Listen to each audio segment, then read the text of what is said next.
heads up.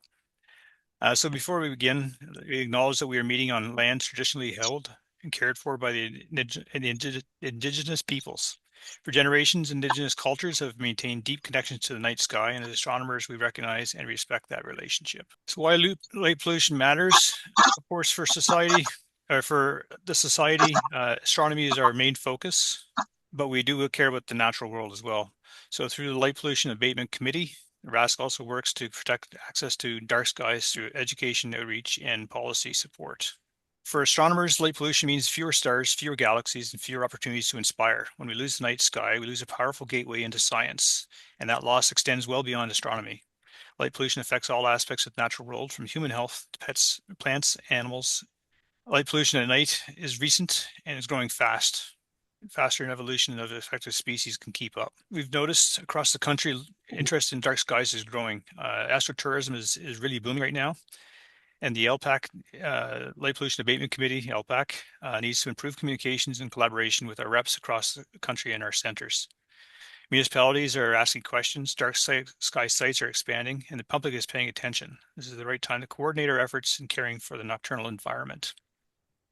The objectives we have are simple: build shared understanding of light pollution abatement, clarify roles, and strengthen outreach in dark sky work, and identify practical next steps that we can take together. Take this opportunity right now to recognize the other members of the dark sky, the LPAC. Bob King is our president, or chair, sorry. We have Roland Deshane as well from Calgary Centre, and Peter Brackett's also from Calgary Centre. Chetna and myself are from Ottawa Centre. So Chetna Misra is our newest member, but she's been very beneficial. She has a background in light design, so we've been using that. So by the end of this conference, we hope you'll leave with an idea, with some new ideas, shared language, and a common sense of natural collaboration. So today is meant to be collaborative and practical. Request everybody keeps their mics turned off. Video is optional. If you do have an opportunity to speak, though, please do turn on your video so everybody can see and hear you. We encourage questions, discussions, and sharing experiences, but please hold off until the end of the session for questions. If it's something you want to ask, just send me a direct message and I'll keep a list of them. Because we don't have the Q&A session for this meeting. I didn't have the right account. I just found that out like 10 minutes ago. So I can't enable Q&A. It'll have to go through chat. With that, let's move into our next session. Brandon, that was you. Did you want to share or do you want me Sure. to? Welcome, everyone. I want to thank the LPA committee for putting this together today before I get started. For those of you who don't know me, I am Brendan Roy. I am the president of the society. A part of my duties as the president is overseeing the committees, the national level. Specifically, the LPA is one of the ones that I spend time with. I've been a member of the society for about 30 years. I am a member of the Thunder Bay Center, and that is where I'm located today. On behalf of the society, we're about a group of about 4,000 people who are all interested in the same thing, and that's looking at the night sky and what's going on in the night sky. And unfortunately, over the past number of years, the night sky has become continuously being eroded by the effects of light pollution. So today, and over the last couple of years, we've been addressing the concerns of this and trying to catch the progress that is being made towards combating it. Recent developments in technology, social concerns, and economic concerns have actually boosted our favor for protecting the night sky. Today, I'm going to talk a little bit about governance of the society and how it works and how it relates to light pollution and to the Light Pollution Abatement Committee. So, on the national level, governance is done by a board of directors. There are 9 of us who are elected annually by the membership at the annual meeting of the members, which is held every June. From there, a pool of volunteer directors is elected to lead the society for the next calendar year. We're all volunteers. I think that's one of the most important things for everyone to realize. So we do have day lives, like most of you, that we have to attend to during the day. So we do have to find time, usually in the evenings, to work together for the benefit of the society. The board does this in three ways. One with the national office staff, one with the national council, who is sort of our voice and our pulse of the membership, and through the national committees, one of which is the LPA committee. The board of directors has taken on the role of being concerned about how the society works in terms of its committees and the relationships the committees have with the board. And then I must say that I am impressed. I cannot be more impressed by what the LPA has done over the last 3 years. They've answered that call and then some. So all of you here today should be really proud of the small volunteer base within the LPA that has gotten this far. They do receive help from the members of the national office. That would be Executive Director Jenna Hines, who has now left us, a National Membership Publications Officer, and a National Finance Officer. Those three are critical for the day-to-day operations of the society. So they handle communications, processing finances, handling your memberships, as well as coordinating between our organization and other organizations on behalf of the board. Without them, we couldn't do this together. Committees. Committees are where the work happens for on the national level. These are the groups of people that put our programs together. They organize recommendations for the society. They come up with new ideas and they answer questions on behalf of the membership and forward those onto the board. Without committees, the national level just wouldn't work at all. In fact, the background that you see before you is probably an example of what would happen if we didn't have committees. We'd have what's on the left side of the screen as opposed to what we want on the right hand of the screen. The job of the Light Abatement Committee is one of several functions. It puts together ideas and programs that benefit the RASC goal. They make recommendations to the board on behalf of the committee and of the membership of what things need to happen and what help that they need. Further, this up further, the committee takes on this challenging role of maintaining the legal standing or updates to guidance from lighting, municipal standards, and so forth. This is a daunting effort, and it's amazing that this group of people is able to keep on tabs of it. From there, the board of directors and the governance gets to work with that and then can forward it to other organizations helping to form partnerships on behalf of the society. So again, I really want to thank everyone for coming out today and sort of understanding the level of the national level. Without you, all of you, including those who come today on your center levels, this couldn't be possible. So if always feel free to reach out to myself or any of the board of directors on the national level. We are here to assist and help make this project possible. And Bernie, I'll kick it back to you. All right, thanks very much for that, Brandon. It's a lot of people don't really understand how the background works for all this stuff. So, one thing I missed in my opening comments is timings. We initially set up a bit of timings for the committee to hold to. It's not really going to work. It's the first time we've done this, so we're probably going to miss timings. So I didn't bother posting them. They will be held in the order that was put out, but the timings are loosey goosey.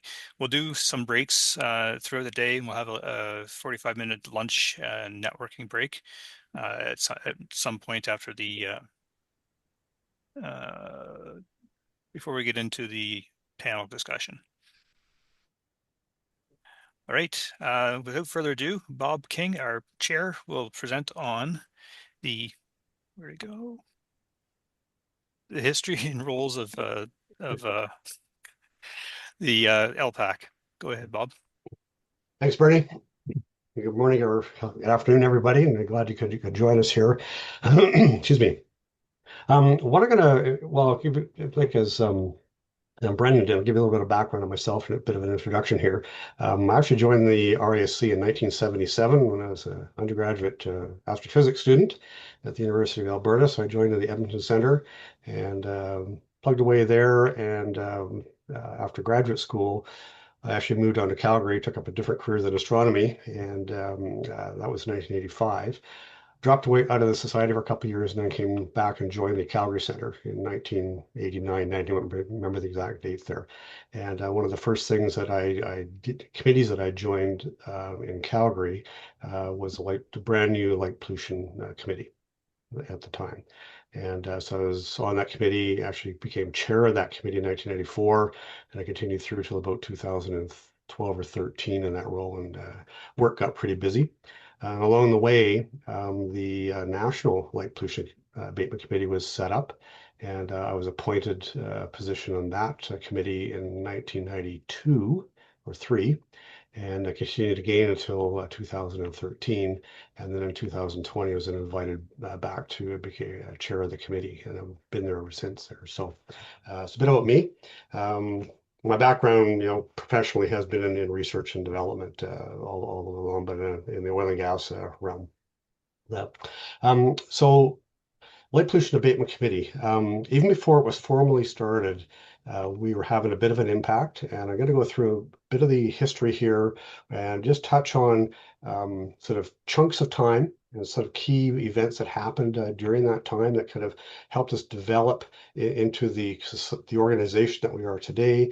I'll point to a few areas where we've had significant impact, not only across Canada with our dark sky preserves, dark sky sites program, but also internationally. We've had a significant impact on the old International Dark Sky Association, now called Dark Sky International, and even the Illuminating Engineering Society, and the International Union for the Conservation of Nature. We've had serious impact there from what we've done, and we really played a leadership role there. So you'll see those highlighted as you go through, and there's a few points of reference in this bit of history where we talked about some major events in our own society that kind of built the Light Pollution Committee that we have today.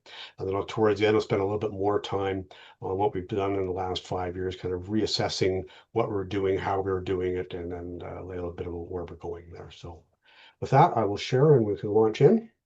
All right. Well, here we are.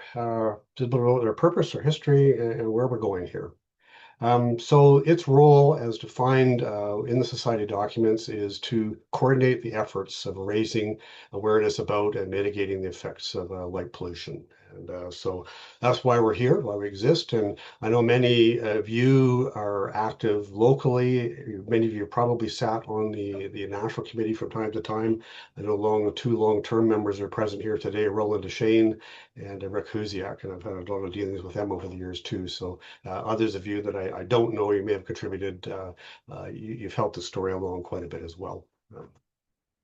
So our very beginnings go back to the 1980s. So some of you may know that the International Dark Sky Association, David Crawford in particular down in Tucson, began to publicize the issue around growing light pollution and how it's harming professional observatories. And they started to do this investigation and talking to governments and whatnot.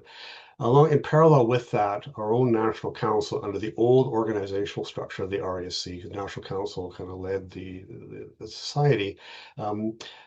If you look back through the minutes, they were issuing letters to various governments and were in a close conversation with the Canadian Astronomical Society, CASGA, and the International Astronomical Union. And the real concern there was with protecting the major observatories in Canada. And so the focus was predominantly astronomical, but they also acknowledged that there were some isolated efforts by a few RAC members across the country.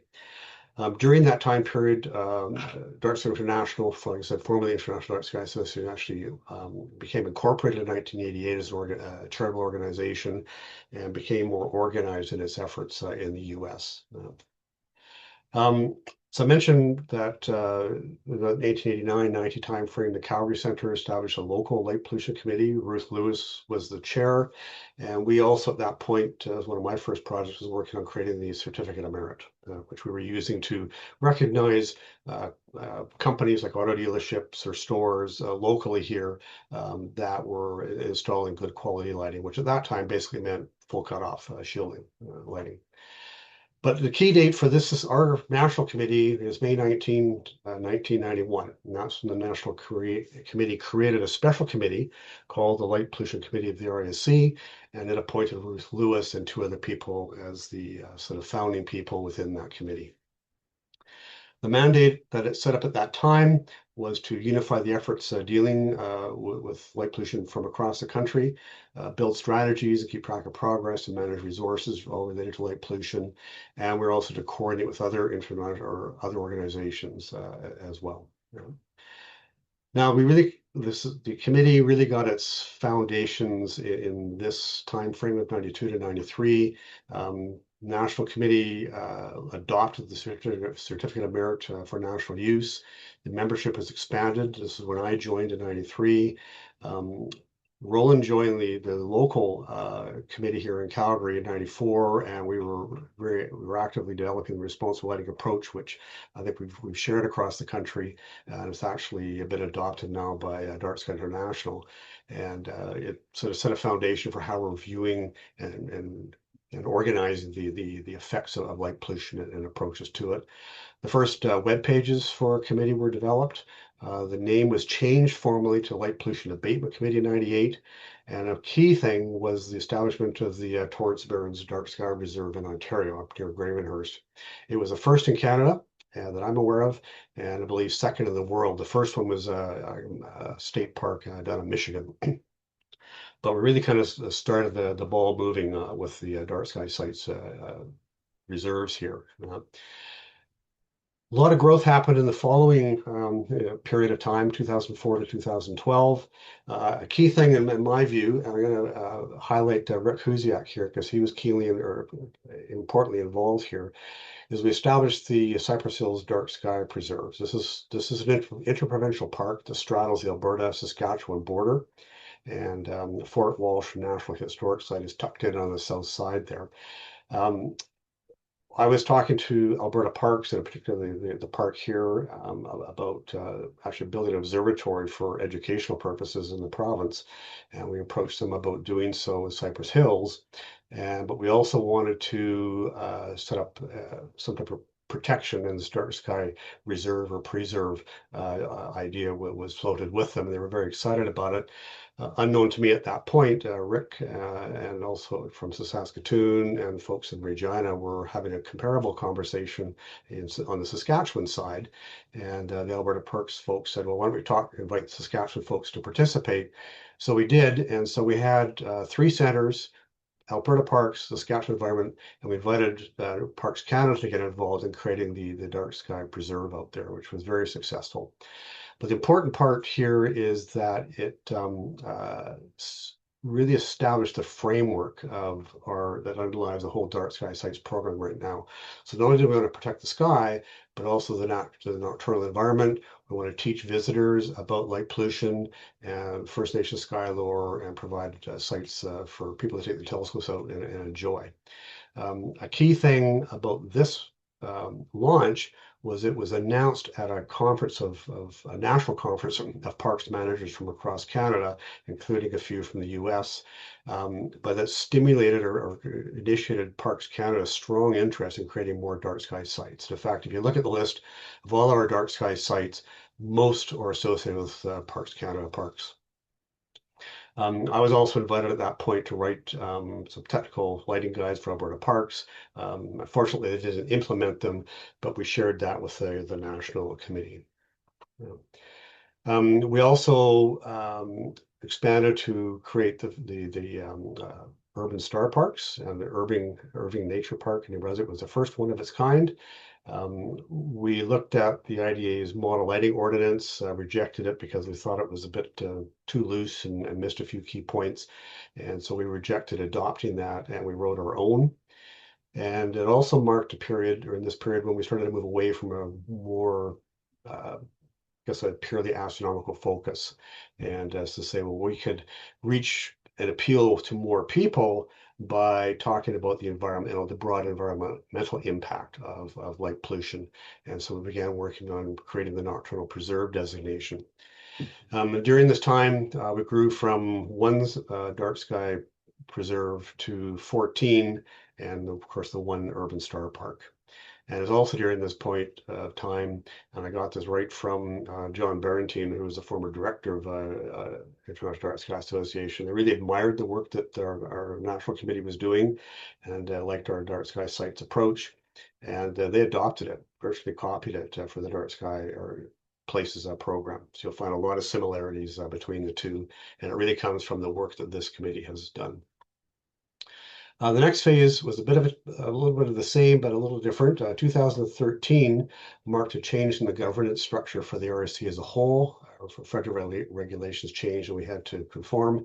So the board of directors were created, the role of the national committee changed, and the Light Pollution Abatement Committee becomes a permanent committee of the board. In the past, we were a special committee of the National Council, and that committee had to be reconstituted every year along with its membership. We're now a permanent committee of the board, but the members are renewed every year. And as Brendan said, we have a dedicated board liaison and some new terms of reference, which I'll get to in a moment there. We created in this period the first nocturnal preserve. Guidelines were actually written up for dark sky preserves, nocturnal preserves, urban star parks, and we had a standardized requirements differentiating the few a little bit. And also the Canadian Guide for Outdoor Lighting was written up, and that's pretty much a lot of the work of Robert Dick of the Ottawa Centre, with input from a few people. It also formed the basis for the first lighting policy for Parks Canada. They've since moved on to an internally written document, but they were using it for a while. The committee added resources to the web pages, conducted a number of workshops. The email list server was set up, the forum and the like. And Robert, a few other people spoke at various conferences. So our influence internationally was spreading. And again, the responsible lighting, the CGL, and the science of scotobiology are pretty well cited throughout the light pollution abatement world internationally. And the count for dark sky sites grows up to 22 by 2019, 2 urban stars parks and 2 nocturnal preserves. Now in 2000, or should I say, the terms of reference were adjusted. And these words you'll find in the current policy manual. I just abridged them to summarize it a little bit. But really, it's a similar kind of role, just restated, where we coordinate the role and expands our efforts. And the focus has been more widely defined. We still want to maintain those resources, act as a liaison with other groups around the world, administer the Certificate of Merit program and also the Dark Sky Sites program. We research what's going on around the world. A lot of focus from a technical point of view and environmental point of view is looking to IDA or Dark Sky International rather, Illuminating Engineering Society is now following along better and better in what they're doing. And there's a lot of interesting things happening in Europe as well. Yeah. And we also share what we do, and this is one event where we do some of the sharing here. So when I was asked to come in to chair the committee, was also asked to look at how it's functioning and where it's going. And so when I looked at it and with the team that we had, it's evolved, membership's evolved, we really wanted to look at how we set ourselves goals, how we resource ourselves with people, how we manage information. A lot of it was sitting on personal computers rather than a central location. What are we offering to the society and beyond? How do we coordinate efforts with the various committee members or committees across the board? And how do we operate the Dark Sky Sites program well. It's been growing with membership, but there's some problems in actually making it function properly that I'll get to a little bit later. Yeah. The Dark Sky Sites count grew to 23, and I put the +1 there because we have a brand new one that I'm not going to announce publicly today. That'll happen in June, but so we actually have 24 right now. And again, 2 urban star parks, 3 nocturnal preserves, and unfortunately, we had to rescind one older dark sky preserve. This is one with the, I guess, the Fraser Valley Astronomical Society. They became an RASC Centre in 2019, but in the early 2000s, they had created got the city of Abbotsford to create a dark sky preserve in an outlying park area there. And unfortunately, there were a few years leading up to 2021-ish, the sky brightened dramatically due to agricultural and industrial growth in the area and their inability to prevent that. And it got so bright that the center stopped using the location. And so we rescinded that at their recommendation.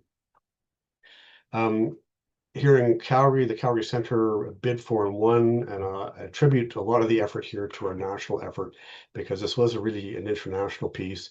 Roland and I were primarily responsible in organizing this conference, but it was there's a pair of conferences here. This one focuses on environmental impacts, governance, in lighting designers and the like, and fabricators. And so they met in person and virtually in Calgary. We had 157 people from around the world. We provided a discounted fee for RAC members and LPA committee members, and also our dark sky site operators. But we were kind of disappointed. We only had, beyond Roland and me as RAC members, we had 5 other RAC members attend. And I don't think only one of them was from another committee that I'm aware of. And only one of our dark sky sites had 2 people attend. So I was kind of disappointed in that. But overall, the conference was a good success. Yeah. And it said Dark Centres International begins promoting their responsible lighting on its website here now too. Yeah. So as a leader in this society, as a committee, what do we do, or why do we do it? Well, we have to start with why we exist, why we're trying to do things. Since our vision is to use artificial light wisely, but to minimize the impact of the nocturnal environment, including the sky, while still providing safety and enjoyment for people. The how the model is by influencing people, practitioners, decision makers, legislators to change their norms and behaviors and to commit to better lighting. And what do we do to accomplish this? Well, we educate, inspire, advocate, and support, and also adapt to different needs and motivations. Not everybody sees the world the same way that we do, and so we have to be accommodating to that and try to move them along, at least in an incremental way to get there. Yeah. So I got a bit of, besides my background in research in industry, is also in the management training there too. So how we look at things maybe sets out, how we want to function as a business. And I'm trying to apply some of those principles here to our committee. So we have to look at our markets and our customers. So, that's, Canada as a whole is the domain that we restrict ourselves to. Our focus is RAC members and centers, committees. We have external customers such as the public, government, and dark sky sites operators. And the value proposition. So when you look at going to buy something, why do you buy one product versus another? So what value do you see in a product versus somebody else's similar product? And so from our perspective, we're saying, why should somebody care about light pollution abatement versus the status quo is just fine? And so we have to be willing to explain ourselves there in a way that appeals to our customer base now. And when it comes to getting a dark sky site, we see Dark Sky International being chosen by some places in Canada as opposed to the RASC. So why is that? And so how do we make people understand that ours is maybe a better way to go? We also have to reflect on how we communicate with our customers and our markets. So we have our website, we have the forum, we have a social media presence, we do presentations locally. You guys certainly probably do it as well. Workshops, publications, and we also, for our national committee, we want to get the message out by partnering with our dark sky sites folks there. how do people get information? That's their customer relationships. So it could be impersonal, self-serve on a web that, or it could be very personal. So you're directly coaching or working with them. There could be a community of users. So we have our forum and social media where people can talk on a common theme. And as I mentioned, we do co-creation with our dark sky sites operators. And so our key activities for the committee really come down to creating the resources and retaining the proper material available, so the library of stuff. We manage all the dark sky site applications from across the country and work to try to maintain those relationships and manage our certificate of merit. And Chet is going to elaborate on that a little bit more because we've had to sort of reinvigorate it and restructure it a little bit there. The resources we have is our committee members' knowledge, but also yours as well. Our skill and time, which is kind of slim at times in terms of the time. We have good support from the national office, and we have a bit of a budget to do a few things. So thanks to the board for allowing that. And we have partners that we deal with. So to get things done, we have the board of directors we rely on a lot for some critical decisions and just general, I guess, sort of a management sponsorship of what we're doing. We rely on the centers to do a lot and to provide feedback to us as well, and our dark sky site operators. Yeah. So the strengths when looking at the team, there's a strong commitment. They're experienced, knowledgeable, capable, they're dedicated and approachable. So it's a good fit there. The committee is a platform, resources, and guidance. So we provide information, we have discussions, personal communications, etc. And we're internationally recognized. Our Dark Sky Sites program is world renowned and has been a model for others. And there's a steady interest for applicants.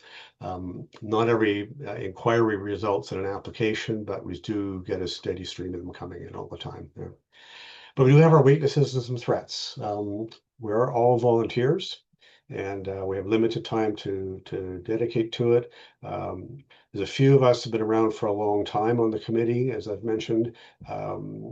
Some put in, maybe 5, maybe 10 years or more. Others are there for a couple of years and they leave. So there's a bit of turnover there that we have to manage.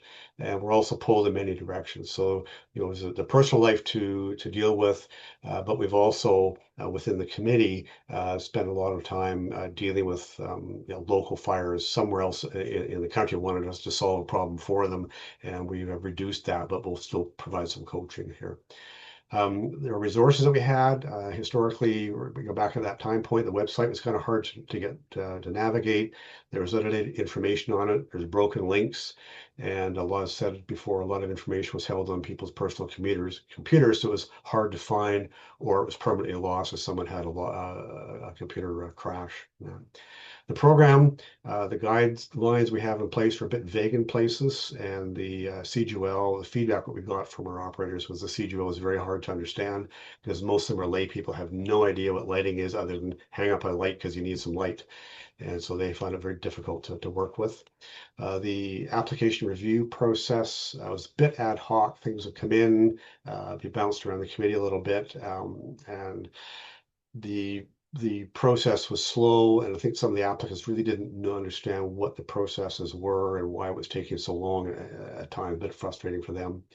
And then after the dark sky sites were set up, our support for them was kind of weak. We do rely a lot on the local centers to support them where they can, but also the committee wasn't overly engaged other than demanding an annual report that rarely got submitted. And there's also problems with turnover within the operator's staff itself, so their commitment diminishes. And IDA, that should be DSS, DSI rather, has been encroaching a little bit here in Canada too now. So when we, as a team, reflected on our goals, where we wanted to go, we want to focus more on our core activities. So setting our goal plan for the team and for ourselves. If there's a local problem somewhere else in the country that's not on our program list, we'll look at it if it has implications and benefit for the national program. I also convinced the board to hire dedicated staff people. So we had an intern there for 6 months and then a permanent member for a while. She eventually left for another opportunity. It was also a time when the RAC was getting into run into some financial difficulties a few years ago. So that position was not filled and I think has eventually been dropped. But with the support of the board and national office, we've got good support right now. We want to strengthen our resources and support, so we put some effort into fixing the light pollution abatement web pages. It's still on the old platforms. There's only a limited amount that we're able to do in terms of updating. So it's been a bit static over the last year, but we've got it. Major problems have resolved. Pages have been cleaned up and standardized. We reorganized it and expanded our library of materials that were available. And we also have restructured the certificate of merit, as I mentioned. And we're still need to put more focus on the Dark Sky Sites program. We've updated the application documents. They're not public yet, but we do share them with applicants. And we're working on updating the CGOL. We streamlined the application approval process, and we have to work more on or support for them and getting them to support the program more strongly once they have the certification from us. Yeah. So what's been accomplished in the last time frame? We've established the goal setting, etc. Got strong national support, updated, fixed the web pages. We've implemented a stage-gated application process. We've created a new or probably a new category of Nocturnal Sanctuary. Roland's going to speak on that. We're also in the process of developing a new dark sky community designation, and I'll speak to that more. And along with that is a responsible lighting guide, or a guide for creating responsible lighting through a bylaw. And so we'll talk a bit more about that. I mentioned the certificate of merit's been restructured. Chetna will speak on that. And we're also said, again, that revising the documentation and the guidelines for the dark sky sites. So going forward, we want to kind of understand, how do other centers work and their LPA work, and what are the opportunities for us to coordinate better? So I think at this point, oh yeah, so some questions here. So Bernie, a question for you is, do you want to have Chetna talk about her piece now, or do you want to have a bit of a quick Q&A discussion right now on what I've just gone through? I think the slide's up right now, so it's a good opportunity to have a quick Q&A, and then it'll be a cleaner break for Chetna. Sure. Yeah. All right, so I just throw out some questions here to maybe stimulate some conversation. You can have a chance to read them, and then Bernie, I'll maybe just pass it to you as sort of chairing the conference or moderating the conference here, is to facilitate the conversation. And I just like to put these questions up here as just to stimulate some conversation. All right, got a question from Rick Husiak. He's asking, Bob, can we see the bi-yearly reports that our local DSPs are sending in? Can you see them? We're not getting them. That's the problem. We've only got a couple of the Irving Star Park. They occasionally send one in, and the newest one we have out there with the John's Family Nature Conservancy, Nocturnal Preserve, they sent them in as well, so we can arrange to have them available. I don't know that I want to put them on the public side of the web page, but we can find a way to make them available for the committees. But that's a huge headache for us. I know during even up to 5 years ago, we were sending out email reminders for people to send in their reports, and absolutely nothing was happening. Some were sporadic, but others just fell aside. And I know when I spoke to one of the dark sky sites a couple of years ago, we're trying to reach out to them. The people I got a hold of didn't even know how and why they became a dark sky site. So we've got some real re-educating and reconnecting to do there. And we do have a question from Don. Will the slides be available to the participants? This week I'll be copying the slide decks into a share on our Google Drive that everybody will have access to, as well as putting the video itself up onto YouTube. It'll just take me a couple days to figure out how to do that and make sure that I got it done right. One of the things I'm taking away from this already is that I'm kind of realizing that most of the other centers seem to have committees, and I am a one-man show, and that's my failing, I think, to attract younger people in our club to assist me because I'm getting old and decrepit, and I have a hard time staying on target, and that's showing up in my lack of accomplishment now. I need to get younger people involved, get them into this, and so that I can get some stronger enthusiasm than what I have as a single person. I think I'm seeing where your guys' strength is and where my weakness is. So I do appreciate that. It's opening my eyes. When I was going through the sites trying to find, contact information for each of the websites or for each of the centers, it was hard to find who the LPA reps were. A lot of sites didn't have any LPA reps. A lot of sites didn't have any deep dark sky pages even. So it's definitely hit and miss depending on the size and the concern for the different centers.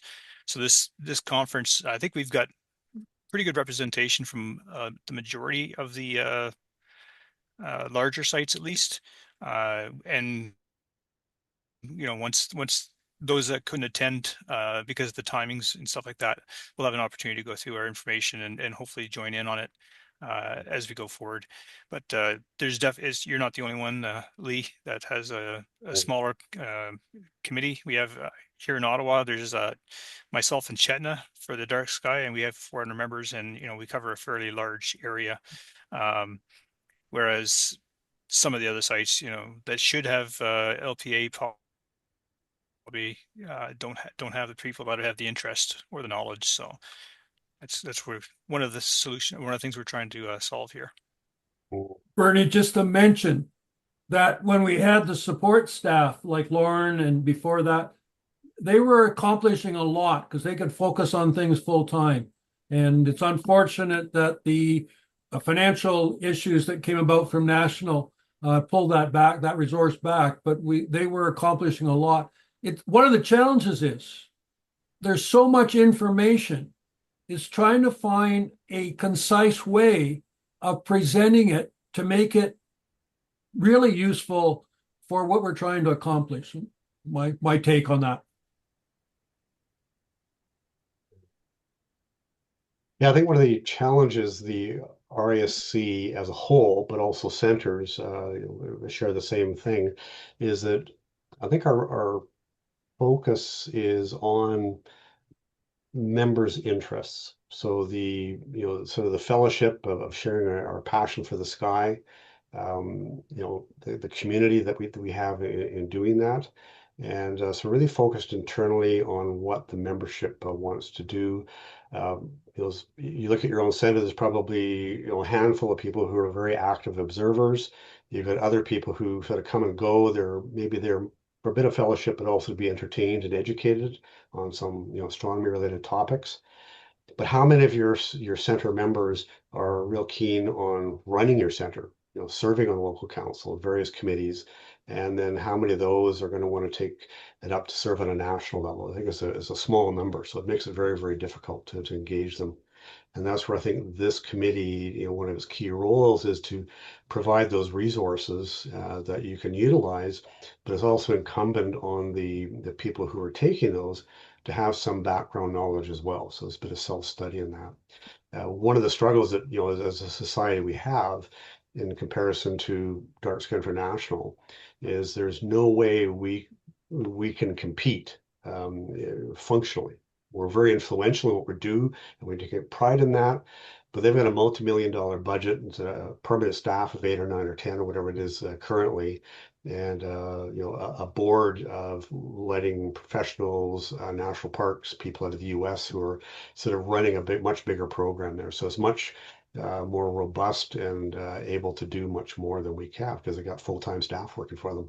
So I've had a couple questions about communications means. I'm going to talk about this in a bit, but I don't think the form is really working for us. I know there's a lot of stuff that goes in there that isn't really related to LPA, and there's no real back and forth. It's kind of difficult to follow conversations sometime there.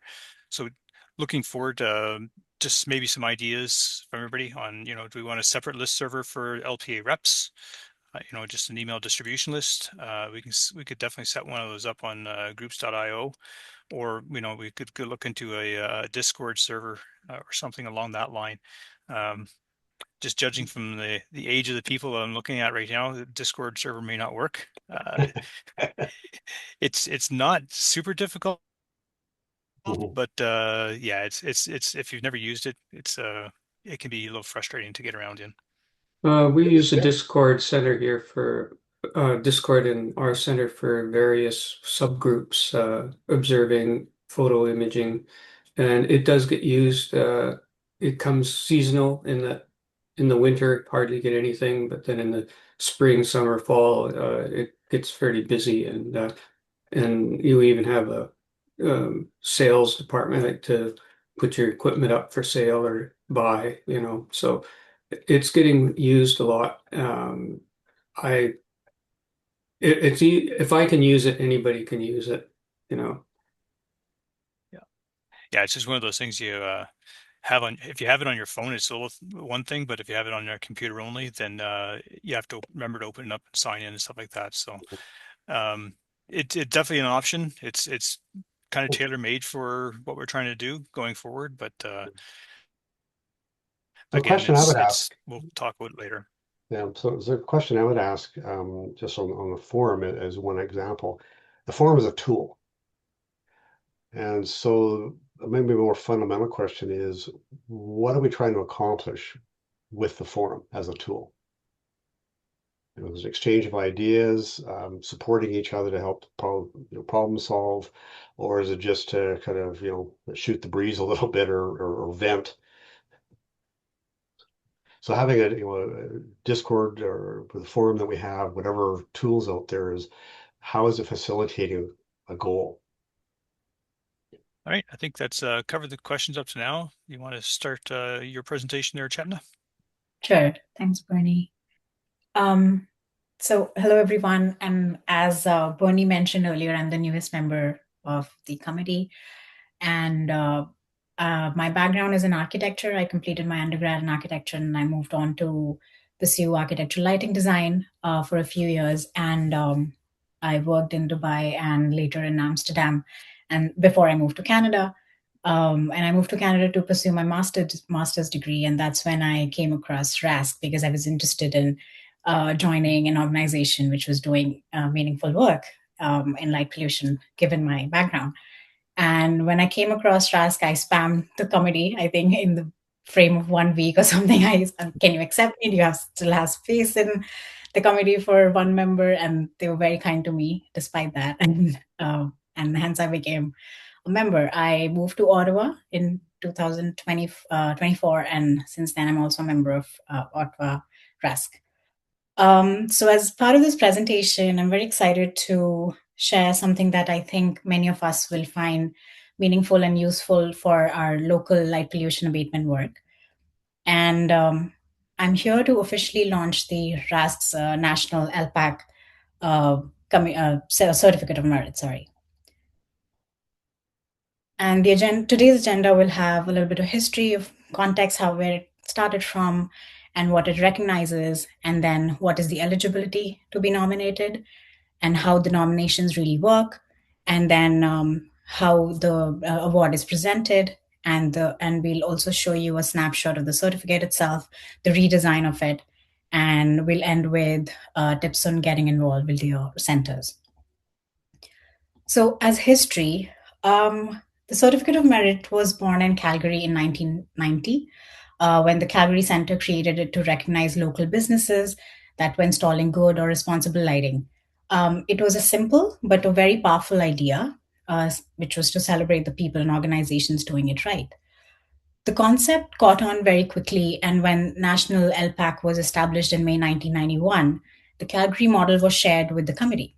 And by 1992, RASC National Council had adopted it as a national award, administered by the LPAC and presented at the General Assemblies.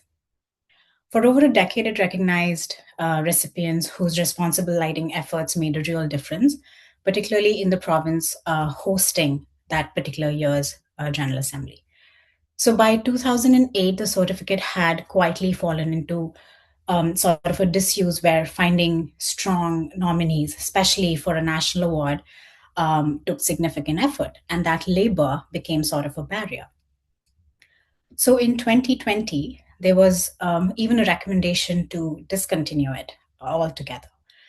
But the idea didn't die, really, and inquiries came in 2021 and again in 2024, and centers wanted it back.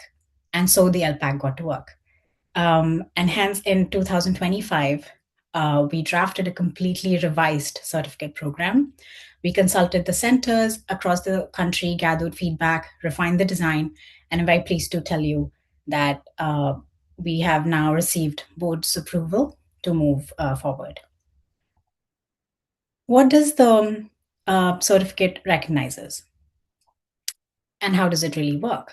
At its core, the Certificate of Merit exists to recognize and celebrate responsible outdoor lighting, whether that's an organization that has changed how it illuminates its facilities, or an individual or a small group whose advocacy pushed an organization to make those changes. It is separate and distinct from RASC Dark Sky Sites program. This is not a site designation. It is a recognition of efforts, actions, and impact. In terms of eligibility, the certificate can be awarded to two categories. First, organizations, and we are talking about private companies, crown corporations, municipal or provincial governments, federal departments, NGOs. If a Canadian organization has taken meaningful steps towards responsible lighting, they are eligible.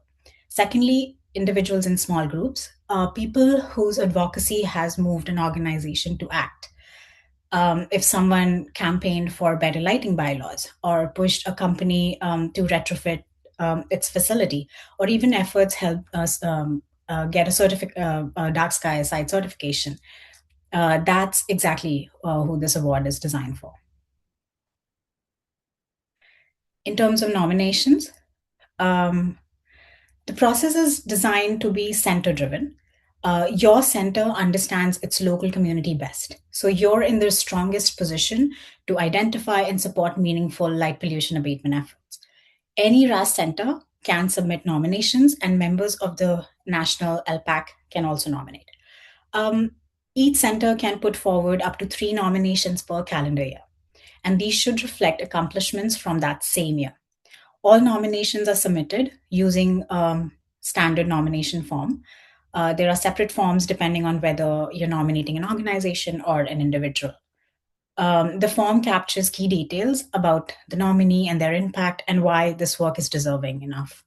Nominators can also suggest the citation text that they want to appear. They want to make it appear to the certification text. In terms of timeline, now looking at the timeline and what makes a strong nomination, nominations can be prepared throughout the year, but the final submission deadline is January 15th of the following year. After that, LPAC reviews all the submissions and announces decisions by the end of February. This gives centers enough time to plan and organize the presentation. Selected nominees are informed ahead of the ceremony, so arrangements can be made. And in terms of content, strong nominations clearly explain what kind of impact the entity in the nomination has made. For organizations, this could include responsible lighting practices they've implemented, which we will touch upon a little later, like equipment choices, for example, and policies or bylaws.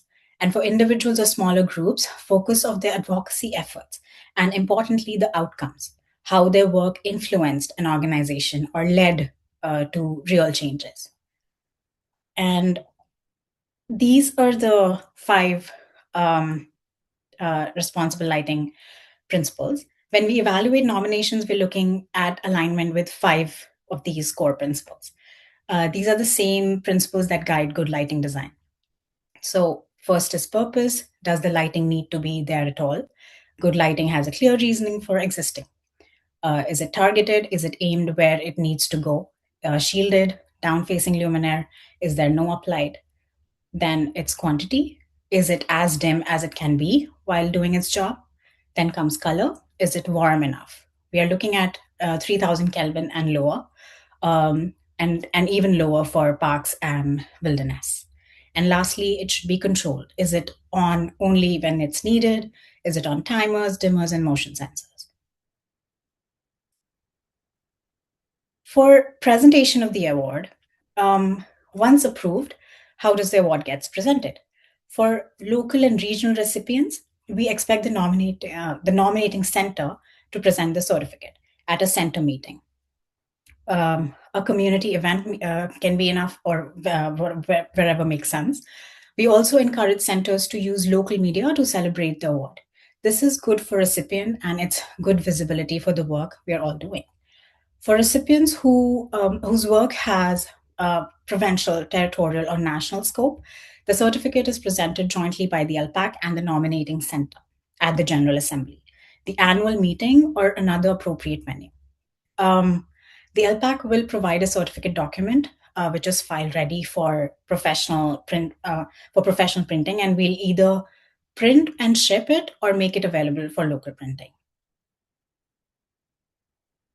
And this is a snapshot of the certificate itself. This is the new redesigned certificate, which will have the president's signature here, and you can see the chair's signature with a clear date and year and the name of the nominated person, an awarded person, sorry. In terms of getting involved, so I want to leave you with this.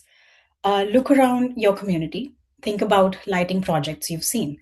Think about the city councillor who pushed the dark sky friendly bylaw, or the developer who specified warm LED and fully shielded fixture, for example, and when they didn't really need to. Think about the school board that turned off the stadium lights, or the businesses that put in motion sensors, or actually use them really. Those people deserve to be recognized, and now we have a national vehicle to do this. Nomination information and forms will be available through the committee.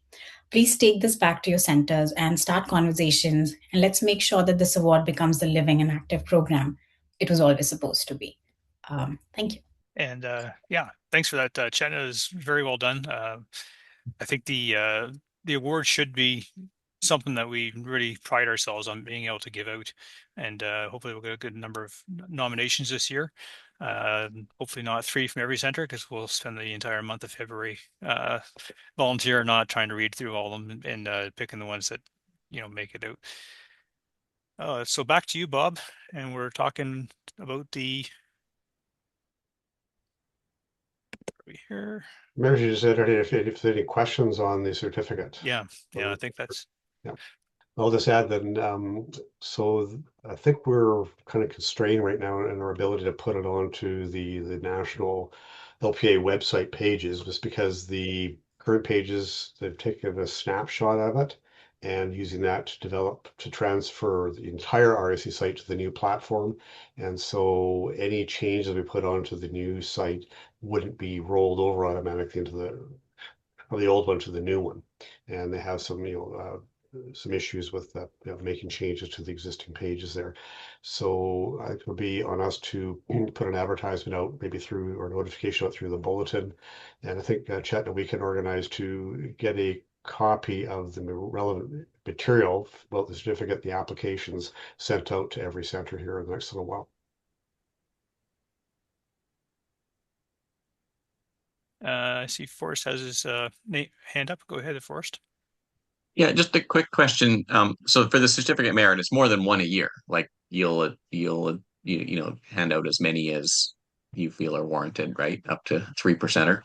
So the process is driven by the centers. So if the center wants to nominate up to 3 to be presented locally, the nomination has to come into the national committee, because we have to approve it. And once it's approved, then you can make the award. And so that's the only limitation. If some of them come into some more of a provincial, territorial, and national scope, they will arrange a joint presentation there. But it's up to the centers to kind of drive the process here, not the national committee. Okay, but it's not limited to one per Canada or something per year. It's No. whatever the centers. If every senator wanted to do 3 because it is warranted, that'd be great. Great. Okay, thanks. Huge workload for my team, but it'd be good.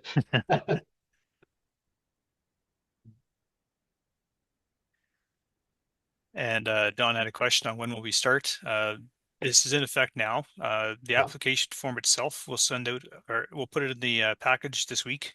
So everybody has a copy of it that's here at the conference, but we'll definitely, as Bob said, get that out to all the centers so they're aware of it. Yeah, I think our communication would come through national to each center president. We can also ensure that each of you as LPA folks get a copy as well. Okay, if that's it, then maybe Chatna stops sharing your screen and I will find my next presentation. If Bernie, you want to give a little bit of an intro to it while I find it. Sure. So the next thing we're going to talk about is the dark sky sites programs, including the new designations. But I think before we get into that, because this could be a fairly lengthy, let's take a 10-minute break. Let everybody refresh their coffees or other drinks and bio breaks as required. Okay, so back at what, 15 past the hour? Yep. Okay. 15 past. Yeah, can't say they are 45 past. Quarter after. So I just put up a agenda here so we can kind of keep track of where we are. We're right now going to be into the dark sky sites program, and Bob will start sharing. Okay, so I want to give an overview of the Dark Sky Sites program. The background picture here is from Grasslands National Park, Dark Sky Preserve in southern Saskatchewan. Beautiful location. So yeah, I'll just give you a bit of what we're up to with it and how it functions. And we've got a couple of announcements to make as well here. So we'll continue on. So what's the point of it? So we've got this set up in place, and it was to protect the nighttime environment, provide places for people to enjoy the night sky, the nocturnal environment generally, the cultural heritage of the night sky, but also through our partners, as I mentioned before, it's a way to educate about light pollution and to both demonstrate and advocate the use of responsible lighting at these places. So they're very popular. They're certainly being noted from the afro-tourism perspective as well. They have a number of features in common, and we have several different kinds which are distinguished in certain ways. So I'm going to touch on that very briefly. I'm sure you're well aware of what these are, but as a reminder, whenever a site wants to become a dark sky site, it has to agree to implement responsible lighting practices within the property. So it requires retrofitting and proper maintenance of those lights, and that's sort of a key thing. And they may or may not have to provide observing sites, but they do have to educate visitors about light pollution and solutions. So that could be with signage on site, certain programming. I know some of them put on, bring out telescopes, RASC centers that support them, as do other astronomy societies, to do some observing and basically provide education about light pollution and solutions and the like. They also will provide information and experiences about nocturnal ecology, so how light affects the environment there, what they're doing about it. And then they also have an obligation, as the last point, is to pay attention to their neighbors. So it's neighboring the municipalities that surround them, landowners and other businesses that are sort of outside their fence, because lights from those areas can affect the dark sky site as well. And so they have an obligation to try to influence them to change their lighting and do better. We have, as I mentioned, 24 across the country from coast to coast, and even far north, the Alberta Northwest Territories border at Wood Buffalo National Park. So 24 dark sky preserves, 3 nocturnal preserves, and 2 urban star parks. And for the most part, all of these are either Parks Canada locations associated with provincial parks or protected sites. Maybe a few are maybe municipal type parks, and a couple are privately owned sites as well. Yeah. So how were they distinguished? So generally it's by location and certain features with regards to their purpose in the sky and the activities that they have on site. So the initial ones were the dark sky preserves. These tend to be further away from urban sources of light, so from cities and towns, so a bit more remote. And they were set up to ensure there was a place that people could go and observe the dark sky, and also to provide the protection of the local ecology there. Part of our criteria and part of the application process is that the applicant would have to assess and maintain a sky brightness of darker than 21.4 magnitudes per arc second. And so they are very dark. Some areas may have parts of the site that are a little bit brighter, but average for the whole area, it has to meet that threshold. Access to the observing site is mandatory. So this is generally either open access to the public, or in some cases it might be behind a gate, but the local astronomical community has a key to that gate. Under some arrangements, they can get in and use the dark sky site. Some of the smaller ones have that condition. And in terms of the nighttime or an observing site, a dark sky preserve has to have at least one dedicated site that's accessible. And it doesn't necessarily mean that you can haul all your telescope equipment in there. It might be that you can go in with something, binoculars or just sort of casual observing, but it has to be protected and available there. The nocturnal preserve is very similar, but its emphasis is on ecological protection. So they can be virtually anywhere, but they can get a little closer to some of our urban sites. And we have a sky brightness limit there of 20. And access there is at night is optional, often because these sites have less staff and less resources or facilities on site, so they might not be able to offer much for access to support it. And same thing for the other activities. They do have to have a visitor program, but they don't have to have a dedicated observing site, but they do want to maybe have some evening type activities for people to learn about the nocturnal environment. The Urban Star Park was set up as sort of a companion initially to the Dark Sky Preserve, where you're closer to sources of significant light pollution. They're available for astronomical observing as well. We set a limit of 18.5, so it's just a little bit darker than the sky under the influence of a full moon, but again, it has to have mandatory access and mandatory nighttime access there. Now for 2 new ones. First one is a nocturnal sanctuary, and Roland's going to speak about this. It's one that we set up where it's in a suburban or rural location, but the place really has strong ecological focus and protection.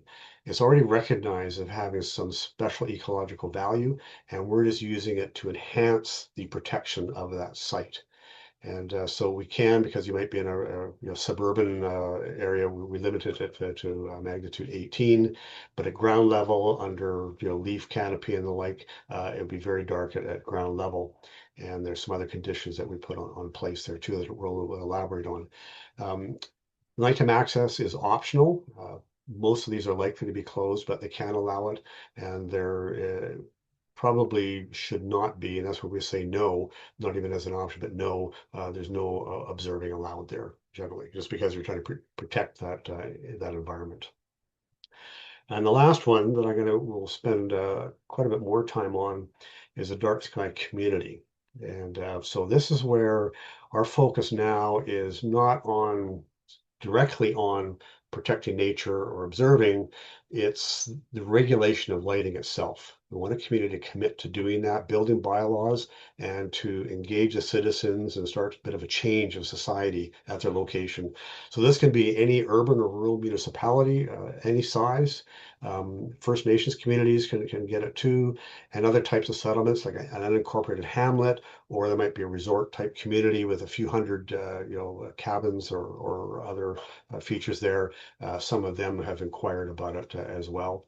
We don't have any sky brightness limit, but we want the community to monitor it so we can see if there's improvement or change, but also just to get people engaged with looking at the sky.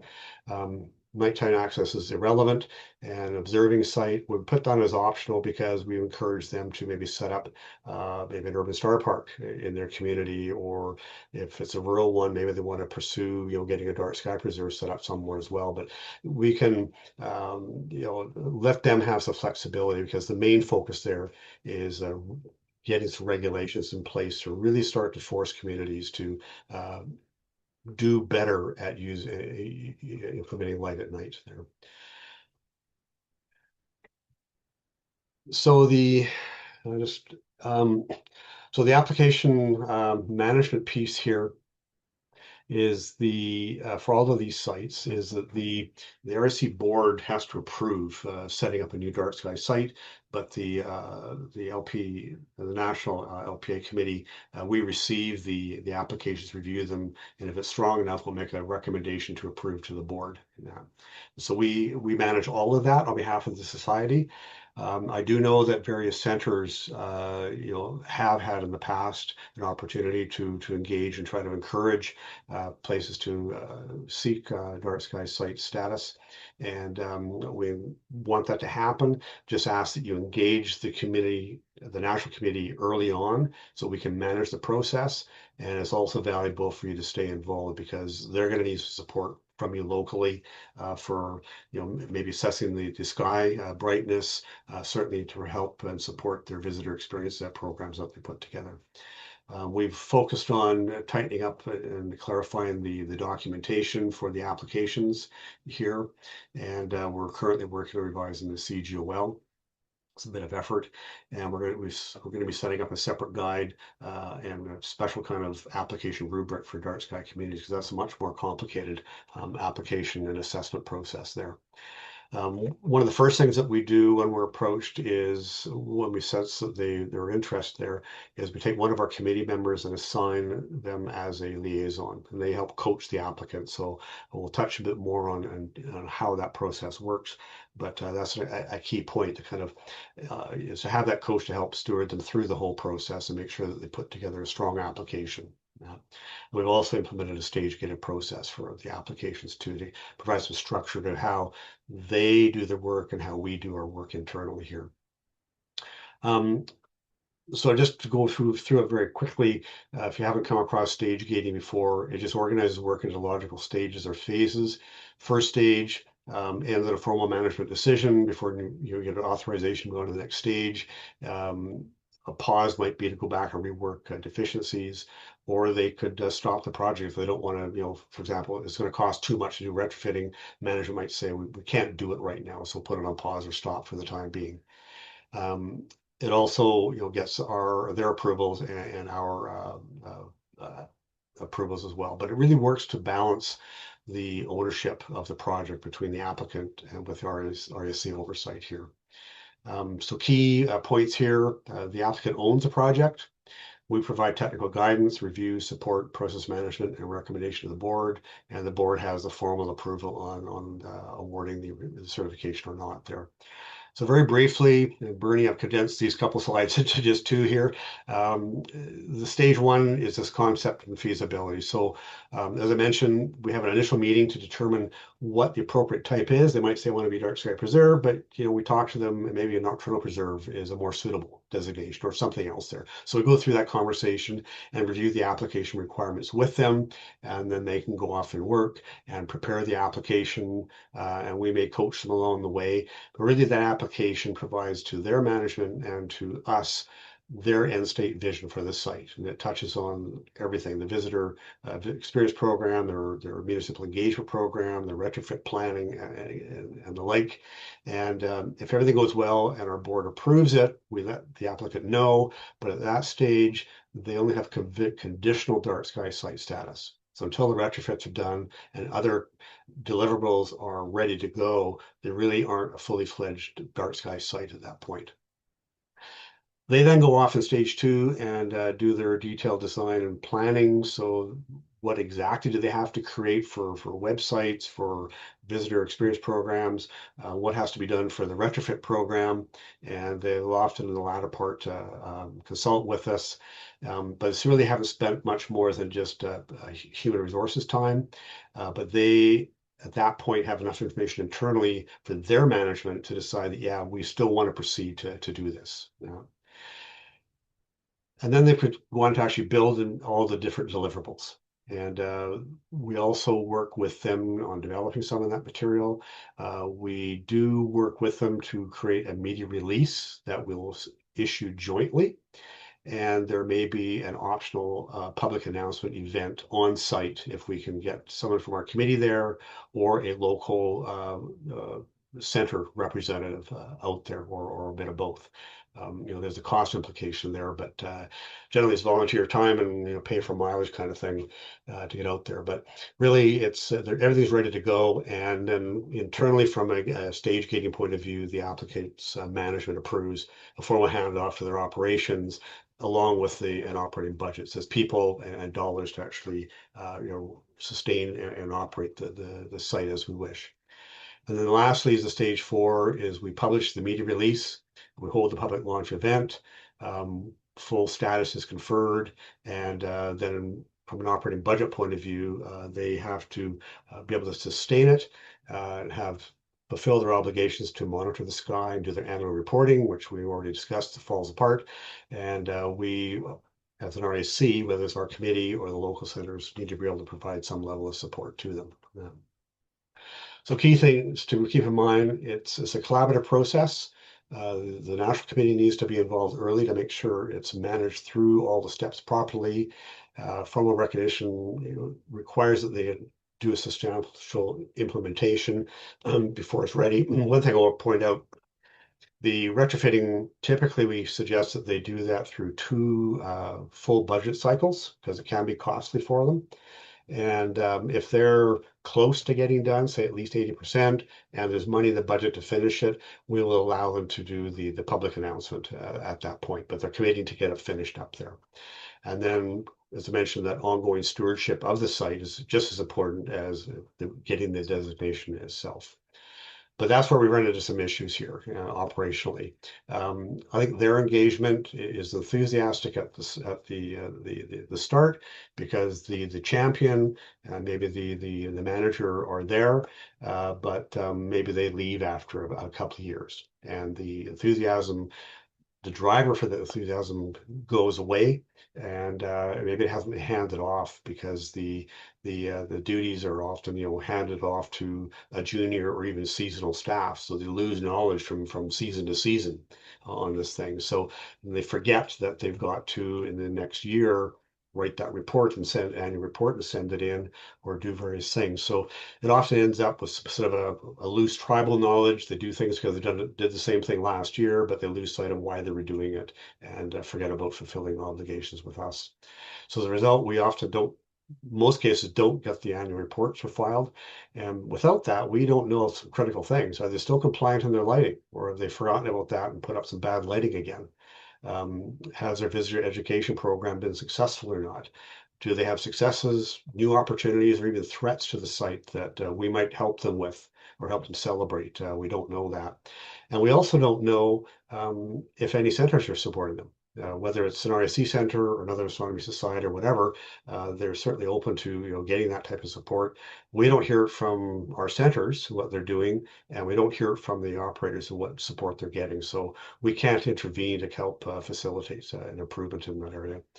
I've looked around at some of their websites. Some of them do have good relevant information on it about responsible lighting and light pollution.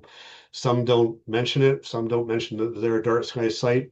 Some of them even refer to Dark Sky International and not even the RASC for lighting. So we got to help them with the messaging on there. And also over time, our requirements for how a dark sky site operates has evolved, and some sites are not aware. So I know if you go back to Cypress Hills, at least on the Alberta side, the only requirement we had for them is they have to retrofit for fully shielded lighting. They weren't really paying attention to the spectral color or the dimming or extinction of lights overnight very much. So that's now a big thing. They also weren't required to file an annual report. So we got to get them engaged on that. So we have some work to do as a committee to restart that program, build the awareness, and help build back the compliance if it's not there. And I think to help us do that, because we can't be everywhere, both in time because we have limited time, but also just geographically where we have local centers. I think we'll need to call on you to help support us and some face-to-face meetings where you can to see what's going on there. But certainly, to help with their public education programs, observing if you're not already doing it, and just generally protecting the site. So I was going to pause here, and I think at this point we're going to switch over so that Roland could talk about the Nocturnal Sanctuary, and I can come back and talk about the Dark Sky community piece. Maybe before we do that, does anybody have any questions for what I just presented in the last few minutes?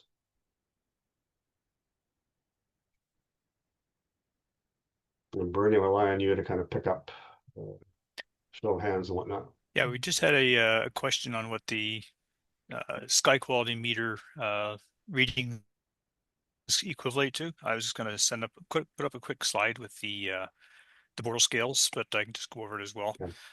So Okay. Dark Sky Preserve, the sky brightness is greater than or equal to 21.4, and that's a Bortle 4. So it's not as low as it really should be or it could be, but that's how that's the numbers we've used. So it allows us to get a little bit closer to the city's centers. It may be a little less remote.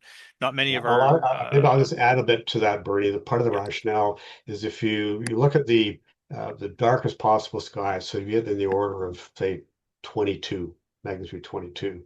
But this the natural variations, the presence of the Milky Way, air glow, other natural phenomena other than aurora and the like. That could be even the solar cycle. That brightness could be as high as 21.6, for example. Plus the ability of people, the operators, to get out on under really good conditions, so no snow on the ground unless you're in a remote location.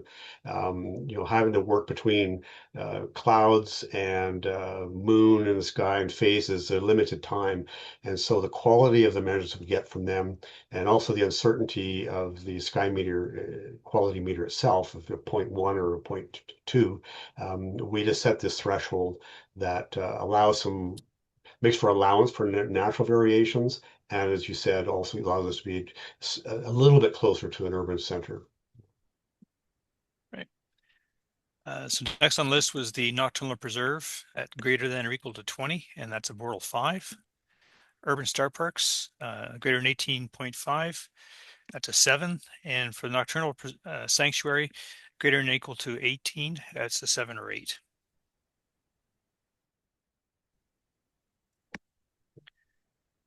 So a couple questions popping up here. Do the dark sky sites get a checklist every year from RASC? A checklist in what regard? I'm thinking for the report. Yeah, so we've drafted a report, and we've issued it to all of the new, most recently recognized sites. I've not gone back to the older ones at this point because I want to put together a sort of a communication strategy how to re-engage them and then provide that to them. So we do have that. It's basically a fillable form on each of the main categories, so that they will answer the question and provide the information that we need. Yeah. From Steve Picard in New Brunswick, how quickly are these new designations being made available for applications? A lot of that depends on how the quality of the work put in by the application itself. The latest one I worked on was with Le Terrain in Quebec, and it took us close to a year back and forth. A lot of requirements for getting new dark sky quality meter readings, which of course meant they had to wait for the sky quality to meet up. And that was also when we really changed our application checklist on how we went through it and stuff like that. So we should be a little bit faster going forward. I know there's a couple that are in the works right now, and we're again waiting on the sites to submit their draft updates. Yeah, a lot of the process is driven by the applicant. We can get through that initial conversation pretty quickly. But I know some of the ones that I've led, after a few months, if you're nothing, you kind of just reach out and say, "How's it going? How can we help?" Because just stimulate that process. We've got a few where people are all enthusiastic, and then you never hear from them again, and a few others where we've sent some feedback on a draft application, and years have gone by, you haven't heard anything because the champion left or they got distracted, forgot about it. Yeah. Yeah, we've had a good number in the last year and a half. We actually keep a OneNote document open on it so we can track our conversations in one place. Kim Hay in Kingston. There used to be a database upload of sky quality measurements on the old website. Not sure if it's still available, but it would be good to have it looked at to see how the skies have changed, and perhaps we can upload measurements in a database so we can have current measurements. I don't know if that's something that it's definitely citizen science.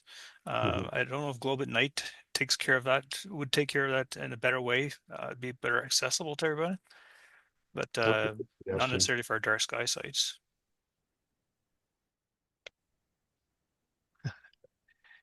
Forrest Pearson in Yukon. Haha, in Yukon, it's almost impossible to make sky quality measurements without snow on the ground. We don't have snow. It's doesn't get dark. Yeah. Yeah. Yeah, you guys are a special case. I think north of 60, different challenge. End of roar. Yeah. Actually, can I speak to that? Absolutely. So Thunder Bay Center works with one park, and it's a part of a larger organization. So they have gone with the IDA designation because they're working with American counterparts as a part of a larger organizations, and then trying to get them to switch over. But they do their dark sky quality meter assessments from canoe.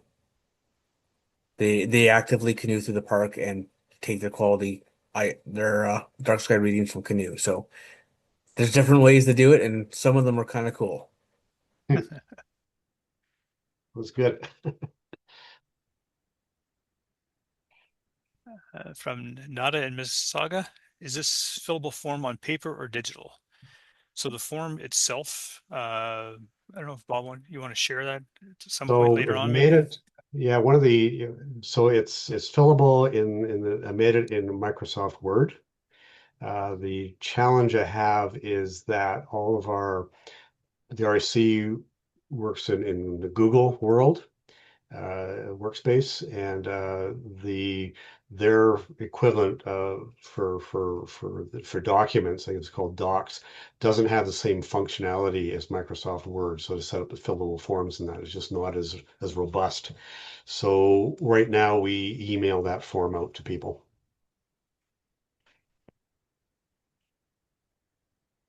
Star, you've had your hand up for a while. I missed that. Sorry.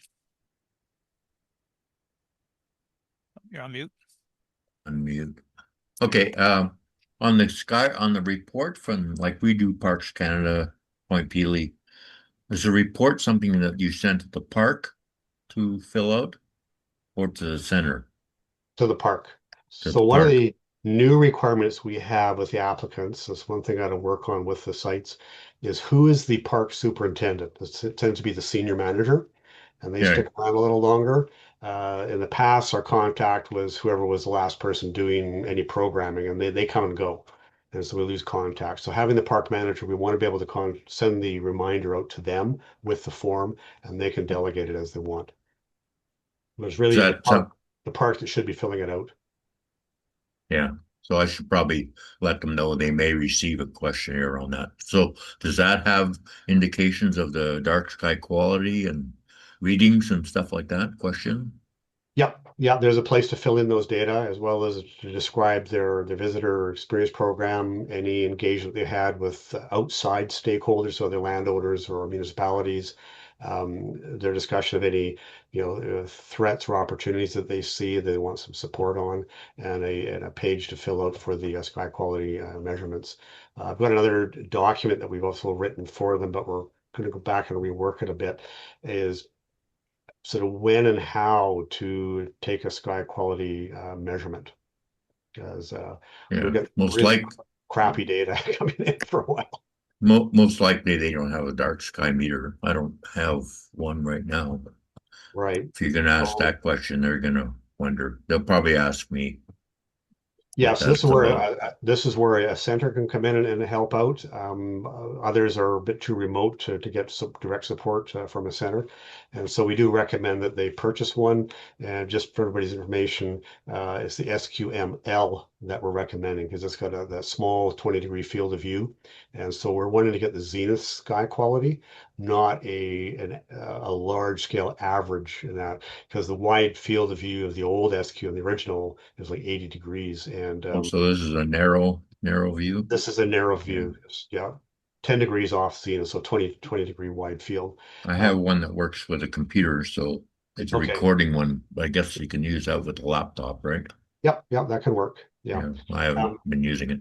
Yeah, I if you have got the a wide one, you'll pick up the influences of clouds that are lower down, light from more distant urban areas. Even if yeah, the LP is low on the horizon, it'll still have an impact. right. And Also, two, if you're, other than being say in the prairies, you're in places with trees, that can block the sky a little bit, which the other older one with the wide field can see at the right. dark, give you an erroneous reading. Bob, you may want to point out that we've been trying, we would love to have the RASC centers that are close to any of these dark skies to help out. It's been a challenge trying to coordinate the dark sky sites and who the key contacts are for the local RASC committee. So Star being at Point Pelee, that's a good thing to know. Yeah, well, we do dark sky nights there Mhm. every other month, so we're fairly active with Point Pelee, That's and great. we're not too far away. We're only like an hour's drive, most That's of excellent. us. I had two other small things I might mention about. I don't know if you're aware that Transport Canada has on their website, they're doing a survey about bright headlights. Yes, yeah. And that's something that maybe some of the members should consider filling in, because this whole thing with LED lights is really something. Mhm. The other thing I'm involved in right now is Gordie Howe Bridge. Of course, you all heard of that, right? Yes. Anyway, all the cable lighting is uplighting, and they're testing it right now, and it's like super bright. Anyway, I'm assured by them that they're going to tone it down, but that's something that, so it's kind of, you're dealing with the government here, the federal government, and also in this case, the US government about lighting. And it's really hard to get any answers from these people. Really Yes, it difficult to is. deal with. And they don't do much as far as research. They did a bunch of research about bird migration, and supposedly they have radar and everything set up to tell when the birds are migrating. And anyway, I'm on their case. And if it's not dark, I'm going to keep at them. Yeah, anyway. Yeah. I can It's understand their all, point of uplighting because it's a lot easier to change the dead light bulb for the bottom rather than having to go up on the cable stanchions and stuff like that. But one dead light in a year to go, they have to do annual inspections of those cables anyway. So well, these aren't single lights. They're like an array of about yeah, 20 LED lights that shine Mm. up. Apparently, they can change the colors and do all that. So we'll find out what's going to happen with that. At this point, I don't know. They're still testing. Yeah. Anyway, Cool. thanks. All right. From Stephen Picard, can these be applied for right now? If you're talking about the dark sky community and the Nocturnal Sanctuary, yes, Yes. they are active now, so they Well, can be applied for. well, Nocturnal Sanctuary, yes. The Dark Sky Preserve, as I'll point out, we're going to try to launch more formally in the summer. We've got some work to do to get there. Bobby misspoke. He meant Dark Sky Community. Dark Sky Community, yes. Too many names and acronyms. They're similar here. DSS reports will be interesting to see. Yeah. We've got a number of the same type of ones. So leave your questions. If we don't answer them at the end, we'll get back to it. Over to you, Roland. I don't think I'm going to go into slideshow mode just because that's going to just take more time. So Bob's mentioned the various site designations that we have, and I'm going to talk about the Nocturnal Sanctuary, one of our newest endeavors here on the committee. And in a way, it's kind of like the urban star park of dark sky preserves, where we now move into a more urban setting. And the thing about dark sky preserves and nocturnal preserves, which have very dark skies generally and are usually remote from cities, is that not everybody is in the position to be able to go to travel to that. So you have to have a certain amount of privilege to experience those sites and also to be exposed to the educational experience on those.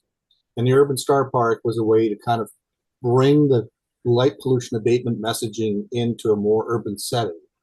The Nocturnal Sanctuary, similarly, then, is a way to talk about protecting the nocturnal environment in a suburban area, to bring it to the people who may not have the ability to travel great distances. Obviously, there are going to be some compromises in the quality of the night sky and the night environment with the Nocturnal Sanctuary versus, say, the Nocturnal Preserve, which is the other site designation that we have that is primarily there to protect the nocturnal environment. So we're allowing brighter night sky, 18 magnitudes per square arc second. We're looking at a suburban-urban transition, and there are a number of optional things like the astronomical viewing. It's not something we ask specifically. As Bob had previously mentioned, a lot of urban parks might be closed in the evening, but it's always a nice to have. The visitor experience program is required, and here in this case, we're not necessarily talking about preserving the night sky for astronomy, but preserving the night sky for ecological purposes. And also, we are still asking these parks to engage with their surrounding neighbors, whether it's a municipality or businesses or homeowners, to spread the word, be an evangelist for darker night skies. So the Nocturnal Sanctuary, large natural environment in a suburban setting, and protecting the environment is the top priority. We have specified a minimum dimension for this, and I will get into that in following slides. But the dimension here is a minimum diameter of 1 kilometer, and that's surrounded by a 100-meter wide buffer. Skyglow, previously mentioned, we're accepting brighter skies than other sites. Typically, again, as with our other dark sky sites, the lighting basically has to be lighting zone 0 in the core and buffer, so no permanent lighting. And what we are basically saying is that this is supposed to be treated as a natural area, and that's what the lighting zone 0 basically specifies. We are looking for the parks to present material about light pollution, responsible lighting, and particularly to focus on maybe their nocturnally dependent fauna and flora that are endemic to the park area. And of course, we're looking for that engagement with the external stakeholders, as previously mentioned. Let me just skip that. So I spent a fair amount of time building up the case for how large or how small a nocturnal sanctuary could be and still provide the ecological integrity that we are hoping for. And so I read through quite a number of studies looking at patch size of different environments. And what they were trying to do is establish the species count in a particular habitat and how it changed with the dimension of the patch of the environment. And also to kind of look at if you had several related patches not far from each other, would they be integrated into one environment or not? Now, the caveat here is that studies are done on diurnal animals, so daytime animals, and almost nothing was done on nocturnal species.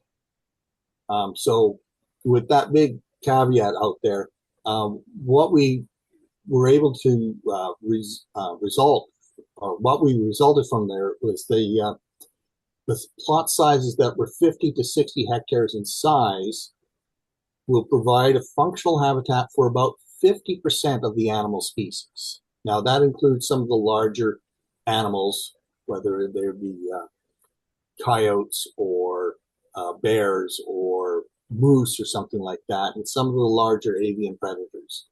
And so we were looking like, okay, if we look for a site that would have a minimum of the 50% of the animal species still being able to be supported in that, then that's the core area that we want.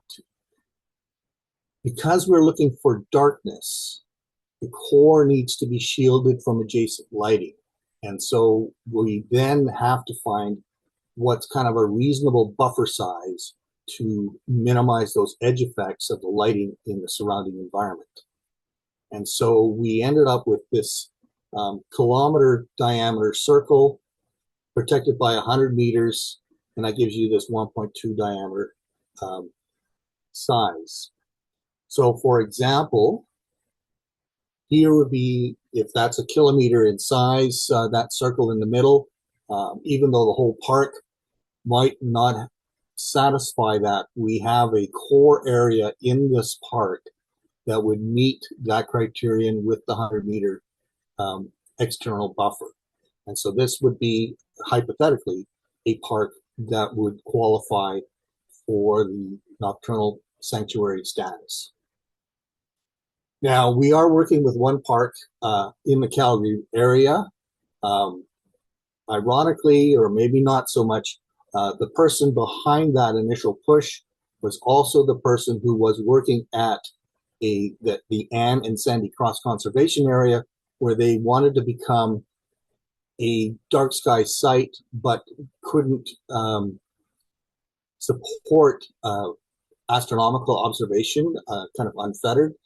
So that's why we came up with the Nocturnal Preserve designation. Well, that same person is now working at this other park in a more suburban setting and wants to protect the nighttime environment. And so this is, we're working with a known commodity with this individual, and she's been pushing us hard to get this. Now, of course, in an urban setting, you've got more stakeholders, and that's been one of the problems that we've encountered. But, so that was an example from Calgary that I'm gonna not make public because we're still working on it. I'm just gonna run quickly through a number of other sites across the country that could qualify, at least from my Google Earth view, which may not meet your criteria as well if you know the sites on the ground. But in terms of the size of the sites, we have a number of potential locations that could be nocturnal sanctuaries in urban settings. So here, Assiniboine Forest in Winnipeg, Rouge Urban National Park in Toronto. There are certainly enough area in there. Senville Migratory Bird Sanctuary in the West Island of Montreal. Terwilliger Park in Edmonton. Stanley Park in Vancouver. And another site in Calgary, Fish Creek Provincial Park. There are Not enough in most areas, but there are areas that could meet the 1 kilometer across core with the buffer. This is in a valley, so it is again slightly protected from the surrounding suburban areas. So I'm just going to finish it there and let Bob and Bernie take it from there. There's definitely enough other areas. In Ottawa, we have Moody's Bay, as well as Chetwood. Tell me the name of the town, one on the east side there in Orleans. But there's definitely every city also has some sort of urban park where this could be applicable. Just a matter of the centers being aware of it and maybe pushing the community for it. Absolutely. Yeah. So Roland mentioned the challenges of different, say, departments in a city, trying to get them all lined up to support this. I know in the instance here in Calgary, the Parks group are very keen on this, but there is a paved cycle path that runs through the park. It's technically closed at night, but the folks look after the roads and infrastructure and pathways group. Ecological protection is not part of their mandate. And so they want to illuminate the bike path just because a few people cycle through at night, and the cycle community wants it illuminated just for their safety. We recommended that they just put auto-reflective markers along the path for that purpose, because the bikes legally have to have a headlight on. So if they're going to traverse it illegally at night, at least they can do good wayfinding safely.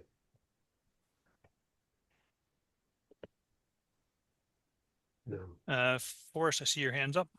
Yeah, just a quick question. So for that 1.2 kilometer circle, is that like you have to be able to put that circle within the park somewhere to qualify, or is it that would be that portion of the park would be the dark sky sanctuary, or the nocturnal sanctuary? So you'd have sort of a designation within the park. Yeah, so you would designate the entire park, in my view, but what you would need is that 1 kilometer core, and then you would need that 100-meter buffer, and then you would basically treat the rest of the park. For example, that kind of linear park that I showed you schematically, the rest would be considered buffered. Okay. The whole park would be the nocturnal sanctuary. Right. So you could you could actually make a fairly large core depending on the shape of the park, as long as it meets that 1 kilometer diameter. And then everything that doesn't fit else becomes your buffer within the park. Yep. And I should point out, that's exactly right. I should point out too is for all of our dark sky sites, the condition is that the entirety of the park, for example, or the property becomes the site. So it's treated the same way. So they might have different developments within it for recreation or visitor services or whatever. Those would be, surrounded by a bit of buffer, but the entire property has to be treated as a site for lighting, etc. Tim asked a question: have you considered motion sensor lights? The problem with motion sensor lights is it sets off not only by bikes, also any animals going through there, which could scare them away from the area. So not necessarily a good thing for a park. The idea is to have no permanent lights. Okay, this is the dark sky community. Now, I can get it to launch there. So this is brand new. It is not public yet, but we're going to give you guys a heads up of what's coming because it's well advanced. And here just recently, the board has approved establishing the new designation. And one of the things that we've been working on for over a year now, we've actually partnered with the municipality that I won't disclose, and they are test driving this right now. And they want to become a dark sky community. We're kind of setting the bar to see how far we can get them to move along in terms of bylaw and other commitments. So what I want to do here, though, is describe what this is about and a bit of our time frame and the rationale behind it. Now, so the rationale for doing it is again, it's another type of site, and we really want to accelerate the reduction of light pollution. And the greatest source of that is our urbanized communities. And so we want to partner with them. And if they are willing and desiring to, use responsible lighting and provide some education, we want to be able to support them. And I think in the long run, this is key to trying to change behaviors of the society, and also how communities do their lighting to do it more wisely. We have to admit they're going to need some, and even if it was all compliant, we still have some level of sky glow coming from the cities, but at least we can affect the change here. And so by partnering with them, so like we do with the other sites, we're expanding our outreach about education about light pollution and lighting, and it certainly fits in with our other dark sky site designations, and so really just complements the range of offerings that we have here. So what is it? As I mentioned, it's a community that commits to being a dark sky community as we've defined it. I know DSI has a definition.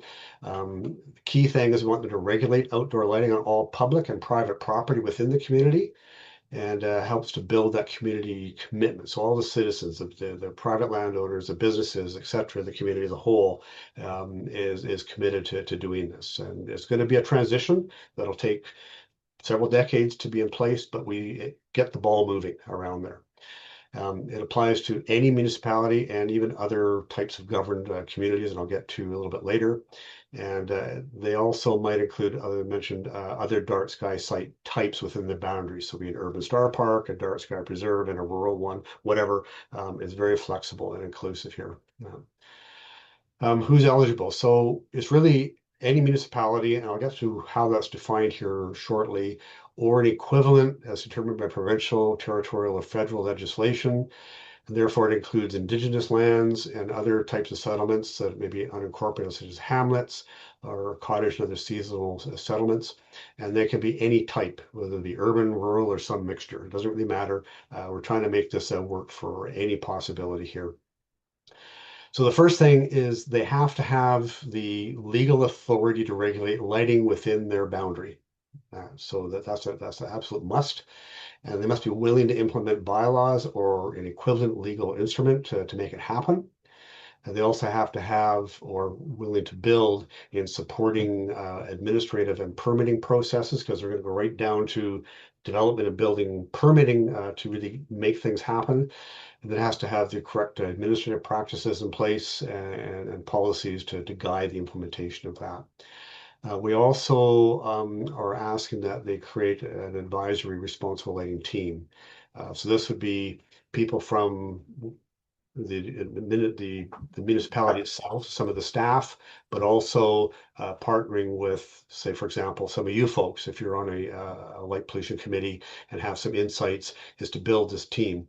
This whole process has been modeled after the Bird-Friendly Cities program. Actually, Roland was very much involved with setting up, and they have an advisory team there, which I think Roland can comment later, is probably functioning fairly well. But it's citizens and city people working together to say, what do we have to do and how to protect birds. We're doing the same thing as what we get people involved to say, how do we do responsible lighting well? How do we engage citizens and the like? So that's being this partnership. There's different levels of government within in Canada, and so some of them might be have superior levels they have to coordinate with for certain purposes, and they may have subordinate ones where they can delegate certain responsibilities to lower governments within their range as well. So we're trying to extend the reach and also the collaboration up the chain as well here. So the key requirements that they have to meet for responsible lighting is, and this applies to all new and renovated lighting. It has to be brought into compliance if it's being renovated, or if it's a new build, it has to be compliant right from day one. We're advocating for the use of lighting zones. These have been around for 20 odd years from the International Lighting Commission, the Illuminating Engineering Society out of the US, but it basically sets the technical guidelines for lighting, all outdoor lighting and indoor lighting as well, for North America. They're now building into their documentation the use of the lighting zones, and they range from no lights for your very, very protected areas to high intensity areas, and I'll touch on that a little bit later. But we want them to try to use that. They're an overlay to existing zoning rules. There has to be good optical control from the luminaires. We want to pay attention to the spectral color that's being emitted. Illuminance and luminance limits either are fine, but we want to put some limits on that. Want them to bring in curfews and dimming. And along with the bylaws and rules, we're also writing, in the process right now, recommended outdoor lighting regulations for communities. So it touches on all of those elements and provides some guidance. And we'll discuss that more a little later when we're talking about bylaws, because I think it sets a framework for what probably should be in an effective bylaw. We also put some time limits on the retrofitting of the municipal lighting, and whether they own it or just operate it, but they have to, if it's on public property, they have to put a plan in place to retrofit it, and giving the cost to do that, and engineering practices, and just the overall scheduling of that, they have to put some reasonable time limits on, but it's going to be measured in many years, and depending on the size of the community. Of course, they too have external stakeholders, and they're not just sitting outside the fence. They could be, superior levels of government, and municipalities don't control everything that happens within their boundaries. So there may be superior levels of government. Say, for example, the federal government owns some federal property, or they provide regulations around airport lighting or tower lighting. Those are all under federal regulation. So the municipality has to engage with them to say, hey, can you help us by changing your lighting? If they have, as I said, these lesser community or groups within them, they want to, and they can delegate, they should delegate a duty to use responsible lighting as well. And they have neighbors that are adjacent, whether it's private land or business owners or municipalities, they should encourage them as well if those lights are intrusive and causing some problems now.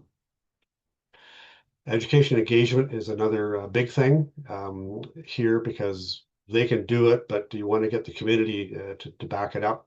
And so they have to build programs to educate residents and business owners and the like about the use of responsible lighting, the why and how and etc. We're requiring all our dark sky sites now to erect signs at their boundaries to say we're a dark sky site of whatever kind it is. We want them to do the same thing with the community here. And they should have effective displays, as they do in other programs at the government offices and elsewhere within the community. Could facilitate providing lectures, where the RASC can come in and help out on that. There's citizen science opportunities for sky quality measurements, other things. It could just be simple as getting kids out to look at the star counts within a constellation area to estimate sky brightness. Community events, anything they can think of would be good. And they should also put something on their website, have brochures and guidelines available for the community to help them learn and apply and do the right thing there. And where feasible, provide sky and nightscape experiences for them. For sky brightness, we don't have a minimum set for them, because you're in an urban area. If you're downtown Toronto or Calgary, Vancouver, is going to be bright. Even if all of the lights retrofitted, it's still going to be bright. But that's not the goal. The goal is to regulate the lighting and bring this big change into place. However, we still do require them to look up and measure, looking up periodically. So the surveys should be there. And again, I mentioned it's a place to engage the citizens. And we have different certification levels. So this is different than we have with our existing dark sky sites, because not every community has the budget or the inclination to do everything. And so we've tried to work out what are the things they need to do to be progressive. So we're looking at basic, intermediate, and advanced levels. The names might be a little different, but they have to earn mandatory and optional points in several categories: from governance, protection, education, and engagement programming. And so they can complete an application through that, then we assess whether they've earned points there or not, and can award them a designation of a certain level. Like I said, they've got to have time limits to implement all of the mandatory and optional requirements. And then in the future, they can maintain that level or increase the level if they so desire, but it's really up to their budget and willingness and desire to do that. And they're also to do regular reporting. I don't know that annual will be the right number, but maybe every 2 years or something like that. But they have to do that to keep that on the ball, if you will. So the next steps, I said the board has recently approved the new designation. We may need to tweak a little bit of the wording. We have built a rubric which facilitates the application process. A little while ago, I had an early draft of that from our partner, sort of the prototyping, and we want to make sure that what we're asking them to do and what they're able to do is practical and doable. And so we've got some feedback. There's a few little difficult points there, but other things are looking pretty good. I have yet to sit down and go through it in some detail, but hopefully I can get through it the next month and get some feedback. And if everything goes really well, we can get things launched this summer, at worst by the fall, but I'm hoping we can get through this and ready to go for the summer. And I can certainly think of a handful of other locations that really should be pursued by us to seek this. I think of Jasper, the town of Jasper. I think many of you know the Jasper National Park is a dark sky preserve, but it's shaped like a donut. There's a hole in it, which is the Jasper town site, which is a municipality that's not part of the park, although Parks Canada has influence over what it does. And so they, should be encouraged to become a dark sky community for their own benefit, but also to support the dark sky preserve that the Jasper National Park is. And there's a handful of communities, municipalities that we've spoken to across the country, which are taking some steps along this line, and I think they'd be interested in pursuing dark sky communities. So we'll be reaching out to them, and we'll also be looking to you to start to advocate this in the coming months as well. Yeah.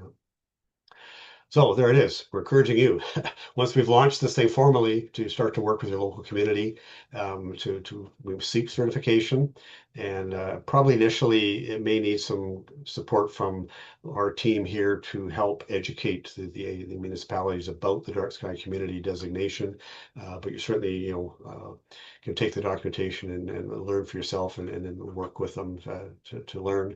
But as they're preparing the application, it'll really be helpful for RSC to support them locally. And that could also extend to, being members of the team, certainly supporting educational and engagement efforts as we normally do anyways in our local communities. And then to sustain and build those partnerships and amongst ourselves and share best practices, because this is the complicated one. And much like our other dark sky sites, is keep our communication amongst ourselves open to share what works, what doesn't work, and the like, improve the program, make it successful. But I think along the way, we have to also manage our own expectations. We're looking for a change. It's going to take a long time to get there. And so the regulation initiates that change, but to be sustained, really, we're trying to get societal norms, behaviors to be modified, and that's going to take really years, if not decades, to affect. And so we're working hard on the education from a positive point of view, engaging them, and that success is really important. And as I mentioned, it does take time. And I know we come back with a bylaw and a program, say, here's the perfect answer, please implement. They might have to settle for a little less. So there's incremental improvements for wins. It's something I learned from one of my bosses years ago. You want to change something, figure out the right steps, take the first step, get a win, take the next step, get another little win. So the incremental improvements build to a full solution later on, but it can take some time there. And that was it for the Dark Sky Sites, or Dark Sky Community rather, program. Thanks, Bob. That was a really good program to see come out. I'm sure there's going to be a lot of interest for it.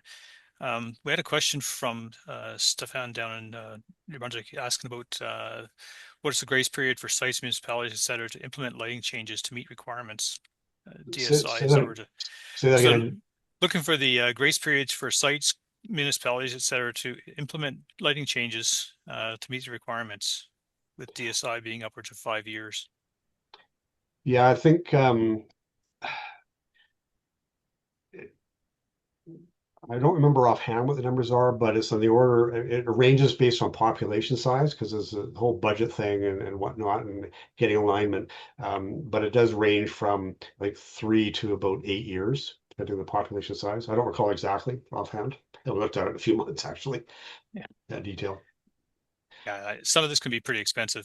Some Yeah. communities don't even own their lighting; it's owned by the local hydro company. I think it might be more prevalent down the States, but I know for some of the smaller towns in Ontario, Hydro One is the owner of the street lights on the roads. Yeah, so most provinces, like Alberta's a little bit of an exception, but it operates very much the same way. Most places have two levels of municipalities. There's sort of a local one, and there's regional or district level of municipalities. And they have certain responsibilities and authorities delegated by the provinces.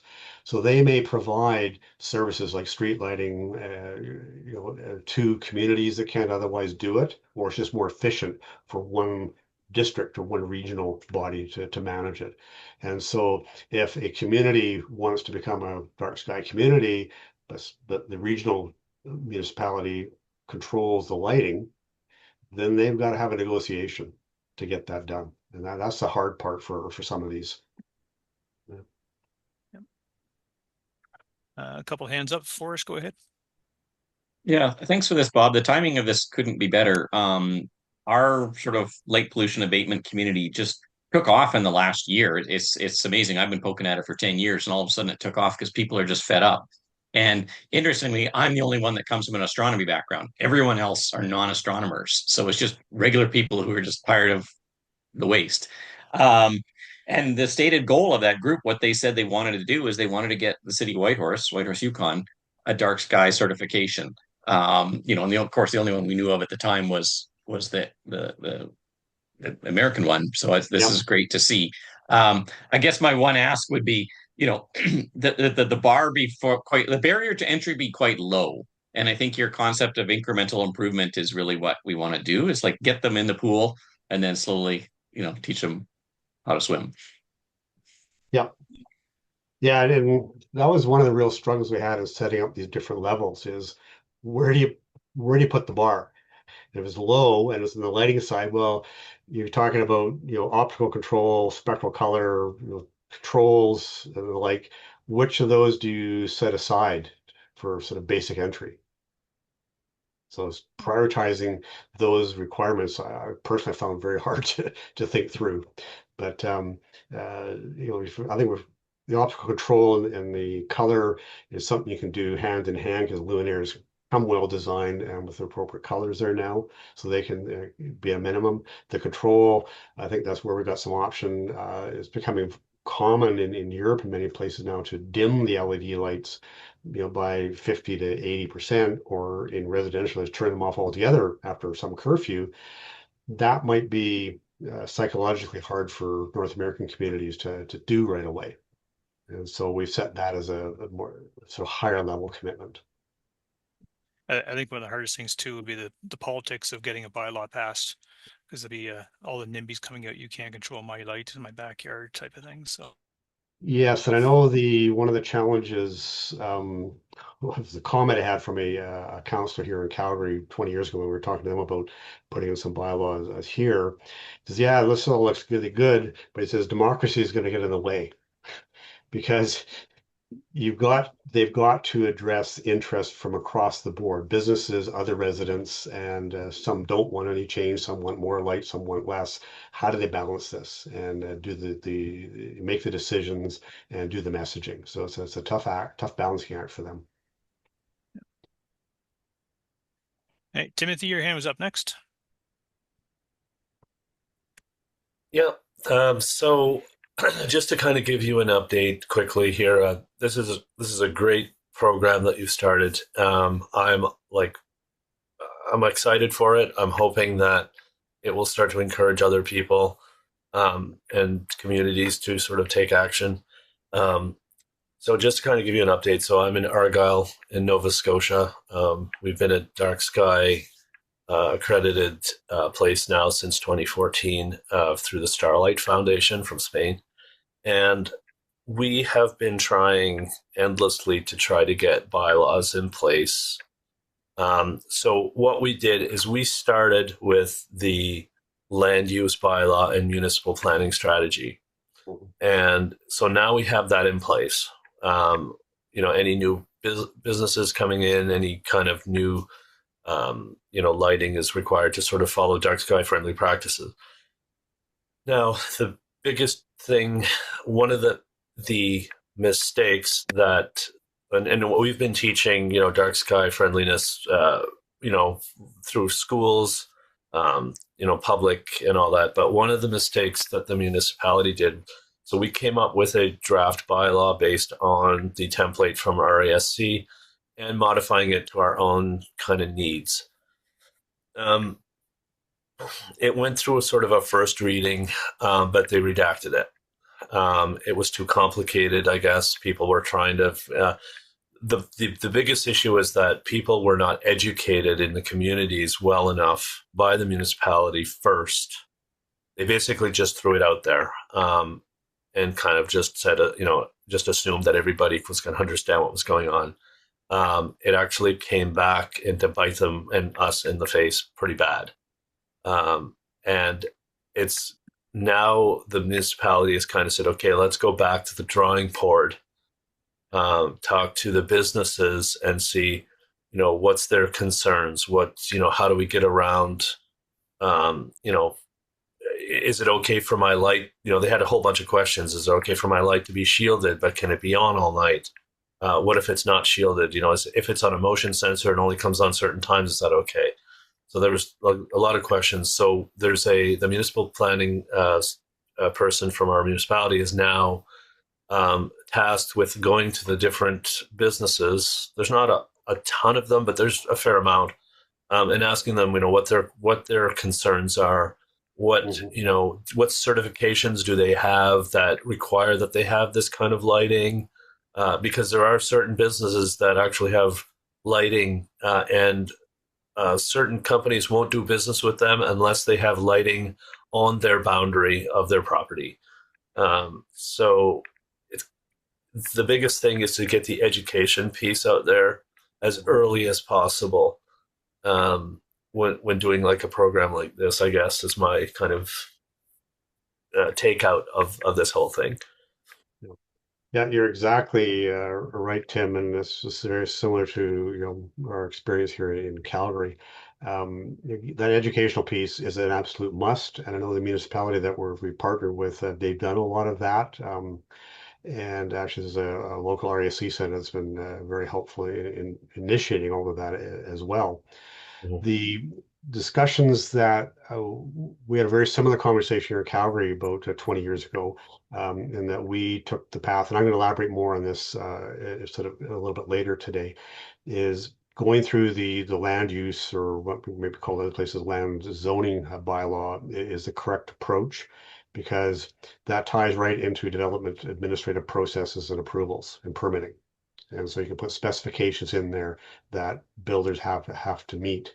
And the hiccup we ran into is that we laid out what we think should have been written into that bylaw, and there were other parties involved, businesses, etc., who had some different ideas, like the idea of having things written into the land use bylaw, but had different goals in mind. And so even though we specified, full cutoff, lighting back in those days and aim and all that, they actually had pieces in the bylaw written for explicit uplighting. And rather than maximum illuminance levels, they had minimum wattage levels.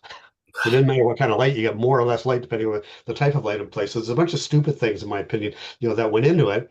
But having said that, we've seen a change in the sort of the default lighting on building construction, especially the commercial stuff around the city.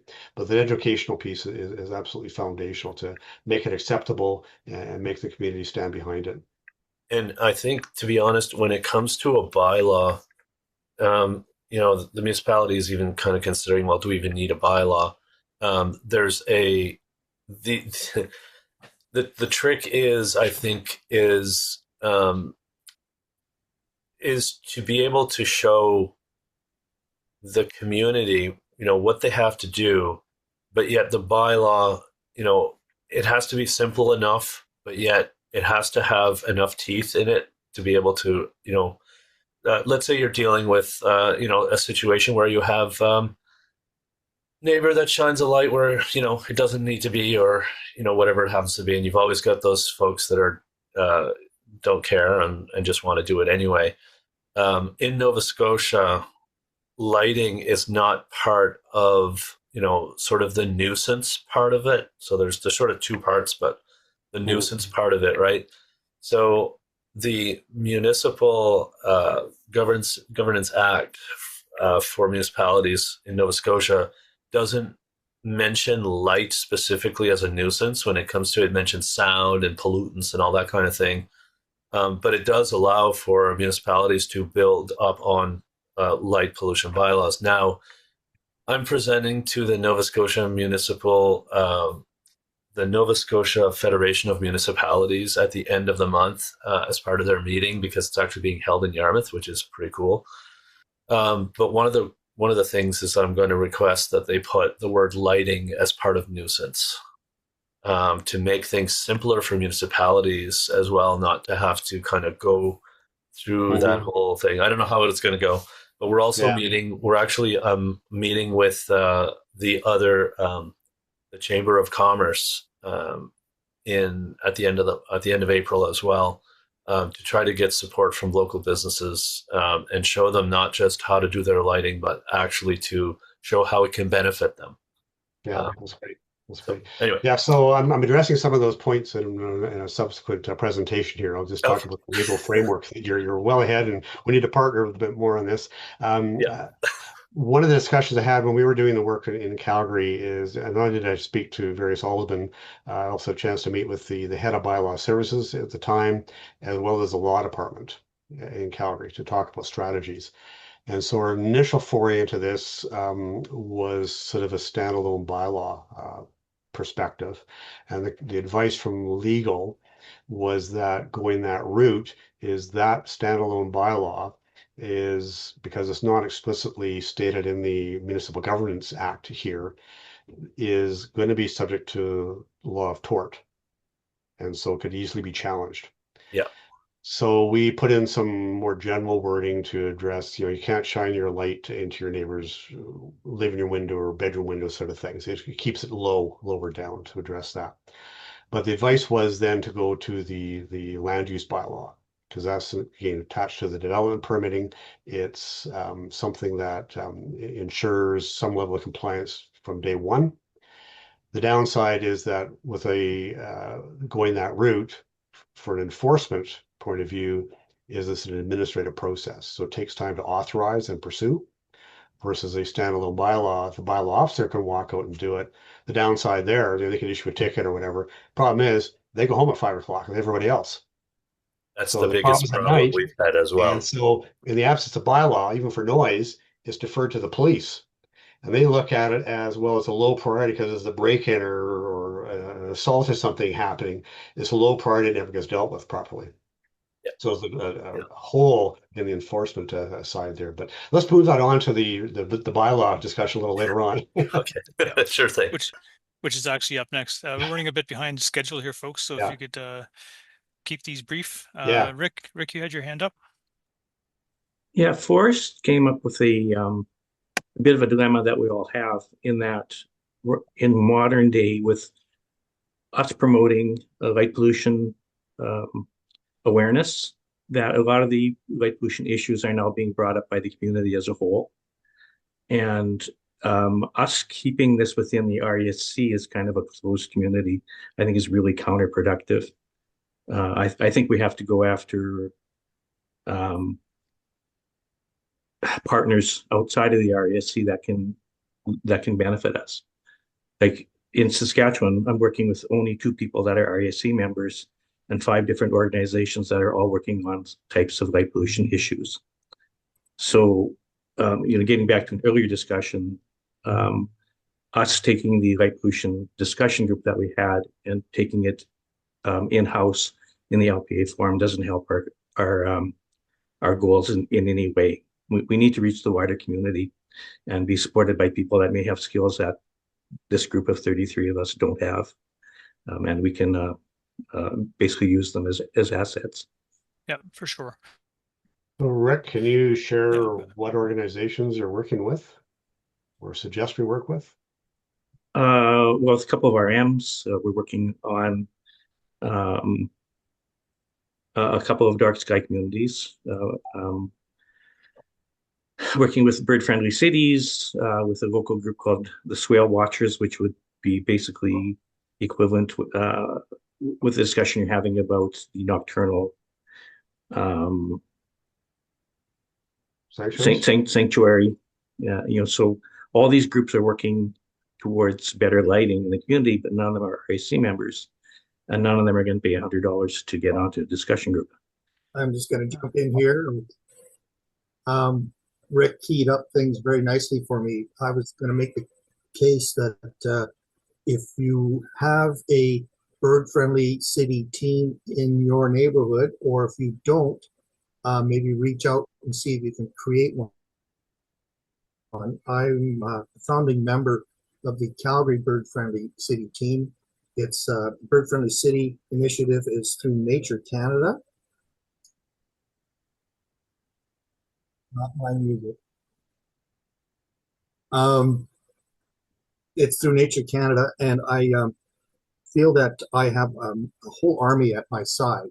There are probably 100 birders for every amateur astronomer in this country.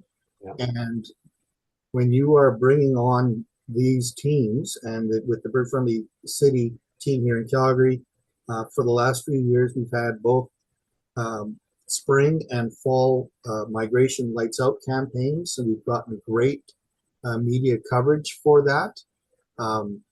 It is really nice to share the load on, this burden of kind of proselytizing about the benefits of dark skies, and then you now have this team. So I encourage every one of you to see if your municipality has a bird-friendly city team, and if not, reach out to prospective groups, because one of the key factors is reducing risks for birds, and light pollution is one of the risks that they have to mitigate, and it gets the city team points to minimize light pollution. So it's really you're lined up very nicely with your local birders. Thanks.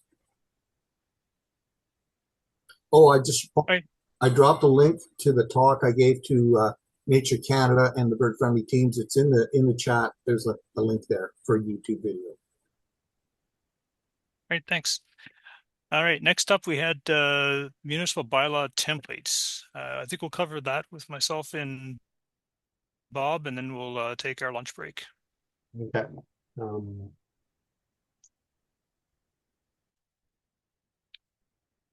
Okay, so I mentioned with the dark sky community, we're putting together a guide to regulating lighting through a bylaw. And so what I'm going to talk to a little bit here is a little bit about the regulatory framework in which we're operating, and then talk about the actual guidance itself here.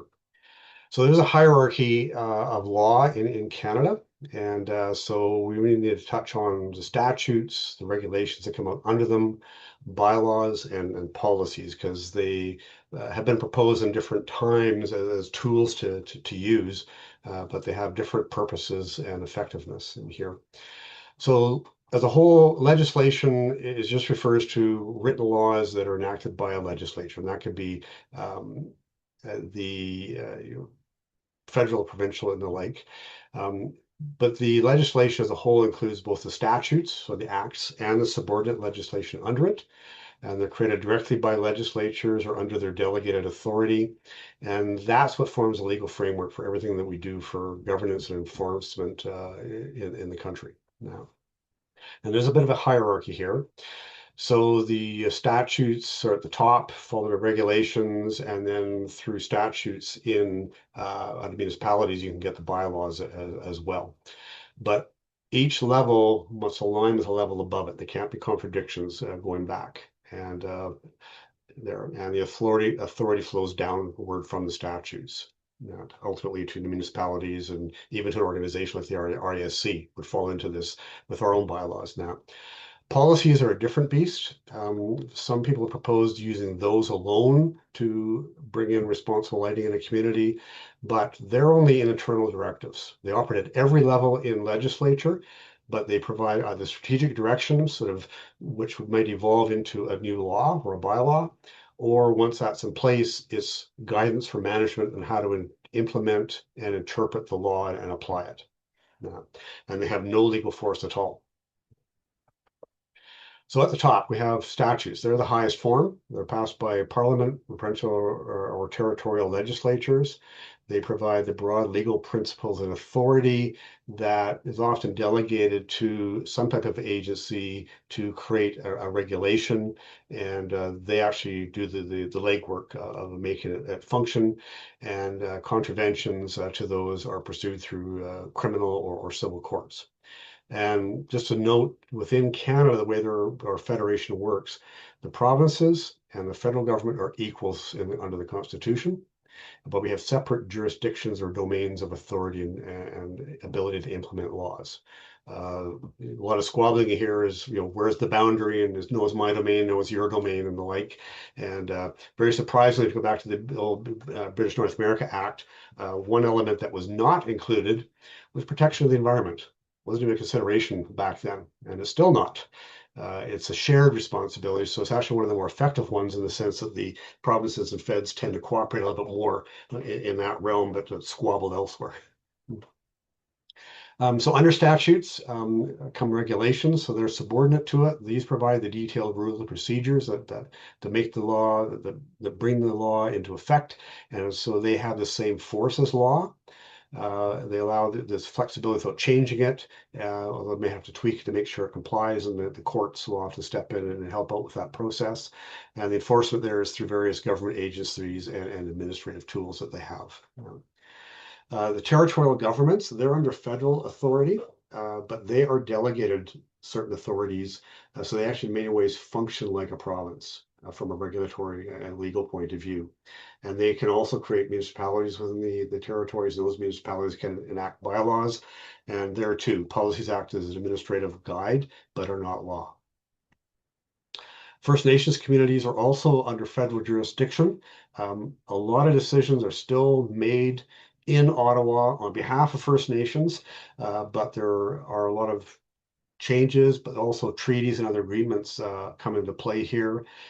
Many of the communities can actually exercise a certain level of self-government powers, but they have to demonstrate their ability and capacity to do that. And I haven't gone into the details on that, but they do have a number of acts that address that. But once those are in place, they can enact bylaws as well. And but they must, like everybody else, align with overriding federal or provincial laws. And again, they can use policies to support their own governments and community priorities there. So very similar to municipalities that are not part of First Nations. And then bylaws, so sort of the lowest level of law. And these are communities have to have this authority delegated to them. So the provinces and territories do that under the Municipal Government Act, or in Ontario, I think it's the Municipalities Act, something like that. It's a little bit different, but they all function the same way. And so within the boundaries of the municipality, whether they're regional or local or whatever, and even organizations like the RASC, we can pass bylaws because those rights are conferred to us. They address local or operational matters. And from a bylaw, and especially the regulatory side for lighting, they can regulate, prohibit, or impose requirements for land use and zoning, their building design approvals, signs, noise, etc. And again, they can't conflict with statutes or other regulations, so they have to be fully aligned there. And they're typically enforced through administrative processes, fines, or they can resort to the courts to pursue things. I bring up condominium corporations as an example because the dark sky community application could be pursued by non-governmental agencies such as a resort community or a condominium that has a few hundred properties developed within their boundary, and they want to do something because they're governed in much the same way. The rules that they have to operate under, the rules are laws are provided by the provinces. And maybe the territories, I don't know, but I know it's for the provinces. They have to adopt their own set of bylaws, and they have to regulate what owners do, how common property is dealt with, and other governance matters within their boundary. And they too use policies, but those manage day-to-day issues. And again, they must be in full alignment with higher level laws in the place. Policies as a whole, in general, instead they're internal directives or strategic guidelines. Where do we want to go, and then how do we implement things? So they're adopted by anybody who has the bylaws. They guide the interpretation and implementation of the laws, and they also, when it comes to management, is if they're taking some risk on interpretation or implementation, how much tolerance does management have before it has to go back to the legislative body to get further guidance? Right. Policies do not have the force of law, and as such, they can be changed anytime without legislative approval. And that's why they're so weak if you're going to go that path to try to regulate lighting. They're just not going to be effective. So key takeaways from this segment is we have this legal foundation, bylaws operationalize law at the local organizational level, and policies are just a guide, and everything must align properly within that legal hierarchy. So some practicalities. Tim alluded to this, and I certainly, or discussed it, and I alluded to it in my conversations with here in Calgary. Counselors, boards, administration, people I've dealt with, they have sort of two fundamental questions. Are the requirements that we're proposing doable? Is the equipment available? Can it be engineered? Is it safe? All of those types of things. And is it enforceable? Do they have the mechanism to make sure it's going to work? So administrative processes will help that process, but as a contravention, how are they going to deal with it? And there's pros and cons a different way.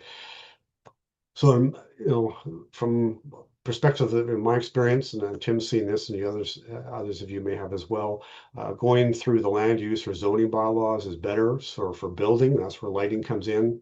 You can provide clear performance requirements for the lighting, and there's a supporting permitting process to say you can't do it until we give you authorization because you've said you're going to be compliant and you've demonstrated that in some way. Contraventions are more difficult to deal with, though.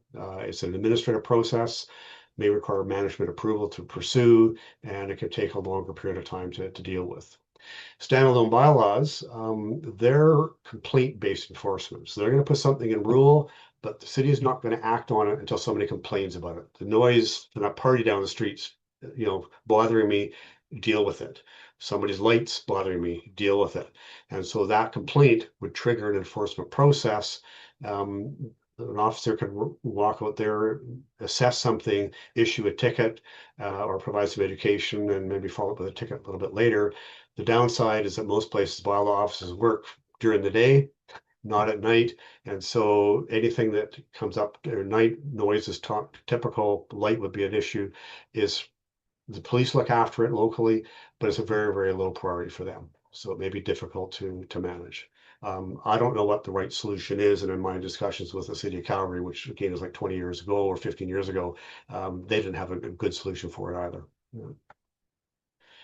So to the guide itself, or maybe I'll just pause there if there are any questions or comments on sort of the regulatory framework.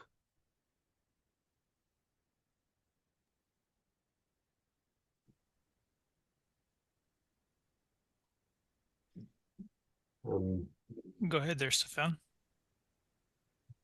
Thank you. I have a little bit of experience on this. As you know, I'm doing this for a living as well, but similar to Tim, the bylaws are a tool, but the enforcement, there's what we're quickly coming across, whether it's a small municipality or a larger municipality, is there's no appetite for enforcement. And then that sets the stage that if it's not being enforced, then it's basically useless, right? And you may get down the road in 5-10 years and be faced with the consequences of increasing light pollution in the supposed to be protected area. Secondly, what we've done for a workaround with one of the clients I have here, a small municipality, is they already, 3/4 of the municipalities have Portal 2, so they already qualify. So our workaround about that, this might be useful for everybody on the screen here, is we're using the bylaw as a proactive instead of a reactive tool. So if the community already qualifies and you implement the bylaw, especially with this community, for the bylaw, it has to go to the Regional Service Commission. So it has to be enacted and voted by the municipality, but it's really the Regional Service Commission that implements the bylaw. We've already got sort of like the buy-in from the urban planner that when somebody issues a request for a building license for residential, commercial, or industrial, that those bylaws are effectively communicated before a shovel goes in the ground, so that any future build or anything is done within the protected area, that'll stay status quo. That's at least the design. So that was really good with the municipal leaders who were always hesitant of going bylaw, and more importantly, it's the enforcement. They have no appetite these days because we all live in a very divisive society right now, that it's very political. Some councillors, municipal councillors, have said, I don't want to be accosted in the store by somebody that doesn't agree with this, right? So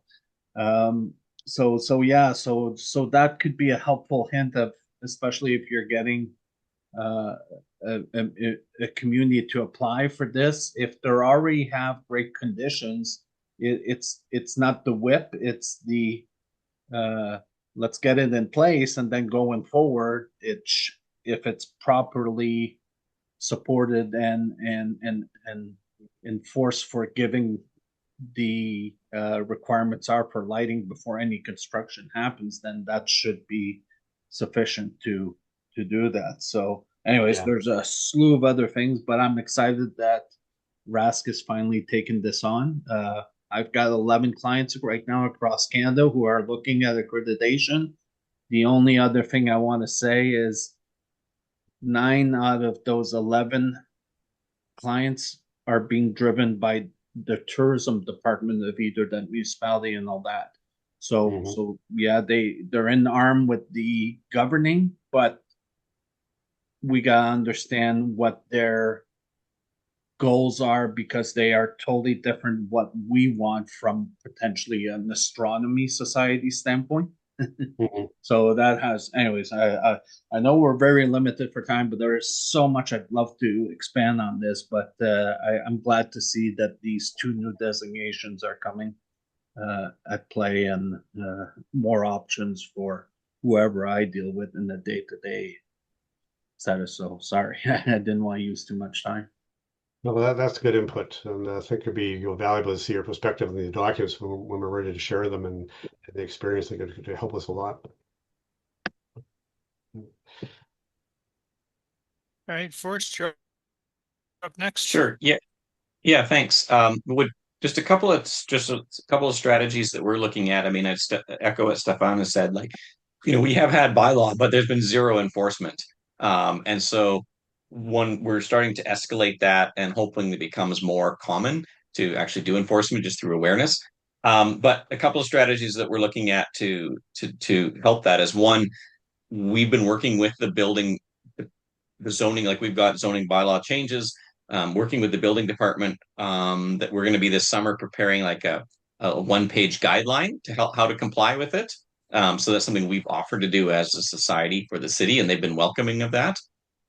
So that's one piece. The other one is that they would give out to builders, or developers, is that they didn't want to implement everything we wanted in the zoning bylaw, but they're interested in using it in their development permits. So when they issue a development permit, they can issue additional requirements.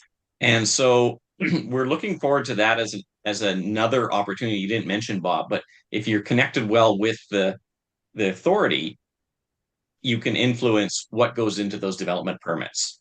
Right. And we're looking forward to that as another avenue as well that can go above and beyond what's in our zoning bylaw. Yeah. So that's a point I'll be making in the upcoming here is you need the development and building pieces that you need to address. All right, Bob. All right, well, we'll continue on then.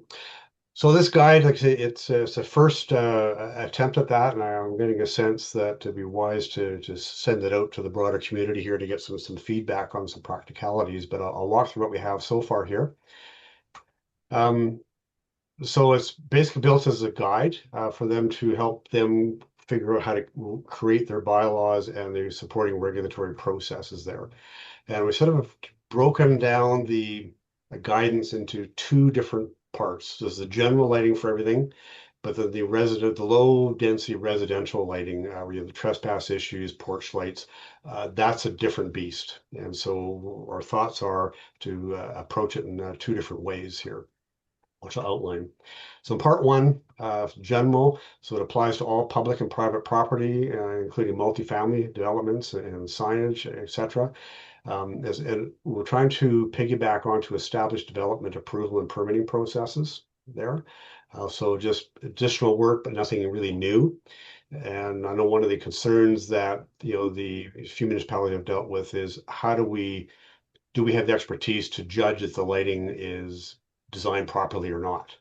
That's one concern, but that can be addressed, I think, with the architects in the world who can read the stuff and understand it. We're suggesting that this would cover all new developments, redevelopments, and major renovations or modifications to a property. And it considers lighting on buildings, any sites and rights of ways, and some public infrastructure, and all public infrastructure actually. And we're setting out technical operational lighting performance requirements there. There may be some type of lighting within a jurisdiction that the municipality doesn't control, like a railroad lighting. They're world to their own. Anything controlled by a federal or provincial statute or some other group, then they need to, the municipality have to engage those other groups to say, hey, come along and cooperate with us and change your lighting. So all new lighting must meet the shielding and the color requirements. From a renovation point of view, we've sort of picked a threshold of 25% or more. It triggers bringing the entire site into compliance. That's a bit of an enforcement issue, but there's also a bit of an honor system here too, to make it work. And if there's changes or replacements, it trigger something of a compliance review. And you have to bring things into compliance. Even in your own home, if you say renovate your kitchen and the distance between the countertop and the cupboards or other features don't meet the current rules, they have to be brought into compliance. And the builder you hire to renovate your kitchen has to know that and has to do it. Now, we also have certain prohibitions and exemptions too that we would allow here, that we itemize now.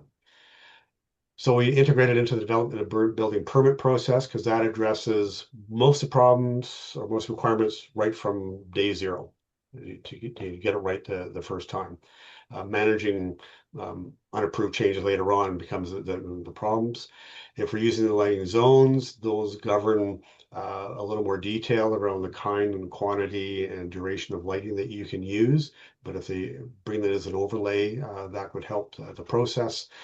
And we're suggesting that site plans must show the location of luminaires, the types of luminaires, and even providing isolux maps to show and the calculations that they did show that they're compliant. So the lighting designers will do this, and they, I think from a professional standpoint, could just ask them to certify compliance. That takes away the burden from the municipality to check everything if they can rely on some professional stamp certification to say it's compliant. Yeah. And we have, temporary exemptions as well that are allowed. So, during an emergency or certain types of construction or a festival, where lighting's in there temporarily for maybe a few hours or to a few days at a time, the city should have the ability to authorize an exemption, because not all of that lighting can necessarily be put up to be fully compliant, because it's the time frame doesn't allow it, and this equipment might not be available. Yeah. So the lighting zone, so I don't see in my experience, of course I haven't seen anything across the country, I don't think they're widely used across Canada yet, but we're advocating that they do so, use them, or begin using them, because a lighting zone, as they're defined, establishes the state's the desired ambient lighting level. It's not to capture the current lighting levels, but it's the desired ambient lighting levels there and the behaviors there. And these lighting zones are now actually being built into the Illuminating Engineering Society's technical guidance. So there they got more detailed instructions of illuminance and color and the light that's being built in there. They reflect the various land use going on there, and they're a simple overlay to existing lands use. So it's not applied to each individual parcel of land, it's to a district or a region of land there. And if it's adaptable, so that if a given parcel is cut by two different zones, the most restrictive zone applies to that parcel of land. So that handles the boundary conditions. And just a quick description of what they are. L0 is basically very protected areas. There's no or extremely limited lighting within them. So parks, preserves, and around observatories. Lighting zone 1 is more generally what you find in a rural area or sensitive environmental areas, including city parks. It's generally, limited lighting, and it's a pretty dark environment overall. When you get into low density residential and suburban areas, is lighting zone 2. And then lighting zone 3 is more densely or intensely urbanized areas, commercial and industrial areas. And there is an allowance for lighting zone 4, which are high activity areas. A lot of communities in the US that use these zones don't allow them, and we wouldn't permit them at all in dark sky communities. There's just really no need for them. These would be very intense entertainment districts or something like that. You just don't really have a need for this very, very high intensity of lighting here. We're also moving away from the old nomenclature of full cutoff, semi cutoff, etc., because even the IS has retired all of those and now going to these bug lightings. I'll touch on these in a moment. But the B is the backlighting, so behind the pole, or the house side they call it, for street lighting. The uplight, everything above the luminaire into the above the 90 degrees from the zenith, and the glare, which is an account of the forward shining light and the backlight and how it affects the glare as a calculation there. And more and more luminaires are coming out with a bug rating, and the bug ratings that can be applied vary by lighting zone. The IS has a table that they published. The modification that we would put in is the uplight would be 0 in all lighting zones. So no uplight allowed at all. And even if you buy a luminaire that fits, you don't want it aimed up at a high angle. You want it be flat so that it adheres and keeps to this no uplight requirement. And glare, I want to keep the rating down to a 2 or less, preferably. This is the amount of light that's in that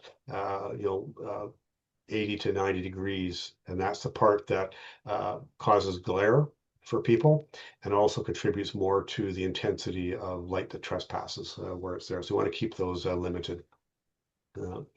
So for bug light, what they've got around luminaire, if you look at the picture on the left, is if you got a pole with a luminaire put on it, all the uplight, everything above the lamp, above the horizon, if you will.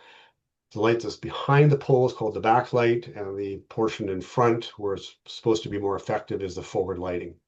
And then from the side view on the right-hand image, then the bug light is the distribution of the lights. It's the luminous flux coming out of the luminaire as well. So it's the lamp plus the optical properties of the luminaire. It distributes the amount of light into these different zones. So if you look at on the right hand side, we have the FL low. That's right below the light. That's the forward lighting low angle, moving up to mid angle, the high angle, and very high angles. And that's at high and very high angles where you get that glare component. You have a similar thing on the back side.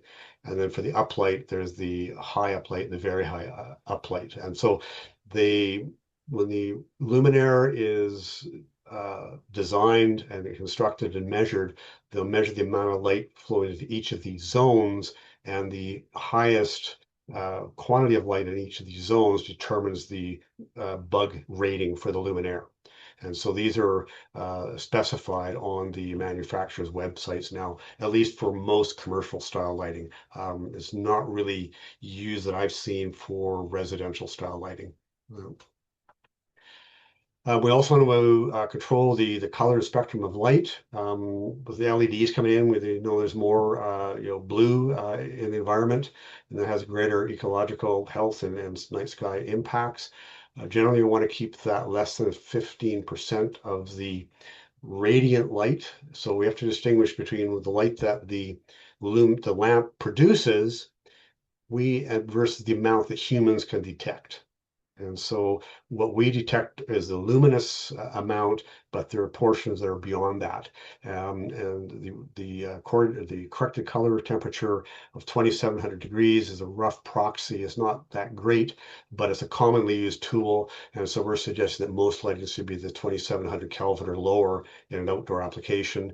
You get into a more ecologically sensitive area, 2,000 or less. Problem we find right now is that most street lighting is maybe 4,000 or 5,000 Kelvin. Try to get it down to 3. So we've got an absolute limit of 3,000 built in, but most we should direct towards 2,700 Kelvin and lower. And then for certain types of applications, for example, outdoor dining, you might do something a little different so you get proper color rendering of your food, for example. Yeah. So the classes I mentioned, so class 1 is more the critical use things for your sports field, outdoor dining, where color rendering is more important. Class 2 is more general safety and wayfinding. So street lighting, parking lots, walkways, just safely getting from here to there is where the class 2 would apply. There may be decorative or architectural lighting, and then you get class 4, we have parks and environmentally sensitive areas. And where we use the different classes is to control lighting color, but also dimming and curfew requirements. The illuminance level and luminance, I don't know if you're all familiar with it, but I'll just quickly define the difference. Illuminance is the amount of light falling onto a surface, and the luminance is what the human eye sees. So the amount of light reflected off that surface. So the qualities of that surface plus the quality of the incident light determines how, if I would use a colloquial word, how bright that surface appears, and even how the color is rendered off of that surface. But there's different calculation methods, and the IES specifies a range as a guide, but these are not design goals. They're a starting point for doing your calculations, and often you can get away with less light, and we're suggesting we take their minimum values as an upper limit when you start to do the calculations, but don't treat it as a design goal. Pay attention to the environment, what the purpose is, and when you're going to need that light to do a proper design there. And both calculation methods are acceptable. Illuminance is easy. It's a direct calculation to do. It can result in overlighting, though, and that's one of the caution, but it's relatively cheap and easy to do. Luminance calculations requires that you know the reflective properties of the material, the roadway, whatever you're shining light on.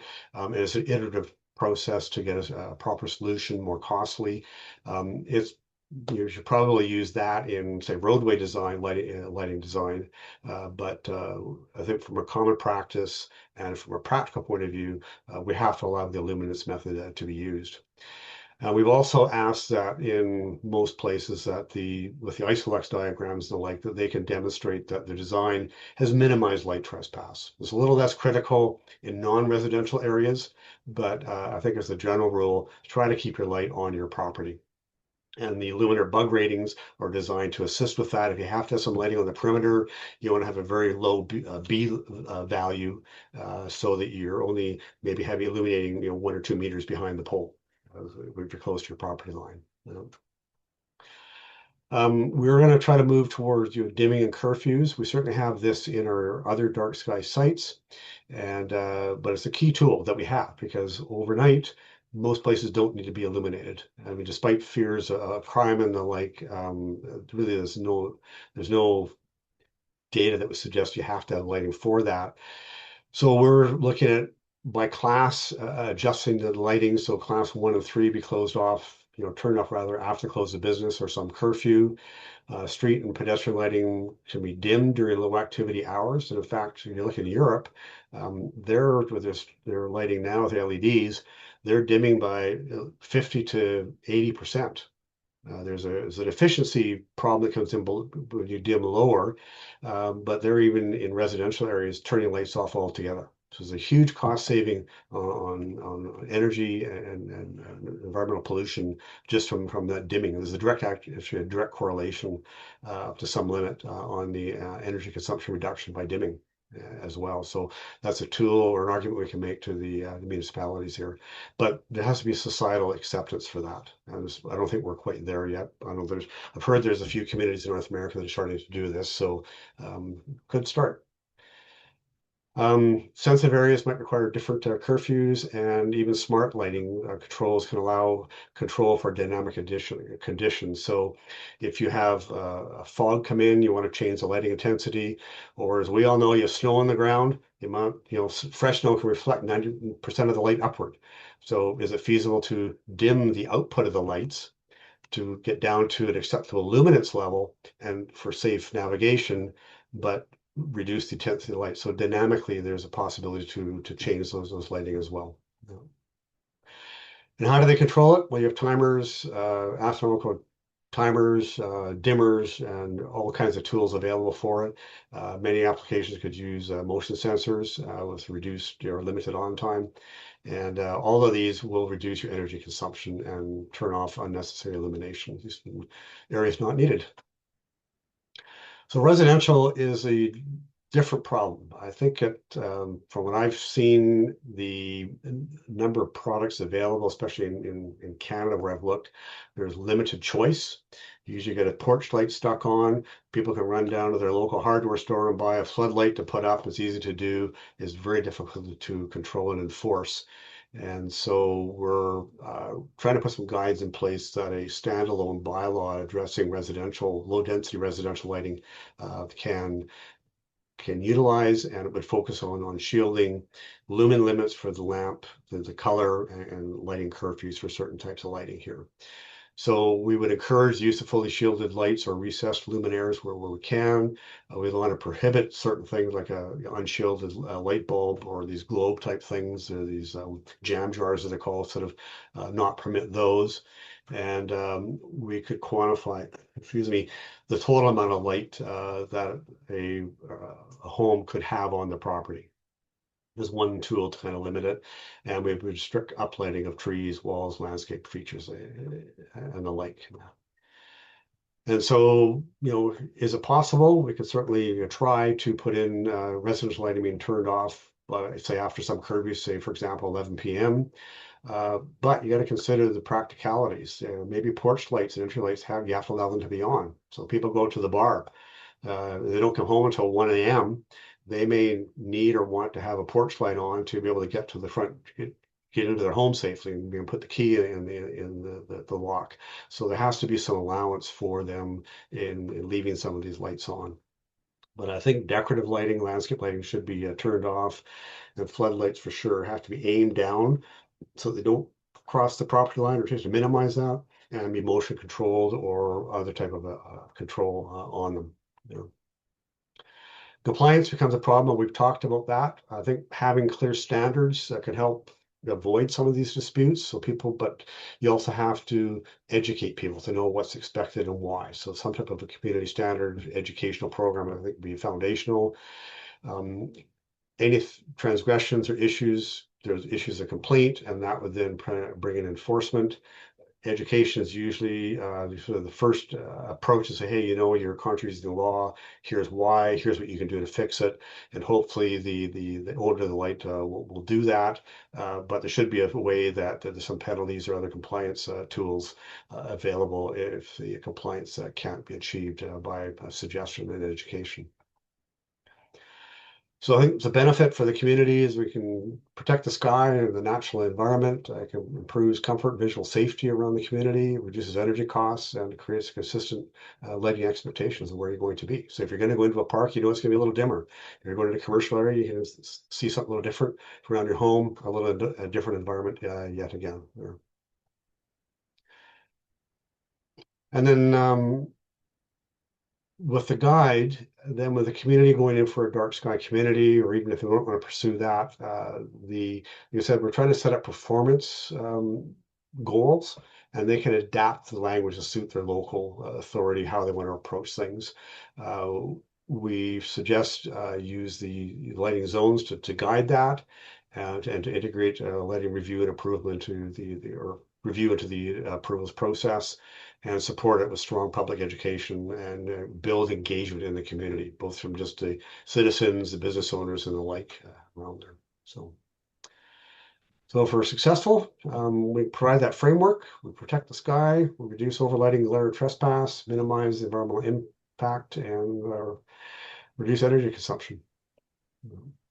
That's all I had to say on that one. Right, Bob, thanks. I think one of the key things we're getting out of here is education is a key and can't be wholly go look on our website. The communities are going to need to get into doing media or newspaper ads, whatever it is, to educate the public. You can't just have the bylaw and then let it sit and not pay attention to it, and then come back a year later and nail a guy for having a light that's been on for a year, but he hasn't been educated on it. So there's got to be some outreach from the community, from the municipality, sorry, to the members to let them know. And I think going into creating the bylaw, you have to have that campaign ahead of time too, to educate everybody. This is a problem, and it's getting worse, and this is how we want to solve it, and this is why we want to solve it. How you light your backyard is great as long as it's not affecting my backyard. Same thing with noise pollution. If it's someone's stereo, you go and get it shut off pretty quick, but lights aren't seem quite the same way. Right. Up next, I have the bylaw template. All right. So we want to build practical and adaptable templates that everybody can kind of take and develop for municipal laws. So they're not just guidance, it's something that a municipality could realistically tailor for adoption. There's no shortage of letting guidance out there, including what we've been creating. The municipalities also don't have the time or expertise to translate that into enforceable bylaw. So by creating a template that they can just take and reword it where required, it's should be able to bridge that gap. So we want to make something that's practical, technically sound, easy to understand, and straightforward to implement. It's going to be adaptable for municipalities of varying sizes and have the capacity. One of the things we'll end up having to do as well is train bylaw officers on how lighting can be inspected for whether or not it encroaches, and if it does encroach, is it at a high enough level that it's actually going to be considered a nuisance.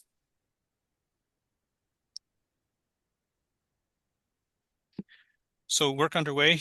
We have created a draft template. I basically asked ChatGTP to take a look at 20 different bylaws from across Ontario and smash them into something. And I've been pulling that work apart to some extent and getting the messages straightened out. So it's going to take a little while longer before it's ready to go. But hopefully, when we send it out, you guys will all have some capacity to have a look at it and see if it makes sense.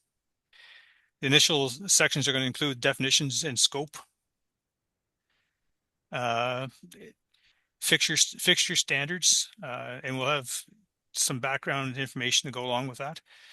Exemptions and special cases. A lot of the bylaws that come out, including golf, which just did theirs in December of this year, made an exemption for the town itself, so they don't have to obey it, but everybody else in the town does. It's kind of rude. City Hall can be lit up, but you have to turn your lights off in your house. Doesn't make sense. But at least it's a starting point. Early alignment with responsible lighting principles. So we want to make sure that the 5 principles are respected and explained at decent levels. As we have a parallel effort going along, we have a guidebook for municipal engagement. It's kind of a toolkit that we'll send out so that you know how to talk to your municipal council. It'll sum up the briefing that Bob just gave on how municipal decisions are made, how to approach, how to frame the issue that it makes sense to the councillor so that they want to take it on. If you can get a councillor to take it on, then you're halfway, you get your foot in the door and you're should be on your way in. So we're building both pieces together, the technical solution and the pathway to adoption.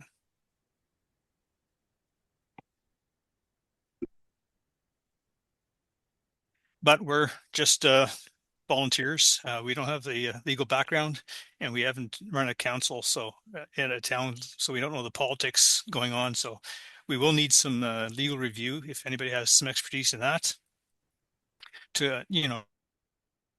We can make sure it's enforceable by providing that training to the bylaw enforcement officers. The township will still have to buy the necessary tools for light meters and stuff like that, but those are fairly inexpensive devices. We want to make sure there are any unintended conflicts with provincial legislation. So there's rule, and federal for that matter, there's rules on how bright lights have to be on a highway, how towers and other obstructions are lit up. So those have to be included as well. So they'll have to be, they're worded in the template. Every province has different planning frameworks. For Ontario, the Municipal Act allows municipalities to create bylaws for lights, and we don't have to put a grandfather period in there. So they can say effective immediately, all your lights are legal, you have to change them right away. That would be dumb. Unless of course you don't plan on running for office again.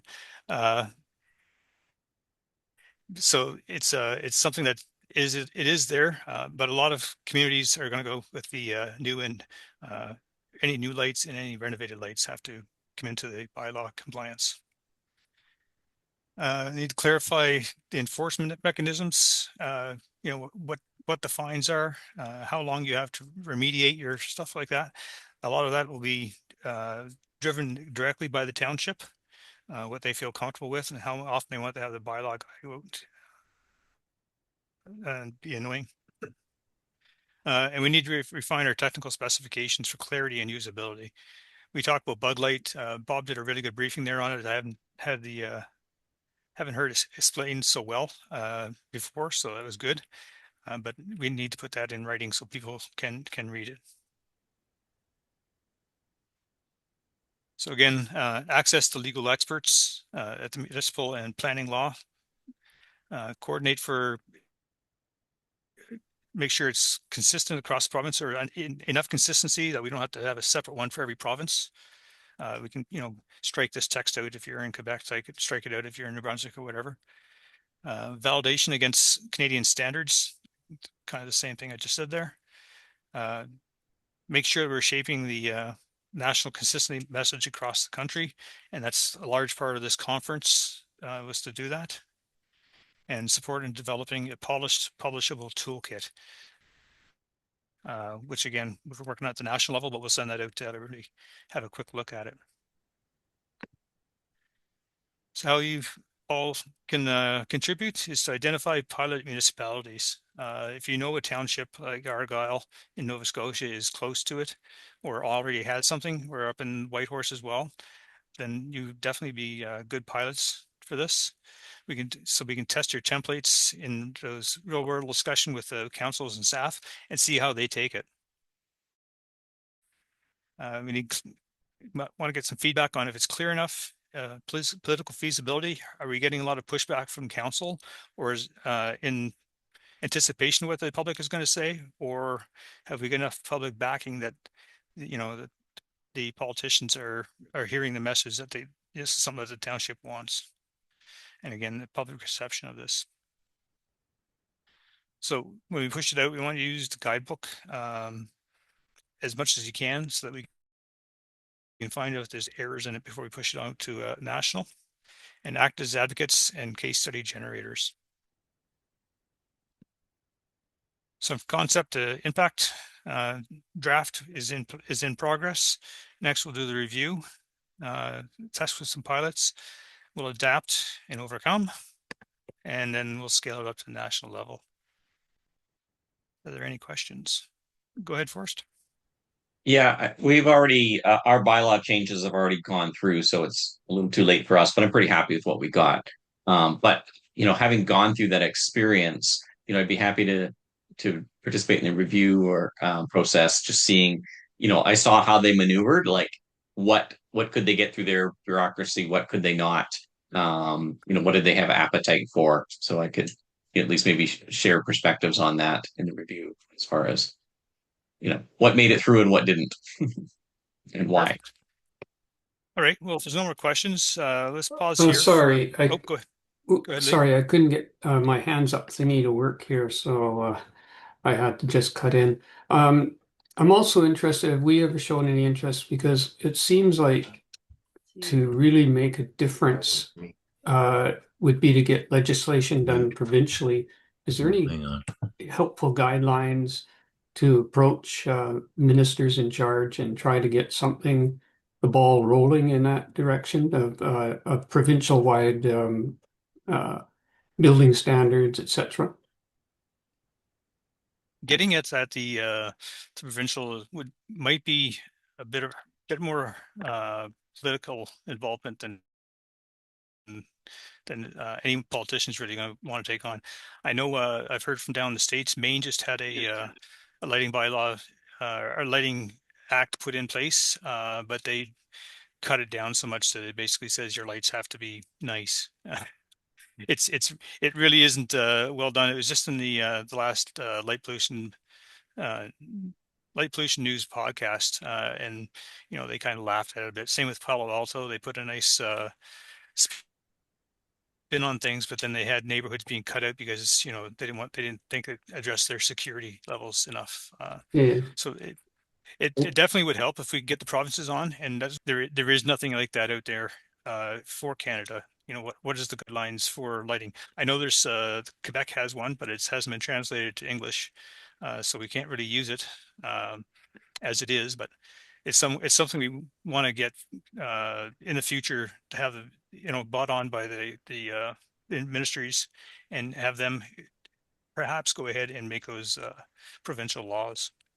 Yeah, the reason I brought it up is that one of the few wins that I've had around this area with a battle over light pollution, I found the results suddenly turned upward for me when I started to CC the provincial minister in charge of environment with every letter, and including the replies from the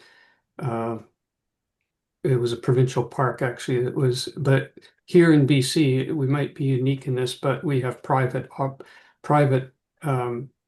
Years ago, the government of the day basically got rid of the provincial parks administration, and every park is administrated by a private sector contractor. And it was the contractor that I was unable to convince. They were screwing things up badly. And when I started to CC the provincial minister in charge of provincial parks, suddenly we got some results without ever hearing a reply from the minister or any such thing. But obviously it shook the administrator at that level that this could cause a loss of contract, something like that, if they kept being idiots about it. Yeah, you got a bit of an advantage in BC. You know, beautiful BC is the motto there. Here in Ontario, it's cut it down, build on it. So uh, Yeah, it may not work everywhere. I personally, I'd like to see every park, provincial park in BC designated as a at least a dark sky. Um, I forget the designation, not a preserve, but a um, environmental, preserve, like because they're already dark. It's just a question of keeping them dark with new generations. Yeah, and it's hard with the campers to go out there, you know, from their home and have to bring all the LED lights with them like they're at home. It doesn't make any sense to me. Yeah, but they would. I find most people in BC anyway, and most of our tourists come in, if there's rules well stated and well placed out, most people, not all, but most people try to obey the rules, and those who don't tend to be chided by those who do, and sort of embarrassed into doing it. So again, it's like you said, as long as there's a big enough percentage of public that buy into what you're trying to do, then it sort of becomes uh, un-Canadian to go against it. Mhm. Yep. All right, Forrest, and then we'll cut for lunch. Yeah, just Lee and Bernie. I mean, you know, maybe trying to get into provincial regulation might be a little bit ambitious, but an opportunity we had that I think maybe should go on your radar is we were able to connect with the technical standards group who write their standards for the government-owned buildings. So when they procure and operate buildings, the technical standards set what the contractor or consultant needs to design to. And so they have agreed to adopt our low impact lighting guidelines into their technical standards so that their new provincial buildings or any procurement schools, whatnot, hospitals, theoretically should follow the new low impact lighting guidelines. So not a regulation thing, but getting at that technical level into their technical standards might be, you know, put that on your hit list of maybe an avenue, especially like this, the new Canadian guidelines you guys are proposing would fit well probably with that. Thanks for that. All right, I have 3:32 Eastern. Let's call a break until 4 o'clock. So top of the hour for everybody, or bottom of the hour for Newfoundland. Good. Perfect. Okay. Through this presentation, we want to talk about an opportunity within RASC to bring our efforts together by building a shared national resource hub. Right now, we already have a lot of good resources across centers, different centers, and the challenge is that access to these resources is inconsistent, as we are all aware. And often people don't know that what already exists, and which leads to duplication work and time spent recreating materials over and over again. And that are the materials that are already existing. So this also presents a really strong opportunity. Instead of working in silos, we can start leveraging the work that's already been done. And by sharing knowledge across centers, we can make it easier for everybody to build on existing efforts rather than starting from scratch. The goal here is to improve access to resources, of course, and strengthen collaboration as well between centers, and ultimately increase the overall impact of our work in light pollution abatement. And to support this, the proposal is to create a Canadian Light Pollution Centre of Excellence. This would be a simple web-based hub that brings together curated links of resources. The focus is on making it easy to navigate and practical for everyday use. And what goes into the hub is, the hub would include a range of useful materials. And this could be educational material, policy templates, research summaries, and outreach tools. Essentially anything that helps centers take action more effectively. How it will work? The way this works is very simple. Centers contribute to the resources, the central hub, and those are organized within the hub, and then all centers can access them. It becomes a shared system that benefits everybody. An important part of this model is distributed ownership. Centers continue to own and manage their own content. The hub simply links to those resources rather than duplicating them. This keeps everything current and avoids version control issues as well. For centers play a key role in making this successful, of course, and they contribute materials, share best practices, identify gaps where new resources are needed, and help keep information up to date over time. Why this matters is this approach has a clear impact.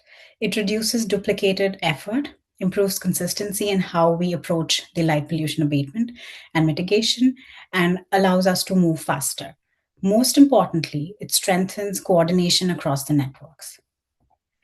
And to end this, this is about moving from isolated efforts to a shared national capability.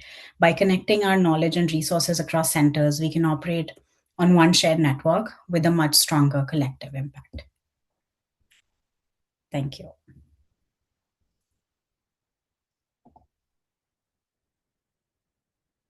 Over to you, Bernie. Thanks, Chetna. I think one of the key things, if we're going to do this, the idea is that the centers will keep the resources on their own website. The only thing that we ask is if you change the name or where it's located, you'll have to let us know. Otherwise, we've got broken links everywhere. So that'll be the thing that will bite us in the end, I'm sure. But if everybody is keen on this, when I was going through the websites earlier this winter, I guess, trying to find names, that's when I noticed that a lot of websites, a lot of RASC center sites didn't have a dark sky site. They didn't have the information, and if they did, it was just a placeholder. Obviously, you don't have the in-house expertise in there, so that may be why the resources weren't there. So this would be a way for everyone to have a common pool, because I'm sure that a lot of non-RASC members go to your website looking for information before they actually reach out and contact us, and that could be because they were driven there by a Google search or something along that line. So, question from Rick. Do you have template outline for what you want to do? He does.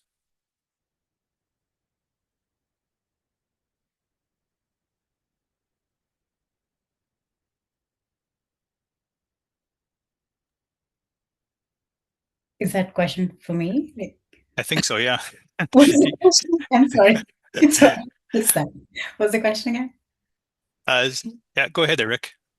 Okay, so this idea I've been working on for many years. I just don't have the time or the energy to get it done. But I have a template set up that I want to pass to you for this type of web-based initiative, because I think the duplication thing that you're talking about is huge. And just through the chat group here, I'm learning so much what everybody else is doing. But it's not all in one place. So this initiative, I think, is really important. So if you want to give me your contact information, I'll pass my idea and my template off to you.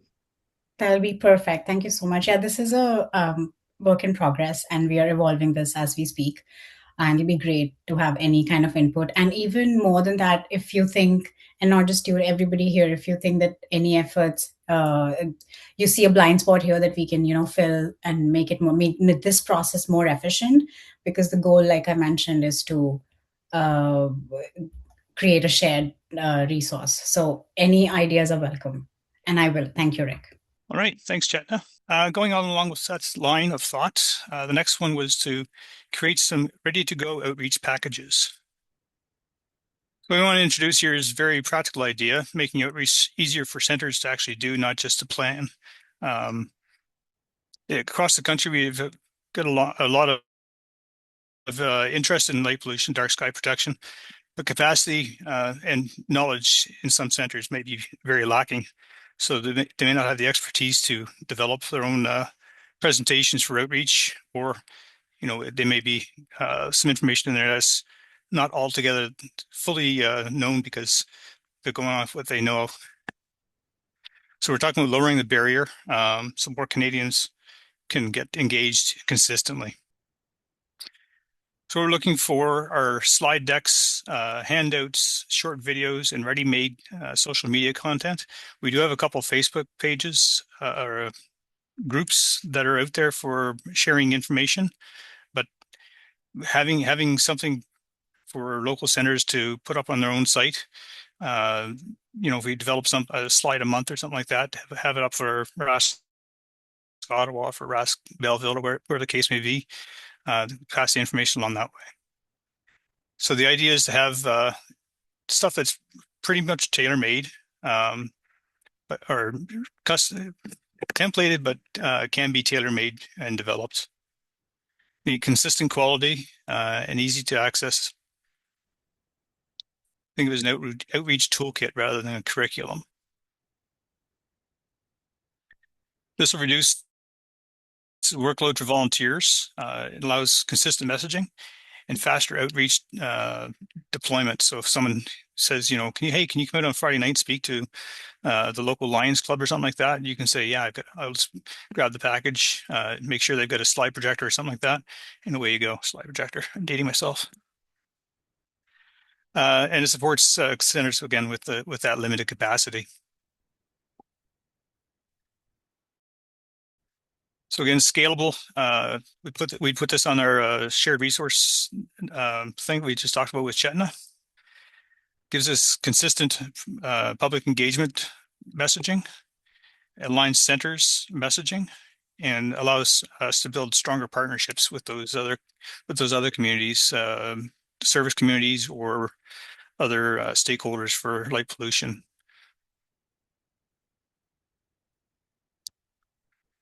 It also helps reinforce the idea that dark skies aren't just a niche issue, and there's something we're addressing collectively with a unified voice. So a bit of discussion here. What would be the priority audiences to develop the stuff for? Is it schools, town councils, the general public? Do we have preferred formats? PowerPoint's generally what's used, but it could be put into developed PowerPoint and then pushed into a PDF so that can be displayed instead.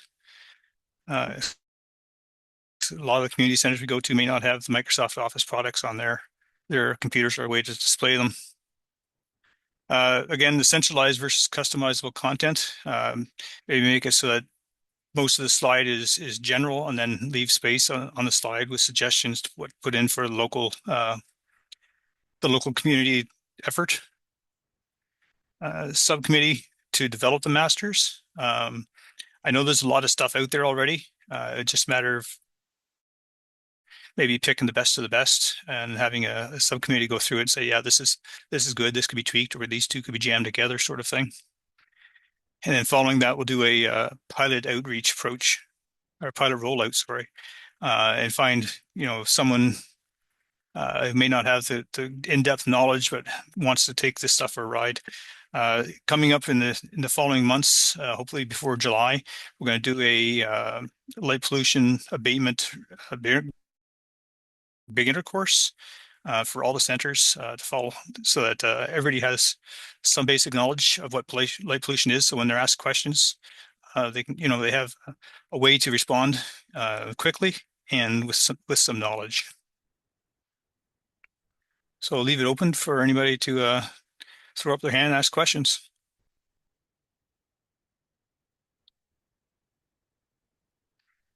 I'm terribly sorry if I'm cutting in on anybody here, but my hand up thingy doesn't work. I was a little late getting back from lunch. I missed the beginning of it, but I'm taking it pamphlets, handouts were part of the subject, and is National now going to print one for LPA or a good group of them, I should say, and if so, can centers get the template for it, or the what do you call it, PDF file for them, so we can have a local printer print them up, as I can get them done quicker and faster and less costly than ordering them in from National. Yeah, I don't think I don't know if National would be able to take this on, and I don't think Brendan's on the call anymore, so he wouldn't be able to chime. Oh, yeah, he is. Are you able to chime in on that one, Brendan? Maybe I can here. Oh, A or couple Bob? ideas. Yeah, so like a brochure, back, or Roland can chime in too. So back in the mid 90s, we created the responsible lighting approach. And with that, we had a trifold brochure that we created.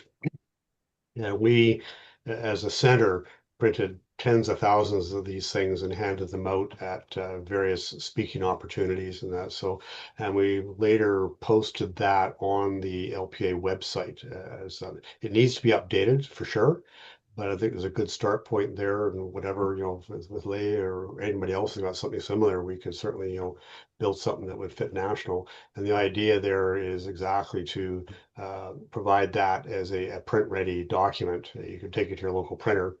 PDFs can work, CDR files, they can do more with, they can bleed to the edge and stuff like that. So that's doable. We had also, as a national committee, produced one in response to a problem that a couple of our dark sky sites were having, in that campers coming in and putting up string lights, or where the park had put in dim or red lighting, they were going in and changing the lights because they thought it was the lighting was too poor. And so we put together a brochure for parks as it's a single leaf, two-sided, that, how to behave in a park. That's a dark sky site. So there's a few modules there. And also from Calgary, to assist our public outreach, we also had I don't know what it's called here. It's a big backdrop you find at a conference booth. And it talked about responsible lighting and some other things. So that was something that we produced and carried around. I don't know if it's still is used, because I'm not involved in the local committee too much right now, but there's a few things out that we could certainly do. In terms of budgeting at the national, for the national parks one, we did have a budget to print and distribute that at no cost to the parks. Uptake was kind of mixed, and then with the constraints, and we decided just to send out a digital copy that they could print on their own. Yeah, I've got pamphlets that I've been doing, but I found out kind of accidentally that a former LPA chair in our made them up from Dark Sky Association pamphlets and just trimmed out their name out of them. So it is, I mean, it's not like as if one of their representatives would be here when I hand them out and say, hey, wait a minute. But still, it is sort of nice to have one that actually says Royal Astronaut Society of Canada on it instead of no name whatsoever. It's sort of like handing out, something, and then they say, and who are you with again? And so you have to give them one. We have business cards we have made up for us that has our website and such on it, and our meetup site on it, which we can hand out to people. So usually we have a stack of them alongside our brochures, but it'd be real nice to get a more up-to-date national sponsored brochure that we could get printed locally to cover the responsible lighting, which is a popular one. People are always grabbing those. And a few of the others, even the ones when the time is appropriate, when this new community dark sky issue comes out, it would be nice to have things to advertise that with. We have a May 1st event coming up with 90 high school students.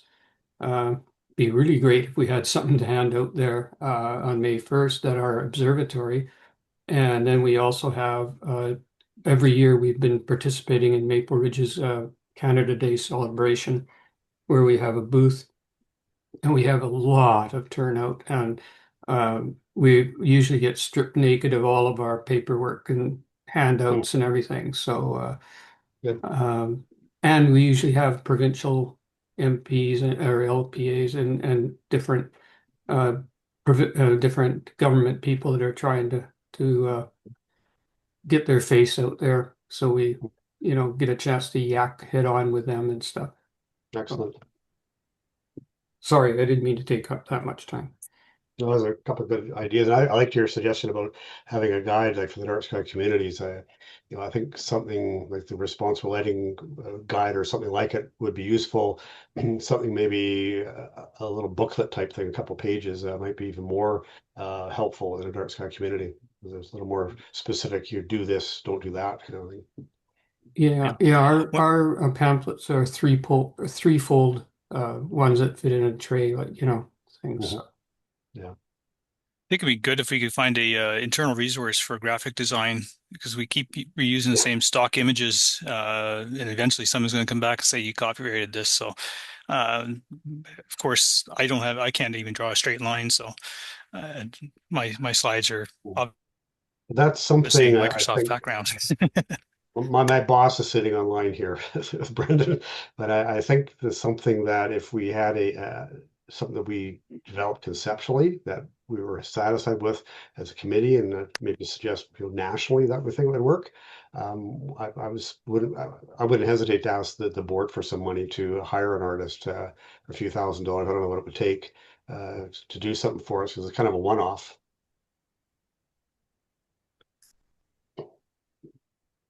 Yeah, good point in the chat. The QR codes on the websites preferred by people. That's good. Yeah, something you can come up on your phone quick, pretty easily, be nice.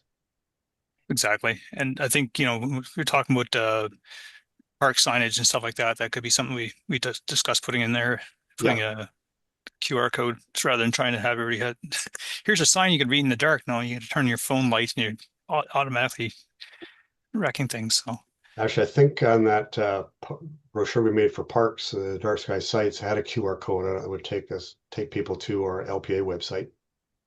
let's keep that in mind. Yeah. Can't change the name of it. All right, Forrest. Yeah, our initiative is planning to start something similar to build, but I think what our idea was to start is building sets of like collateral building blocks. So like the card you reference, Bob, is something like that. So just have individual topic items as small little blocks, all right, of content, because really we want to use it for social media. So we have a little block that can go on the Facebook or the Instagram, but we could reuse these blocks and even combine them together to say make a trifold or a double-sided. So the kind of approach we're going to do is build little building blocks, and that way it makes it small. We can do one a month or something like that, and we have these, and then we just reuse these little blocks, or collateral blocks, rather than and mix and match them however we want. Yeah, that's a clever idea. It is. You're welcome to use it, and we'll share it as we produce stuff. We'll share it, and you guys Excellent. happy to take it. That's what we want to hear. Sharing again. Exactly. Yeah, Kevin made a good point here. QR codes do not last over the years because they end up with a URL change and everything's not working. That's why I said, we got to make sure that we don't change our RASC.ca/LPA. I mean, I got a comment on the very first bullet here, Bernie, and your priority audiences. My thoughts are we're most often interacting with the public and maybe with schools. So having material that's directed towards that audience would be, I put maybe first. Right. For council, it tends to be a little bit more focused, and you can certainly use the same content, but you may want to modify it and focus it for the particular council you're talking to. Yeah, especially with council, you have to make sure it's brief enough that you got your 10 minutes and you're done. Yeah, and the other part for schools, I've talked to my wife about that because she was in the school system her whole life. The content has to match the curriculum and be authorized. Looks like Nada agrees. It's not hard to do, but it's just I'm a retired high school teacher, English teacher, and number one is you have to direct your content to the audience. Yeah. So you can't hand out the school brochure to the public. I mean, they have to match your audience first. Yeah. Yeah. Yeah. My wife's a retired English teacher as well. Expanding our reach through translation. So Canada is a bilingual country, as we all know. So our outreach needs to reflect that. A lot of our websites are all English. All of our outreach material is generally in English. I haven't found anything to the contrary, to be honest. So we're missing a key francophone area, such as those from Mount Megantic's Dark Sky Reserve. So the guide created by and for the province of Quebec also could be brought over to them or brought over to us. So there's a vast number of communities across the country that simply not reaching as effectively as it could. This opportunity expanding our impact, not just by creating new content, but by making existing content accessible. So that's pretty much the language breakdown. I think Manitoba might be a bit stronger in that, but they're probably more bilingual than purely Francophone. For Ontario, there's definitely some Francophone communities, especially in the eastern Ontario, along the Quebec border, Hawkesbury, and stuff like that. Quebec, 85% minimum. Those that don't speak French there are very few and far between. And New Brunswick, that's where I grew up, and 32% is probably about right. There's a large quantity of the province that does not speak English. Even within the other provinces, there's several Francophone communities that, you know, they're not purely Francophone, but, you know, they have a large content. They probably prefer if we could address them in their preferred language. Some of these communities are rural and have already enjoyed dark sky, but by having resources available to them, they'll be able to position themselves to ensure that this legacy continues for them.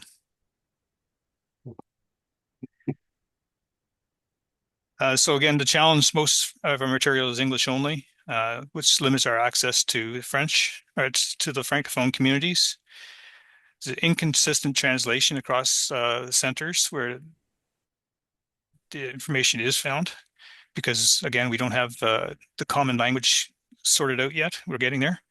So we're missing those engagement opportunities. It's not a lack of content, it's just accessibility. So the opportunities to reach that larger community, translating key materials. You don't have to do it all right away, but just pick and choose the stuff that, you know, that should get done. The CGOL is one of those key documents. And we can build a broader audience, improve inclusivity, and strengthen our credibility. It also helps centers engage locally. You know, our content doesn't necessarily have to stay within RASC. There's a lot of astronomy groups that aren't RASC that could definitely lean into our information rather than having to go across the dark sky.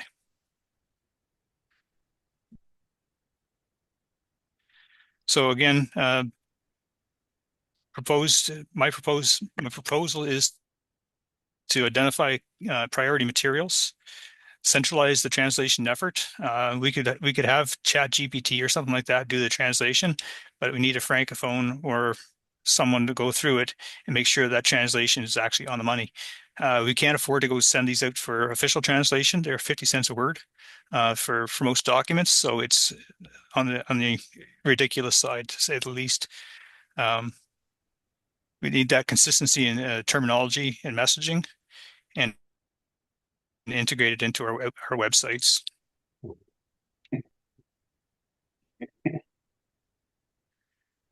So again, next step, select that high level or high impact content, engage bilingual contributors. Michael Finkelstein from Montreal said there's bilingual members there. So maybe we can count on them for some of the stuff. Do the pilot initial translation. Again, I can send something into, we can all do it, send it in to ChatGPT, and then have one of our Francophones look at it and say it hit or it missed, and then expand based on feedback. So there's our avenue of approach from English only to truly national reach.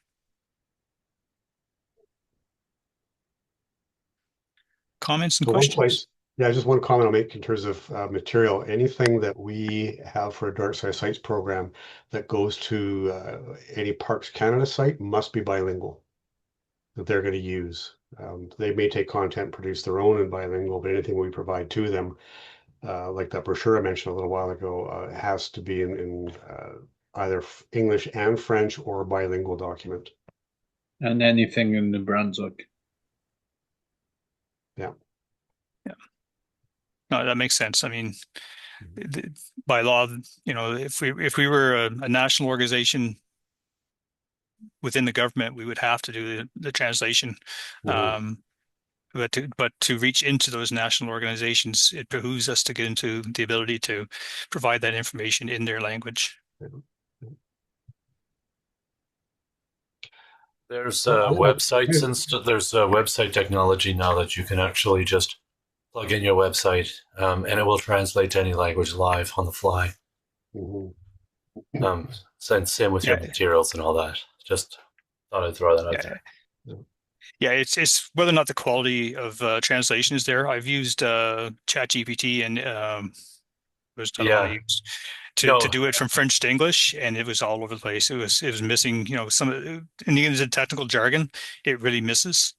So that's why we need that francophone to go through our English translations and say, okay, yeah, this word's not right, this word's better, sort of thing. So The challenge with French too is different communities have different different French.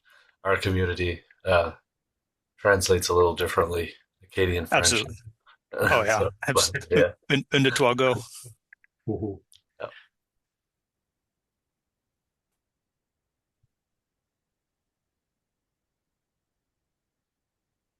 And I think there's real value in doing this. I remember we put Brendan on the spot, just from a society point of view.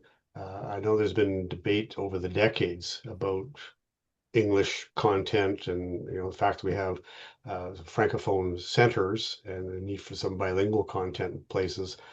What is the society's position on handling this question? I mean, we would like to do it.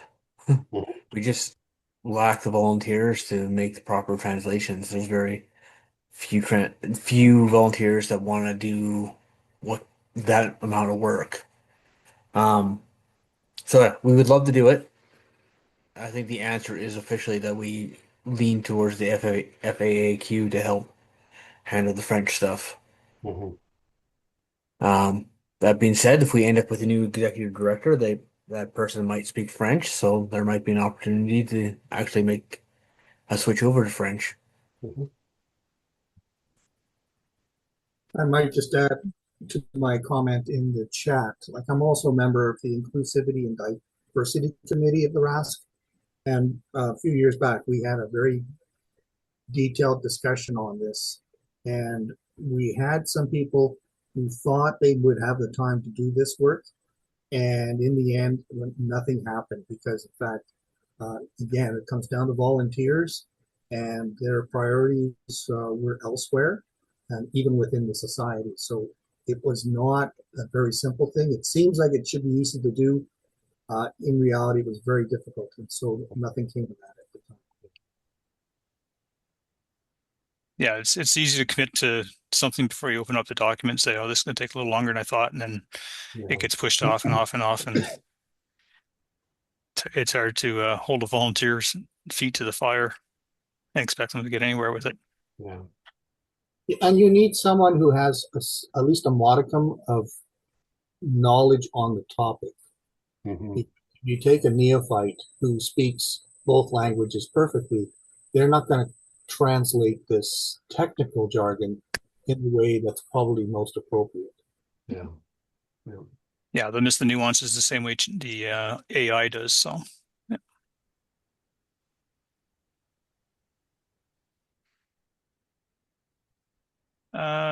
Forrest, can you explain what the FAAQ is? The simplest answer is basically the RASC, but within Quebec. They look after most of the Okay. astronomy stuff. They're its equivalent to RASC in most regards and a competitor to RASC in Quebec. And one of the reasons that they were a competitor to RASC was that the Quebec government for quite some time was subsidizing their memberships by funding the operations of the FAAQ.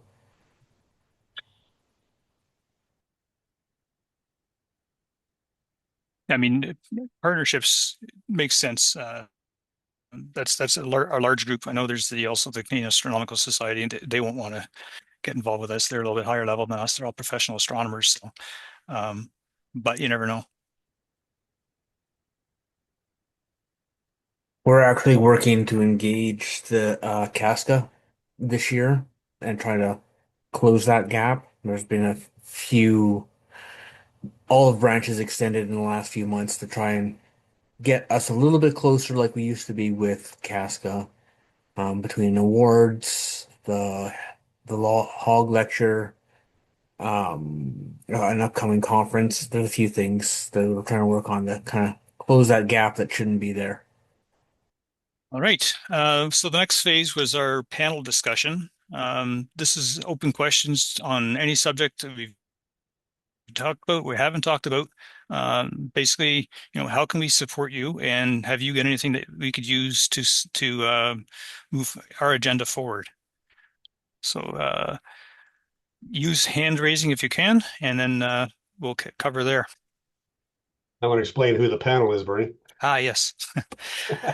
So the panel consists of the LPA committee, as well as Brendan. We're going to shoehorn him in here. He's a regular member at all of our meetings, although he may be doing something in the background. He's definitely listening intently as we discuss the many nuances of what's going on. So it's myself, Chetna Misra, Peter Brackett, thank you, Bob King, and Roland as well.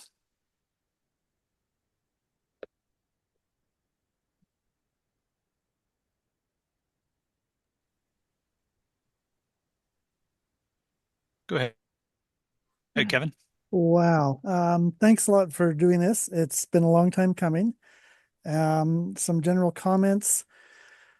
A lot of what you've described, high level strategic, dark sky, is totally not applicable. And I'm not saying this in a bad way, but for a small center with maybe 10 active members who are busy running the center and doing everything else, we don't even have time to think about dark sky preserves. And from what has been said today, they are very high maintenance, and you're not getting a lot of feedback or regulatory reporting back from this project. The municipal templates for bylaws, excellent. Yes, we're always looking for that and trying to get that moving along. Short presentations that centers could show twice a year with the big picture overview. What's the light pollution problem? What is RASC doing about it? What can we do about it as centers? What can we do about it as members? Years, I'm not going to use the word decades too much. We had a home audit for members to go back to their homes and run through this checklist of what they can get a baseline for their property, examine each and every feature of light pollution and what they do about it. And that was really well received. And then also something from years ago or decades ago, when SQMs first came out, we lobbied for a Canada-wide project where National would coordinate the purchase of a data logging SQM for every center across the country. The centers would contribute as much as they could so that we could start getting long-term baseline data readings. And that just never, ever floated to anybody's attention.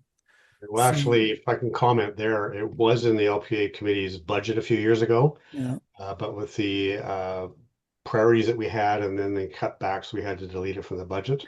And again, though, a lot of centers may contribute more than you might expect, or even for sure, granting opportunities may come along. Yeah. And yes, we're not sure, but again, the RASC Victoria Center and the IYA 2009 handout cards, kids still love these today, little trading cards. We would, at the time, Kim says the RASC Victoria got a grant to print them, and we just had to pay for shipping. Our center would be more than willing to help pay for printing costs as well.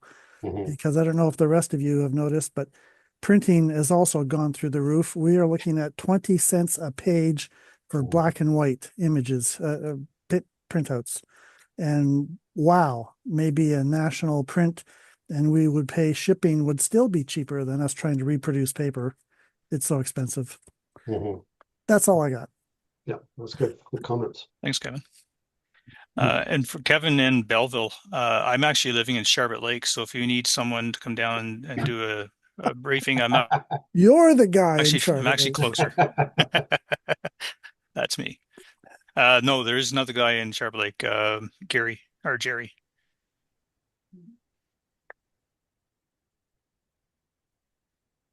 I can't tell who I'm living. Just go ahead, Star.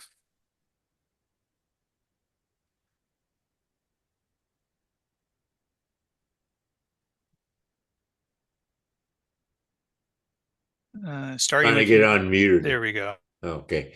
On printing, I know we have a thing with Staples of some kind of discount through National.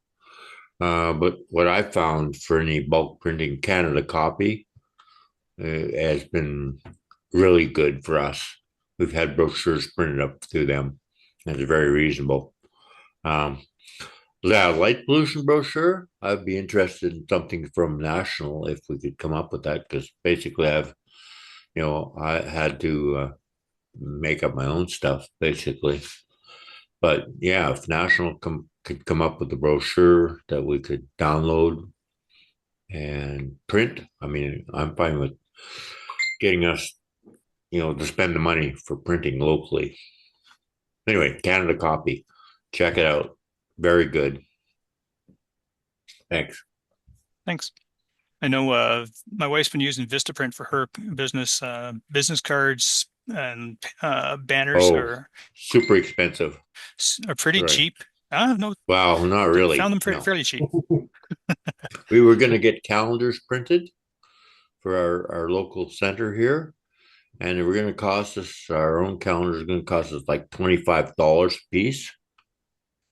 So Canada copy was a lot cheaper, but it turns out one of our members is at the University of Windsor, and he was able. They have a printing shop there, which you could also check out locally. If your university has their own print shop, they will do a pretty good job too. Anyway, Vistaprint to me is way overpriced. Sorry. All right, thanks. Go ahead, Rick. Back to outreach in dark sky preserves. We've had a request from the interpreters at some dark sky preserves to get GLP training, and there are some issues with that. One is that to operate a green laser pointer for outreach, you have to be an RAC member according to our agreement with Transport Canada. Yep. Plus, we also have a lack of local GLP certifiers. Are we looking into either or both of those problems? So both this time last year, National held a train the trainer program. I took part in that. So I'm able to run courses. We do it through Zoom. It's not that big a task. I haven't done it yet because I haven't been able to fill a course with more than one or two people. But it's something that, it can be done. Again, they do have to be members in standing for 2 years, I believe is what the requirement is. And that's just to keep people from joining RASC just to become Green Laser Point qualified. And then, they leave afterwards. It's a little bit bothersome. There's a lot of people out there using green laser pointers that definitely aren't qualified. But, with the fines that are existing, if you actually hit an aircraft or cause an incident, it's significant. I think it's $100,000 in 6 years. So a lot of people don't know that, but Transport Canada does say on their website, RASC is the only authorized trainer for it. If we have mobile interpreters in parks who want to do outreach every night, like at Cypress Hills, they're doing 200 nights a year of outreach. And the interpreters there are actually RAC members, but I think that would be kind of unusual across Canada. Yeah, I know Jenna put something out earlier that they were working with Parks Canada to make those Parks Canada members members in standing. I don't think they'd have to pay the fee or anything like that, but that's how Parks Canada was going to operate. I have a document on it somewhere. I'll have to put it up. I can speak to that, Bernie. All right, perfect. So right now the RESC is in negotiations with Park Canada, and we are at the later stages of this. So Transport Canada wants everybody to have the green laser pointer training, as you know, and the only way to now do this for basically everybody across the country is to be an RASC member. So the agreement with Parks Canada, which is still in process, is that their people that will use green laser pointers in the parks, staff, they'll designate certain staff, and they will be trained by the RASC as RASC members. This is going to be a pilot program for the RASC. We're going to review in 1 year after the official signing of the document. If successful and everyone is happy, we would like to roll this out to the provincial parks and other organizations that may be using green laser pointers. The benefit is that green laser pointers get used properly across the country, and to the RASC, we will benefit from having new members and the additional revenue that is associated with that. So you're saying that each interpreter at a park would have to pay our $120 or whatever it is to join the RC these days? Yes. You don't see that as a budgetary issue? There is no other way for them to be trained and be able to use that green laser pointer under our certificate, unless they are that member. So the agreement we have currently with Parks Canada will be national. But each user would still have to be an individual member. Yes. A lot of Parks Canada staff are going to be students, so they'd be applicable for the student discount. No, that's not how there's an agreement. Like I said, I don't want to get into the reads of what the agreement says and the outcomes, but the takeaway is that every staff member of a national park that will be using a green laser pointer will be a full-fledged RAC member, and they will be paying the dues associated with that. And maybe each center can approach provincial parks in their region, because I convinced Amanda from Mount Carlton, who does the guest experience, to join as a RASC member, and she got her boss to agree to pay for her membership. And that's at the provincial parks level. I found that it's not uncommon for parks and other organizations to actually pay the RASC membership for an employee as a RASC member for various astronomical programs. That's been it's been fairly standard outside of the green laser pointer. So, like I said, this is an opportunity for the RASC to gain members and revenue for the society while promoting what we do. Yeah. And as being members, they would be covered by our insurance, would they not? Yes. Yeah, yes. So there's a reason for the expenses too. I think that last point is important to provide for park managers. I can't talk today, sorry. I was wondering, maybe it's a point of semantics here, or maybe I'm missing something, but if we're, put in a position of being able to and to train park staff, rather than say you have to become a member to get the training, could we reverse it? And this might be beneficial for the park, is that it's a fee for training, like right? So they have to pay 150 or some standard rate of $150 to get the training, and they get the RASC membership along with that.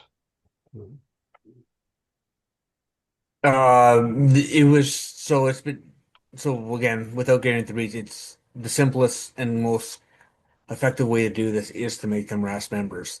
The parks themselves will pay for the membership. Membership, right? Yeah. Yeah. Okay. I was thinking from a budgetary point of view, is it different paying for a membership versus paying a training?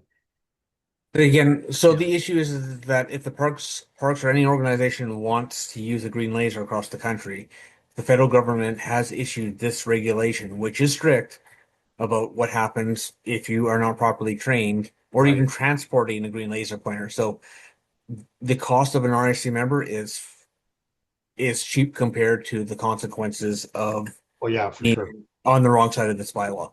Yeah. I would presume to keep their certification, they have to stay a member.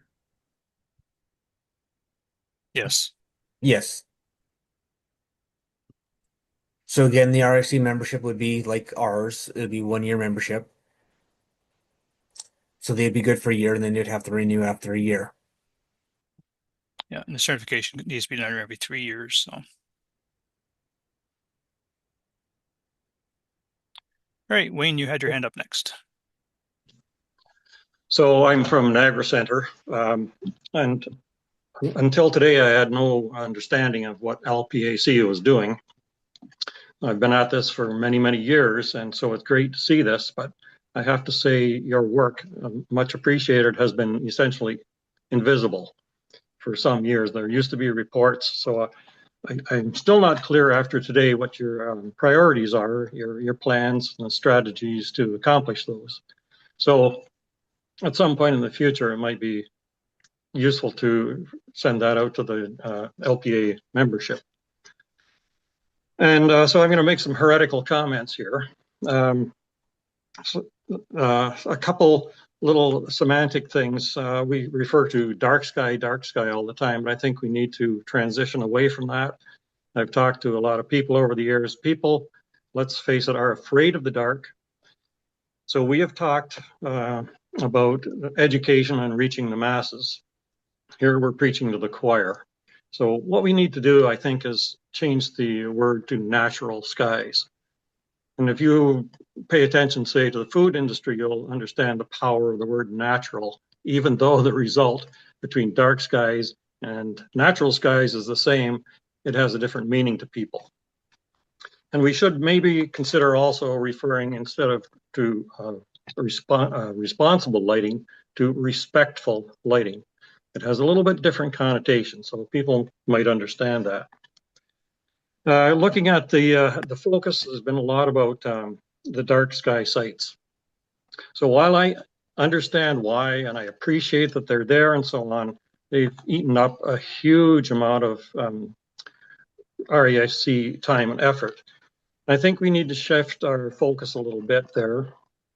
Imagine you're living in a community where you have rampant air and water pollution. So somebody complains and the authorities say, well, there's a volunteer group that's maintaining a site several hundred kilometers away where the air is pretty clean and the water's not bad either. Why don't you just go there? Not going to work. So what we need to do if we want to accomplish our goal of reducing light pollution is to make it happen where people actually live. Most of us live. So this is perhaps a lot like the dark sky community category that is news to me, and maybe put that on steroids, but the effort should be on reducing light pollution everywhere and whatever strategies that requires. I'm a little concerned about insularity in RASC. If we really think we're the right organization to lead the crusade against light pollution in Canada, we must open up to other organizations. And to echo Rick here, there's health and medical and ecology and nature organizations, lots of allies, lots of potential agencies and governments and individuals who could help in the work. I don't know how to do it, but I do believe it has to be done. So we need to focus on cooperation, not competition. We have to make a concerted, deliberate effort to seek out these allied groups and to forge relationships and sustainable relationships and figure out how that all works. So one place to start might be your own membership. So I've been doing this probably a quarter century, but I don't think I can recall any time when LPAC actually sent out a list of bite-sized tasks it would like to accomplish and ask if there's anyone, even among our members, who would take on some of this to reduce the load. I can't imagine how you folks on the committee could possibly do everything you're doing. So you need to get some help there, and maybe some of the local centers would have people. But we do need to expand way beyond just RASC. So I'll leave it at that. Time's late. Thank you. Thanks for your presentations today.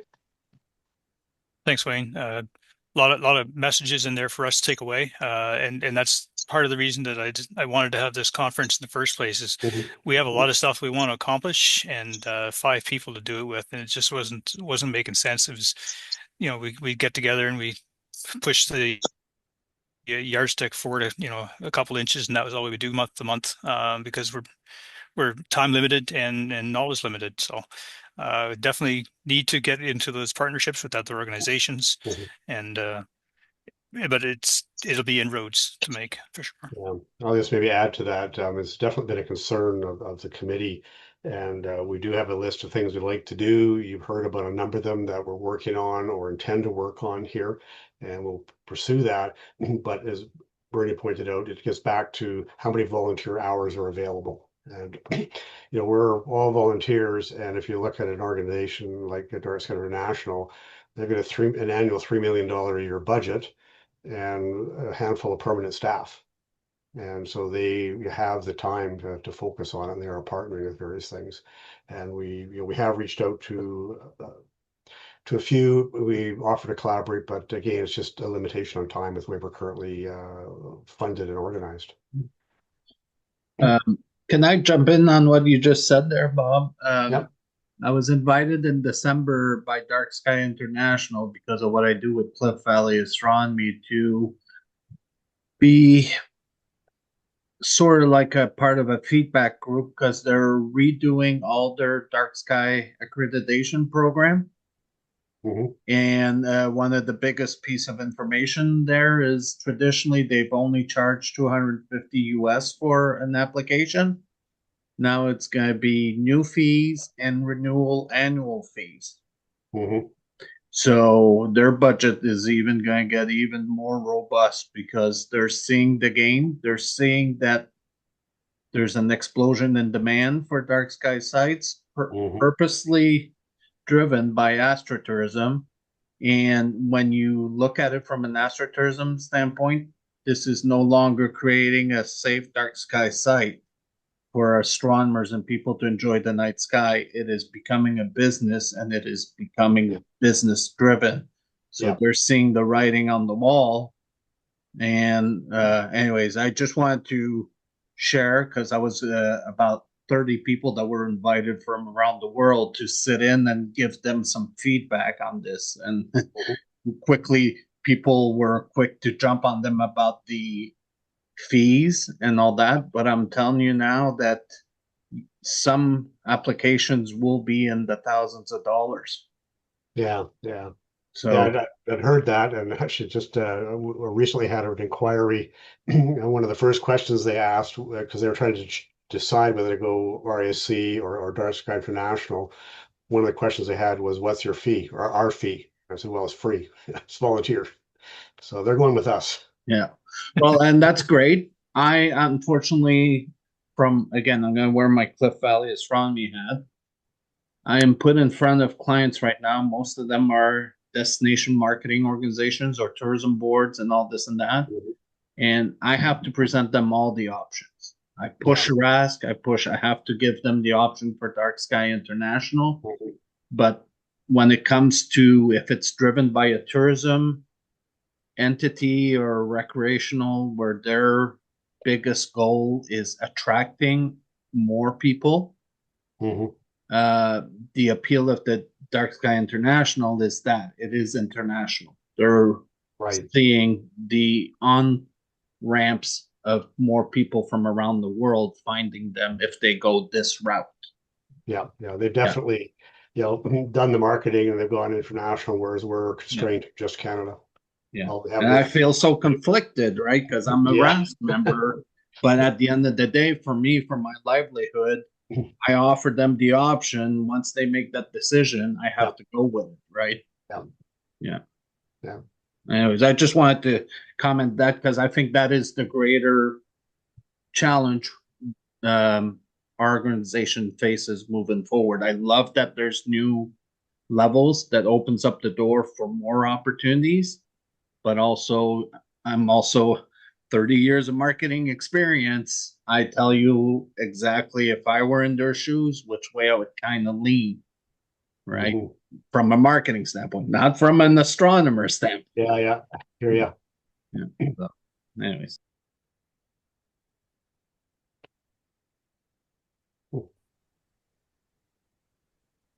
And going back to the responsible lighting versus respectful, not so much that, but the dark sky versus other terms. Like you said, there are a lot of people that are afraid of the dark, and that's why they have lights on everywhere.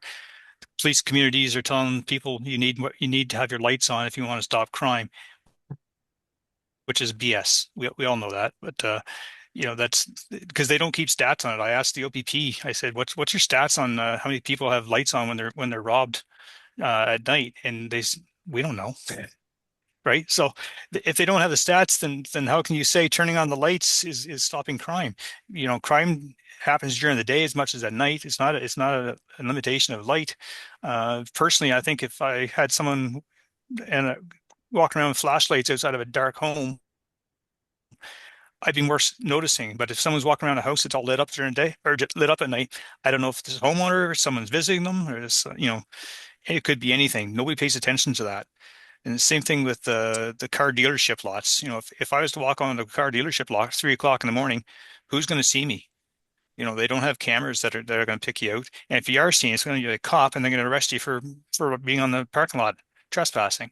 So why do you have your lights on to make it easier for me to see your cars? It's a lot of conflicts.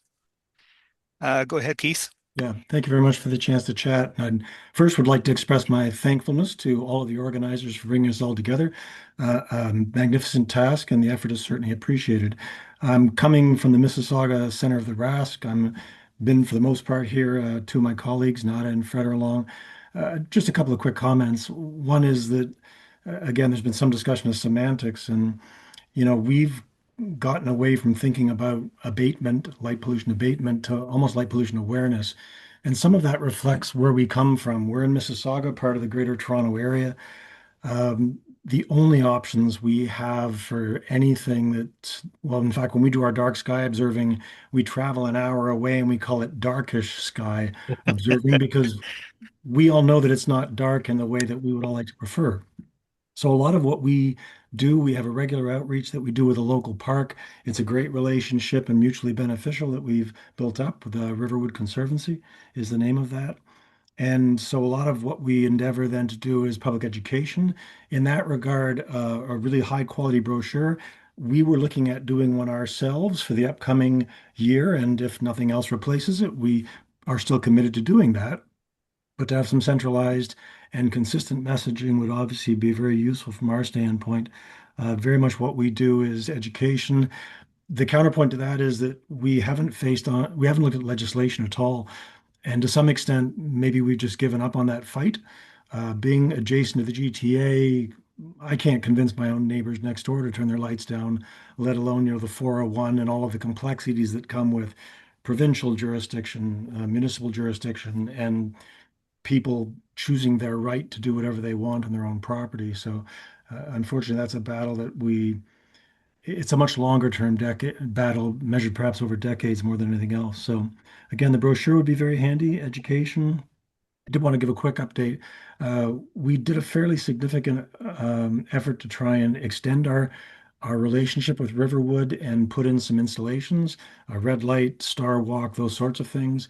And unfortunately, we weren't successful with anything we tried to do. It was a great learning experience. However, we learned that in dealing with local partners, they have so many restrictions on what they do. It's a mixed ownership model between the city as well as the board that sort of governs the property, which was originally donated to the city. And we were told that any sort of permanent change to the property is absolutely impossible. So anything we do needs to be able to be moved in, moved out when we're done our outreach, which is fine. But again, we learned a lot of what the restrictions are, and that is even with a very enthusiastic partner. So again, thanks to everybody today for your participation and for the organization. And I look forward to the continuing of the discussion. Thanks, Keith. Thanks, Keith.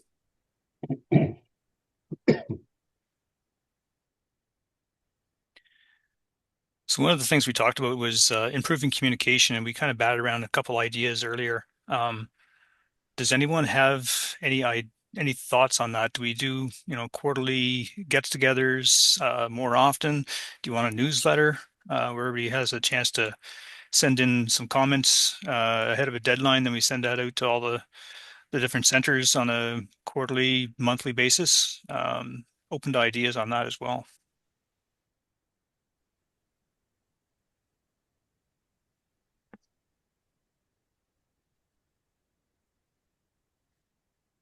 I'd be open to attending a nationwide meeting, say twice a year, and possibly quarterly news emailed to us LPA chairs at least, and that would be maybe helpful, especially with your new changes coming out. It would be nice to be kept to date that things are on the schedule that you are putting forward. Okay. Go ahead, Forrest. Yeah, there's some other advocacy work I do nationally. They do like a once a month, 1 hour cross country check-in, advocacy check-in, and maybe once a month is too much, but quarterly. And I find it's just a 1 hour call, and it's just sort of an open roundtable where ideas and resources are shared and support happens. So it's sort of like a mini version of this, and that seems to work well. Like it's just 1 hour and not super strict. There might be a small presentation at the start, but then really it's a forum just for connecting across the advocacy groups. Okay. So if I was talking with my wife about this earlier, and she's like, well, you should do a monthly call in, just like a real same. I'm like, what time do we do this? Because if we do it on an evening, Newfoundland's going to be up till midnight. And well, it's like watching a hockey game, right? So we probably want to do this on a weeknight rather than a weekend, because getting everybody together on a Saturday or a Sunday, especially for people who have to do it in the middle of the day during the summer, it's not going to happen. So it'd be a waste of effort. So doing on a weeknight, if everyone thinks that's a good idea, we need suggestions on, what day works best for everyone and stuff like that. So definitely, we'll keep it in mind. I don't know if we'll go monthly. That might be a bit much, but quarterly for sure. I think we can probably all agree that getting together quarterly to discuss where we are would probably work. Rick, go ahead. So I did bring this up before, and it's in the theme of what you just said.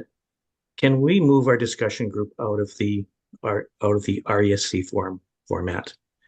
When we had an email discussion group, we had, I don't know how many subscribers, 250, 300 subscribers. And as soon as we moved it into the REC and went into forums, that cut off almost immediately, because most of the people talking to us were not REC members, but they had the common problems we have. And basically with a discussion group that is public, we can then go and handle problems immediately. Someone who's already solved the problem can pipe up. We used to have really healthy discussions on that group. I really miss it. We could definitely look at setting up something like that. If anyone has any suggestions, I've used groups.io before for email servers. It allows you to break up, get a email as it comes out, or you can get a daily digest, depending on your level of interest in dealing with stuff. That's probably might be the better way to go. I could look into setting that up. And then, like you said, it doesn't have to be just RASC members. We could have our partners being able to contact us and stuff like that as well. So a little easier than Discord server. And yes, there's a place to upload files to a limit. I think they've got 100 kilobyte or something like that.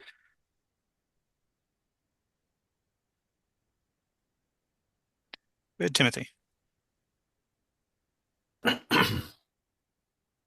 So I just wanted to share one little issue or mention about security. There was an actual, excuse me, there was an actual incident not too far from our location, which was on the local news about 2 weeks ago, where there was a gentleman's business who was getting broken into, and he was called in. So he went, and the first thing he did is he ran out to the back of the building where there was no lights.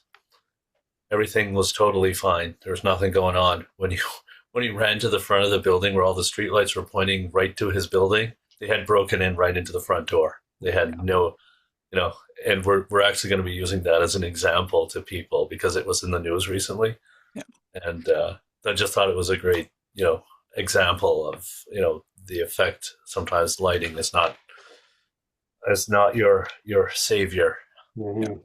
One of our members had an experience where he looked out his living room window and at night, seeing whether it was clear out, noticed a burglar working on a neighbor's car in his driveway, and the guy had a motion censored light on in the driveway. He's lighting him up quite good, and the light went off, and the guy got up, stood up, waved his hands, made the light go back on so that he could continue working. So sometimes things, if nothing alerts you, your lights being on doesn't really make a difference. And it's what we've found in experience actually from even some friends of ours. They have a cabin out in the woods, and when they had motion sensor lights outside, it did not deter criminals from going in and breaking in. What they did is they put motion sensor lights inside with light bulb motion sensor lights, and that was the only thing that deterred the criminals from not going back into their place. So anyway. Yeah, where I worked years ago, the company decided they'd had a few too many trucks. It was a truck dealership, and too many trucks stolen, and they thought by lighting up the yard completely with bright lights would eliminate that. And what the mechanics found was that they would look out, and while the lights are on, there's nothing to draw their attention to a truck being started up or something like that, because it might be one of their own guys doing it. And what happened one night is one guy started up a dump truck, used that to flatten the fence, and then drove out half a dozen pickup trucks right behind. So then they went to sensory lighting, so the mechanics could go, oh, lights are on and they shouldn't be on. And, a big guy with a wrench would run out to deter them. Always a wrench upside the head. That's it. A lot of break-ins, on your street are always under a street light. Kids taking the opportunity to look in a window of a vehicle, see a phone or something like that, but they're not going to use a flashlight to do that because that would draw attention to them, and they'd have to have a flashlight with them to begin with. Yeah, there's a parking lot, park and ride area, and for whatever reason, they were, people were complaining, oh, they can't see there. There's crime going on. There's actually there was nothing going on. And they came and they put the parking lot lights, and now that's the hangout for drugs. Yeah, we had a rash of catalytic converter stealing here. I'm sure everybody across the country's had that. Too. But we find that if you chalk the RCMP, at least locally, the highest percentage of those are all daytime happening. Yeah. And usually in neighborhoods where the people are off to work and they've left one car in the driveway or something like that, or they take the bus, and it's free for all. And for the people go around with the cordless cutters that don't need cords or anything. They don't have to plug into the house power to get their work done. And it's just raged more since it doesn't happen at night. It happens in the day. Nighttime, it's too obvious when somebody's got a light under your car. Yeah, well, that fits well with what the Calgary City Police told us some time ago. Was, in their experience, residential crimes mostly occur during the day when people are away at work or school. Business break-ins are at night, regardless of whether there's lighting there or not. And most interpersonal things, muggings, for example, are crimes of opportunity. They occur where, there's typically involved drugs, alcohol, or past differences. Yeah. And in terms of deterrence, signs of occupancy, so sounds or light from inside the premises are the one thing. So the motion sensor lights are a good idea. And dogs, those are the top two deterrents for people. So it's just difficult entry, so hardened entries. Yeah. So Home Alone.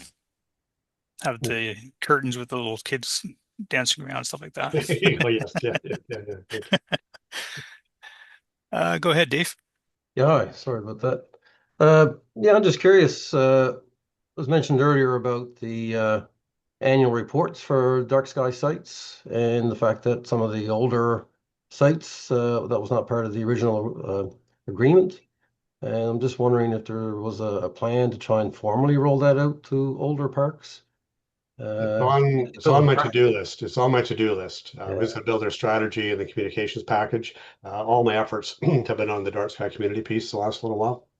Yeah, I imagine, some parks may resist because it's not in the original agreement, and if it's Yeah, worthwhile that's to go through that or not. But I guess my second question is, are other uh, sites, especially Parks Canada sites, are other folks having trouble keeping them on track with their light pollution abatement, especially for the older parks where, from year to year, there's always things that creep back in, new buildings and upgrades to buildings and so on. And some of these parks are pretty big and with a lot of different departments and so on. And I know with my park local that I deal with, the Terra Nova, it's been a real struggle getting them to keep on top of it, and also even to meet some of the original commitments they'd signed up to at the start. And it's been a real so struggle.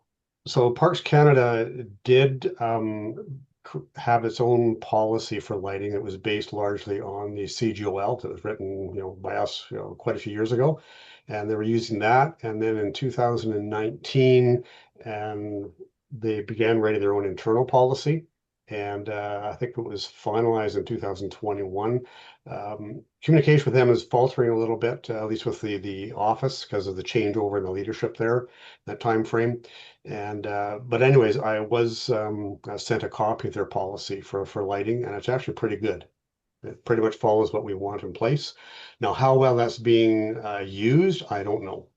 I mean, if there's a few national parks that I visit that are not dark sky sites. I don't know. I've talked to the original proponent, and from Jasper, he moved on to a different park and subsequently retired, and we actually met up in Greenland accidentally a couple of years ago.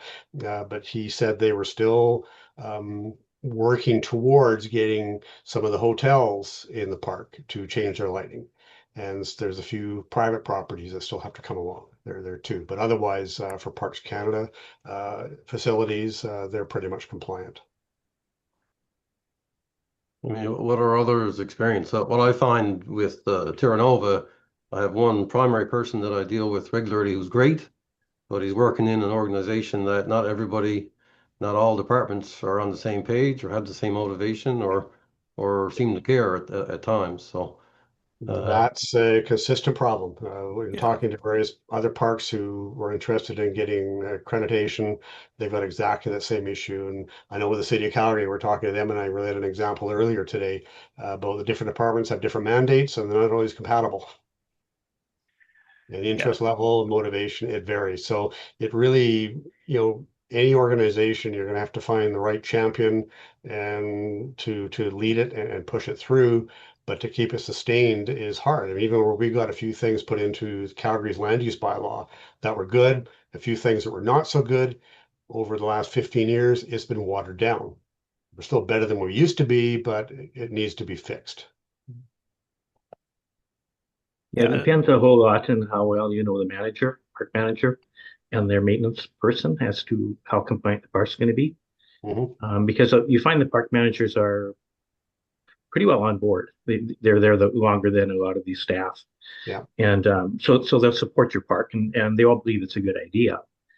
But somebody mentioned before that if you don't talk to your central supply services people at the provincial level, they're the people who will supply standard buildings and standard lighting out to all of their parks, whether they're dark sky preserves or not. So if you can't get these guys to comply, the next prefab washroom facility comes out, there's going to have horrible lighting. And when I talk to the central supply guys, they scratch their heads over it and they go, well, kind of doesn't meet the Canadian building code. And I go, yeah, actually it does. So they build what they want. It's a big problem, but you got to go talk to the central supply guys. Yeah. A lot of education throughout the departments that we're dealing with, and then they've got to do their own internal education as well. And we know all too well how that works out. Here's another ethics briefing. Here's another briefing on, what you can wear, what you can't wear. Oh, now we got to watch out for the lights. Great. it gets bothersome after a while. But it's one of those quick pollutions that you can stop. You just flip off the switch and it's done. It's instant. It doesn't carry on. It doesn't have any lingering effect. But just getting that message out of why you need to turn the light off when it's not being used, and making sure it's only going where it needs to be, seems to be a hard concept to drill into people.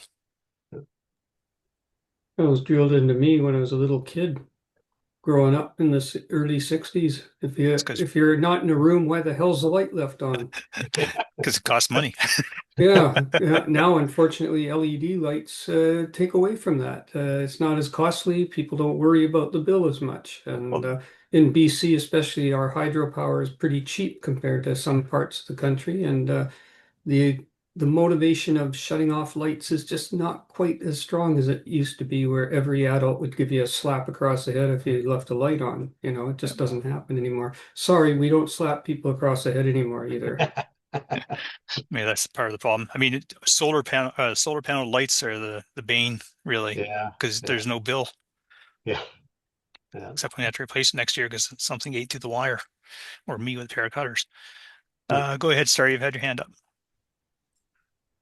Yeah, on my experience with Parks Canada, the manager there, I mentioned to her, they had a light on the back of their visitor center that was shining up their parking lot for their parks vehicles, and it was pretty bright. It was a wall pack light. I said to her, if you continue to have that light on, you're going to lose your dark sky preserve certification. Yeah, couldn't think of the word. Sorry. And she said, "Well, I'll fix that." She says, "I know where the switch is." So she just went in and turned it off, and it hasn't been on since. I mean, I don't know what the park is closed at night, and it's like 5 miles down to where the park vehicles are. I don't know if the squirrels were stealing the wheels off the trucks or what was going on, but it seems senseless to me. If it's a security reason, and that's the idea that some of the people think the security, got to have lights. Anyway, that fixed the problem, and it happened pretty quick. Yeah. So they are, the right. You got to talk to the right person at the park. And I don't know whether it hasn't been back on, so obviously it's turned off. Thank you. Go ahead, Rick. I was talking to Rob Dick half a year ago or so, looking for some eco lights, and he said that their supply of eco lights was very low, and they weren't sure if they're going to fund another production run. I assume that there's startup costs. Does the LPA committee have some sort of agreement with Rob over supplying those lights? No, we have nothing to do with that. That's his private business, and we don't promote any particular light. We'll direct people to particular luminaires of choice where we're aware of them, but we don't even go that far because it's really up to people to take performance criteria and find the right luminaire through their lighting guide. But I'm not sure we would be in a position to manufacture and sell those things or support that. They are probably the best lights out there. Yeah, so, for sure. But this might be something to explore to see if we can somehow promote maybe a more a more standard company taking over the production of that or something. I don't know. I'd really like to know a lot of the parts because has Rob looked into that option of finding? I don't know. I don't know. Maybe he wants to sell the patent or something. But if he's not going to produce them, then maybe we can convince someone else to take it over. Yeah, I mean, with the niche, with the prevalence of dark sky lighting becoming of more interest to the public, there's a lot of companies out there that make dark sky compliant lights. A lot of them are American, but there are a number of companies in Quebec that do make up lights. Mount Magatic has a good website with a list, and it scrolls on and on for 4 or 5 pages. It doesn't give you any links, but you can do a quick Google search on it, and it'll bring you right to the company where you can contact them. I'm going to talk with Remy and see if we can use that information on our website, or include that information on our website. Again, part of the common resources, and hopefully people will be more aware. It's also getting into places like Home Depot and Home Hardware and those companies like that, and getting them to carry those lights. So there's an option on the shelf. Otherwise, they're just going to carry whatever suppliers are saying that this is what your consumers want, because that's what they're buying. But they're buying it because it's the only thing that they can see on the shelf. So it's a dog eat dog, and it's kind of expanding. Same thing, with these solar lights. They're there because someone wanted them to be there, and everybody's using them because, hey, they're there. And if I may add something to that, in my experience as a lighting designer, I would say that there are companies out there who have, they have an inventory of fixtures which are quite compliant. They can be quite compliant if you look at from that angle, like lower color temperature and shielding and stuff like that. And in the past, they have not been marketed like that. So there are so many manufacturers in the world. Many of them are compliant, but the idea is if you use a compliant lighting, but you don't have a good strategy to light and the lighting design, for example, if you have a shielded lighting, but you don't aim it downwards and you aim it upwards, it's not going to help, right? So it's not just the fixture, it's the overall scheme of lighting. So that's the main thing we shouldn't forget.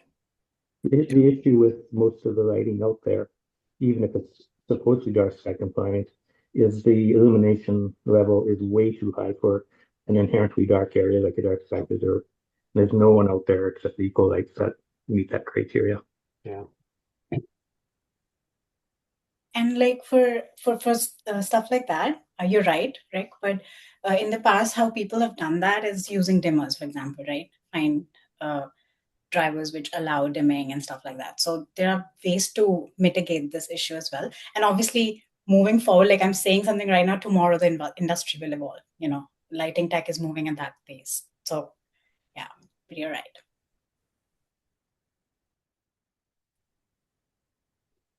Go ahead, Keith. Mount Megantic has been mentioned several times. Of course, they have an observatory there, which is why light transgress is so important. I read an article a long time ago about a young woman who lived in that area and the campaigning she did for full cutoff lighting that was successful. And that was at a time very early when LED lighting was not very common. That's probably about almost a decade ago at this point. Trying to draw a parallel with the current times, even places like Quebec that have quite a bit of hydroelectric power, in order to attract data centers. Everybody's looking at reducing their power load so that they can have the capacity for large data centers. And even in Canada, there's a data sovereignty issue which comes up in that context from time to time. So it may be a bit of a stretch and maybe it's a little bit too far down the road, but there may be some allied purpose behind what we would like to see, which is people not burning lights when they don't need them, and then retaining some of that capacity for other uses, both saving the cost of more generation capacity, but obviously as well, keeping the prices down so things like data centers are potentially that we're in a competitive position as a country to attract things like data centers. Yeah. Well, they say that North America wastes $3 billion a year in lights that go straight up in the sky. So, at least we've got a share of that as well. A lot of that comes from Las Vegas, the dome or the sphere, but we have some other lights here in Ontario as well. That is as egregious as that as well. So if we can get a grip on that, then that'll help. The arguments against the data centers, EVs come up all the time. We haven't got the infrastructure to charge cars, but if you're going to light up your yard using 100 watts of light for nothing, when 1% of that 1% of the photons produced is ever going to hit a human eye, and it's probably not yours, it's your neighbor. I deal with a lot of economist types in the course of my work. I work for the Ontario government. I deal with a lot of economists, and I've seen papers where people have argued you can use light egress into space as a measure of gross domestic product, because wealthy nations, fundamentally, North America, Europe, they pump out so much wasteful light. It's a measure of the wealth of their societies, which is frustrating as hell, obviously, for anyone who does our hobby. But this is the size of the battle that we're up against in many regards. Is people interpret light as safety. They also interpret light as progress. Absolutely. In some of my presentations I do for public settings, I often separate I have an image on my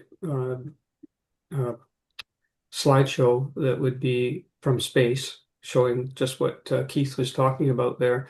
And then I'll have one from the inside, like looking up. I use often the one from Toronto there that you started the entire show with here, of a dark night and a not, power off night. And say that light pollution isn't what we see from space. I said, that's just energy waste. I said, what the light pollution we see is the light that doesn't make it out of the atmosphere. And I make that argument that I'm after the light that doesn't make it out of the atmosphere, but you economists, you government people should be after the light that's going out to space and lighting up outer space for no particularly good reason. And BC Hydro has put out a paper that said they have to increase production of power in BC, which it takes a long time to bring hydropower online. Has to be increased by at least 15% before 2030. And in a rebuttal to that, I often say, why don't we just use 15% less power before 2030? And by going smart street lighting and smart lighting overall, that would probably accomplish that. And then we wouldn't have to build another dam or do another multi-billion-dollar thing. And especially as most of that increase is due to exporting liquid methane, which is again not helping global warming. So it's like, like you say, sometimes you just like to strangle all the economists and get rid of them, and so that that the world can sort of come back to common sense instead of just the dollar being the sole purpose of all our decisions, which sometimes just feels that frustration. Yeah, that's my rant for this hour. Conserving energy doesn't create jobs, though. So yeah, that's the political point of view. Tim, but it might release energy for use of other jobs that are less destructive. I guess, is a better point. So just to kind of on a little bit of a similar topic, when we're talking about lights and all that sort of thing, a few years ago, it was extremely hard to find lighting, 2700 Kelvin or less in color temperature and all that. And then a couple of years, well, it's been probably 5 years. And then 2 years ago, I went and started looking on Amazon again. And I found all kinds of really cool lights. I'm trying to put together a list of my own, the ones that I've used, and the modifications that I make that are so simple that make things really cool. So this is one type of light that I got. Does it come out there? Kind of. Yeah, but it's small. Yeah. So it's Daikuno lights. They're 5-watt LEDs, 2700 Kelvin, 500 lumens. And what's really cool about them, they're like pot lights. Directed, yeah. So they're essentially full cutoff, almost, like literally almost. I'm making a video on them because I want to show the difference by just screwing in a regular light bulb outside on your front porch versus using one of these. And the difference is awesome. Like I've got a few pictures already, and it just kind of blew my mind on, finally found a little, I'm going to go to all my neighbors. I just bought a box of these, and I'm just going to say, do you mind if I replace your light? That kind of thing, the people that I know. And it's going to make like a world of difference. I know for like automatically. The other thing is, so I've been trying to convert all my lights on my property. I do have them all on amber colors. And I just recently bought one of these gigantic, insanely bright, super powerful lights for the gazebo. Now, it's real easy to just pop the cover off of this thing and take some of these guys. This is film, amber film that I bought I bought through the, what's it called, Roscoe. And it's used for the film industry. And it's to change the color of lights. So it worked absolutely perfect. Like it removes all the blue out of the light, makes it amber. And I've been using it now for a few years. And I got some red stuff here too, and I bought a bunch of them to try them out. But I find the amber one's really good, and the red as well. So anyhow, just a couple of things simple things that you can do, and kind of preaching to the choir, but they're options, right? So good information. All right, I just got a note from the Zoom that our thing is going to end in 7 minutes. So I don't know if it'll actually throw us all out or not, but that will have been 5 hours and 45 minutes. So what I want to do is quickly go over just a wrap up, and then we can carry on the conversation afterwards, providing that we don't all get booted out. All right, so we brought everybody together from coast to coast and Yukon as well. So it was really good to meet a lot of you people first time, see a lot of people face to face, and hear from a lot of different perspectives. We've been kind of living in a closet at the council level, and we need, or at the committee level, and we need to hear from the community. And I think we definitely got some of that today. So I think we have some a better alignment to what we want to do. The semantics haven't been worked out. We still don't know if it's going to be called dark sky, natural sky, organic sky. We're not sure yet. Something that might grab the attention of the public, but we'll move forward with that in the following months as we go. So the goal wasn't just to share information; it was to align, and I think we've managed that in a lot of ways. You know what we're trying to accomplish. We know what you need from us a little bit, and we'll definitely work on getting that stuff done for the quarterly check-ins and the newsletters, and a way to communicate with a email list that's not on the forum. So you now know what the LPAC role is. We highlighted the dark sky sites, including the 2 new designations, which I'm sure will be very popular coming forward. Especially, I think the dark sky communities one is really going to be something that takes off, or I hope it is, especially with the smaller rural communities that are benefiting somewhat from tourism already. I know here in Charlotte Lake, we have 2 provincial parks right on our border. So it would be something that I would be interested in taking to our council, and probably getting shot down by all the conservative people around here. You can't take my light away. I'm not. Just turned it off. So we have some coordination gaps, and I think we have a way to solve through some of that. We're going to be sharing our bylaw template once we've got that matured to a point where we think it's ready to share. And along with that will be the outreach kit for municipal outreach. Want to move forward with the resource hub. Again, we have to wait till we get the website editing privileges, but if we can work offline in coordinating, pick out what you have at your site that's worth sharing, send it to us, and then we can have a look at it. As we go forward, we may decide to develop a committee to help out with that. Outreach kits, have that package available for volunteers that get painted at the last minute to go talk to some community center or a school group, and creating bilingual content as well. So we heard we need the tools, we need clear messaging, support advocacy, some local leadership to help out with from the community centers to help out with the dark sky sites, as well as outreach, getting that message across, and coordination, and we will do that through our newsletters.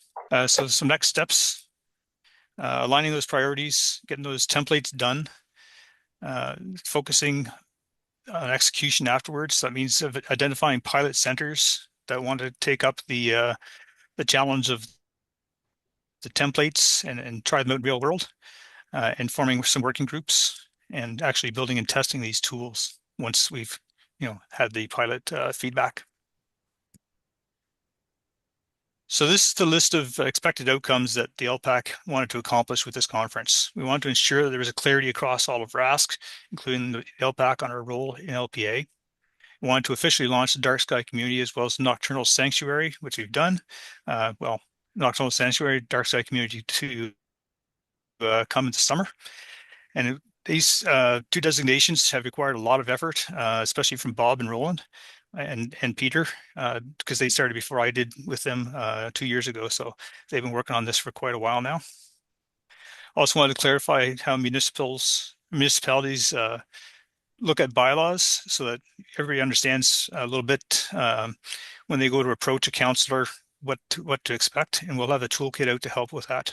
We hope to get community commitment from the centres to create National Resource Hub. I think we've got a lot of head nods on that in that direction, so I think we'll be able to succeed there, and that'll allow us to provide consistent messaging at all the centres, whether large and small. And we've grown. We wanted to grow the momentum for outreach, so by having those coordinated outreach packages available, including translated materials, I think we'll be able to reach a wider community and be able to talk with our partners, whether they be birding groups or otherwise, from our point of view, and be able to understand what they're trying to say back to us a little bit better. Don't think these efforts are trivial. We know they need to take time. That's why we'll follow up with our next one. Maybe we'll focus a little bit on what we can do in the next 3 months, by the end of summer, by the end of fall type of frame, and we'll take them little bites at a time. So close with this. This is about individual centers working harder. It's about working together in a coordinated national network. We're going to share tools, share knowledge. We'll be able to speak in a more unified voice, because if the press comes to us, they'll hear the same message coast to coast to coast. Because the challenge of light pollution is national, the opportunity to address it has to be national as well. So we have one network and one voice. If you get this right, you can have a real lasting impact on protecting Canadian dark skies. All right, so what you can expect from me we're in overtime here. In coming days, I'll send out the slides, share to the slides on a Google Drive. I'll make a special folder that everybody should be able to access. Even if I have to do that on my personal Google Drive, I'll make sure you have the information. I'll edit the YouTube video, send it up, send links as well. And I probably will send out a quick survey to see how we did, because I can see 10 people at a time. I can't see every video, so I can't see everybody's rolling their eyes when I'm talking or not. Hopefully not. We'll see what we can do to build and improve for the next one. All right. Nobody's head hit the keyboard anyway, so you must have done pretty good. Thank you. And I'll just add my thanks to everybody. The National Committee, we do work hard, but we do sometimes fall into isolation, and it's good to see a lot of great efforts happening across the country, and I'm looking forward to us and all of us collaborating as a one big team here. So excellent job. Thanks for everybody's contributions.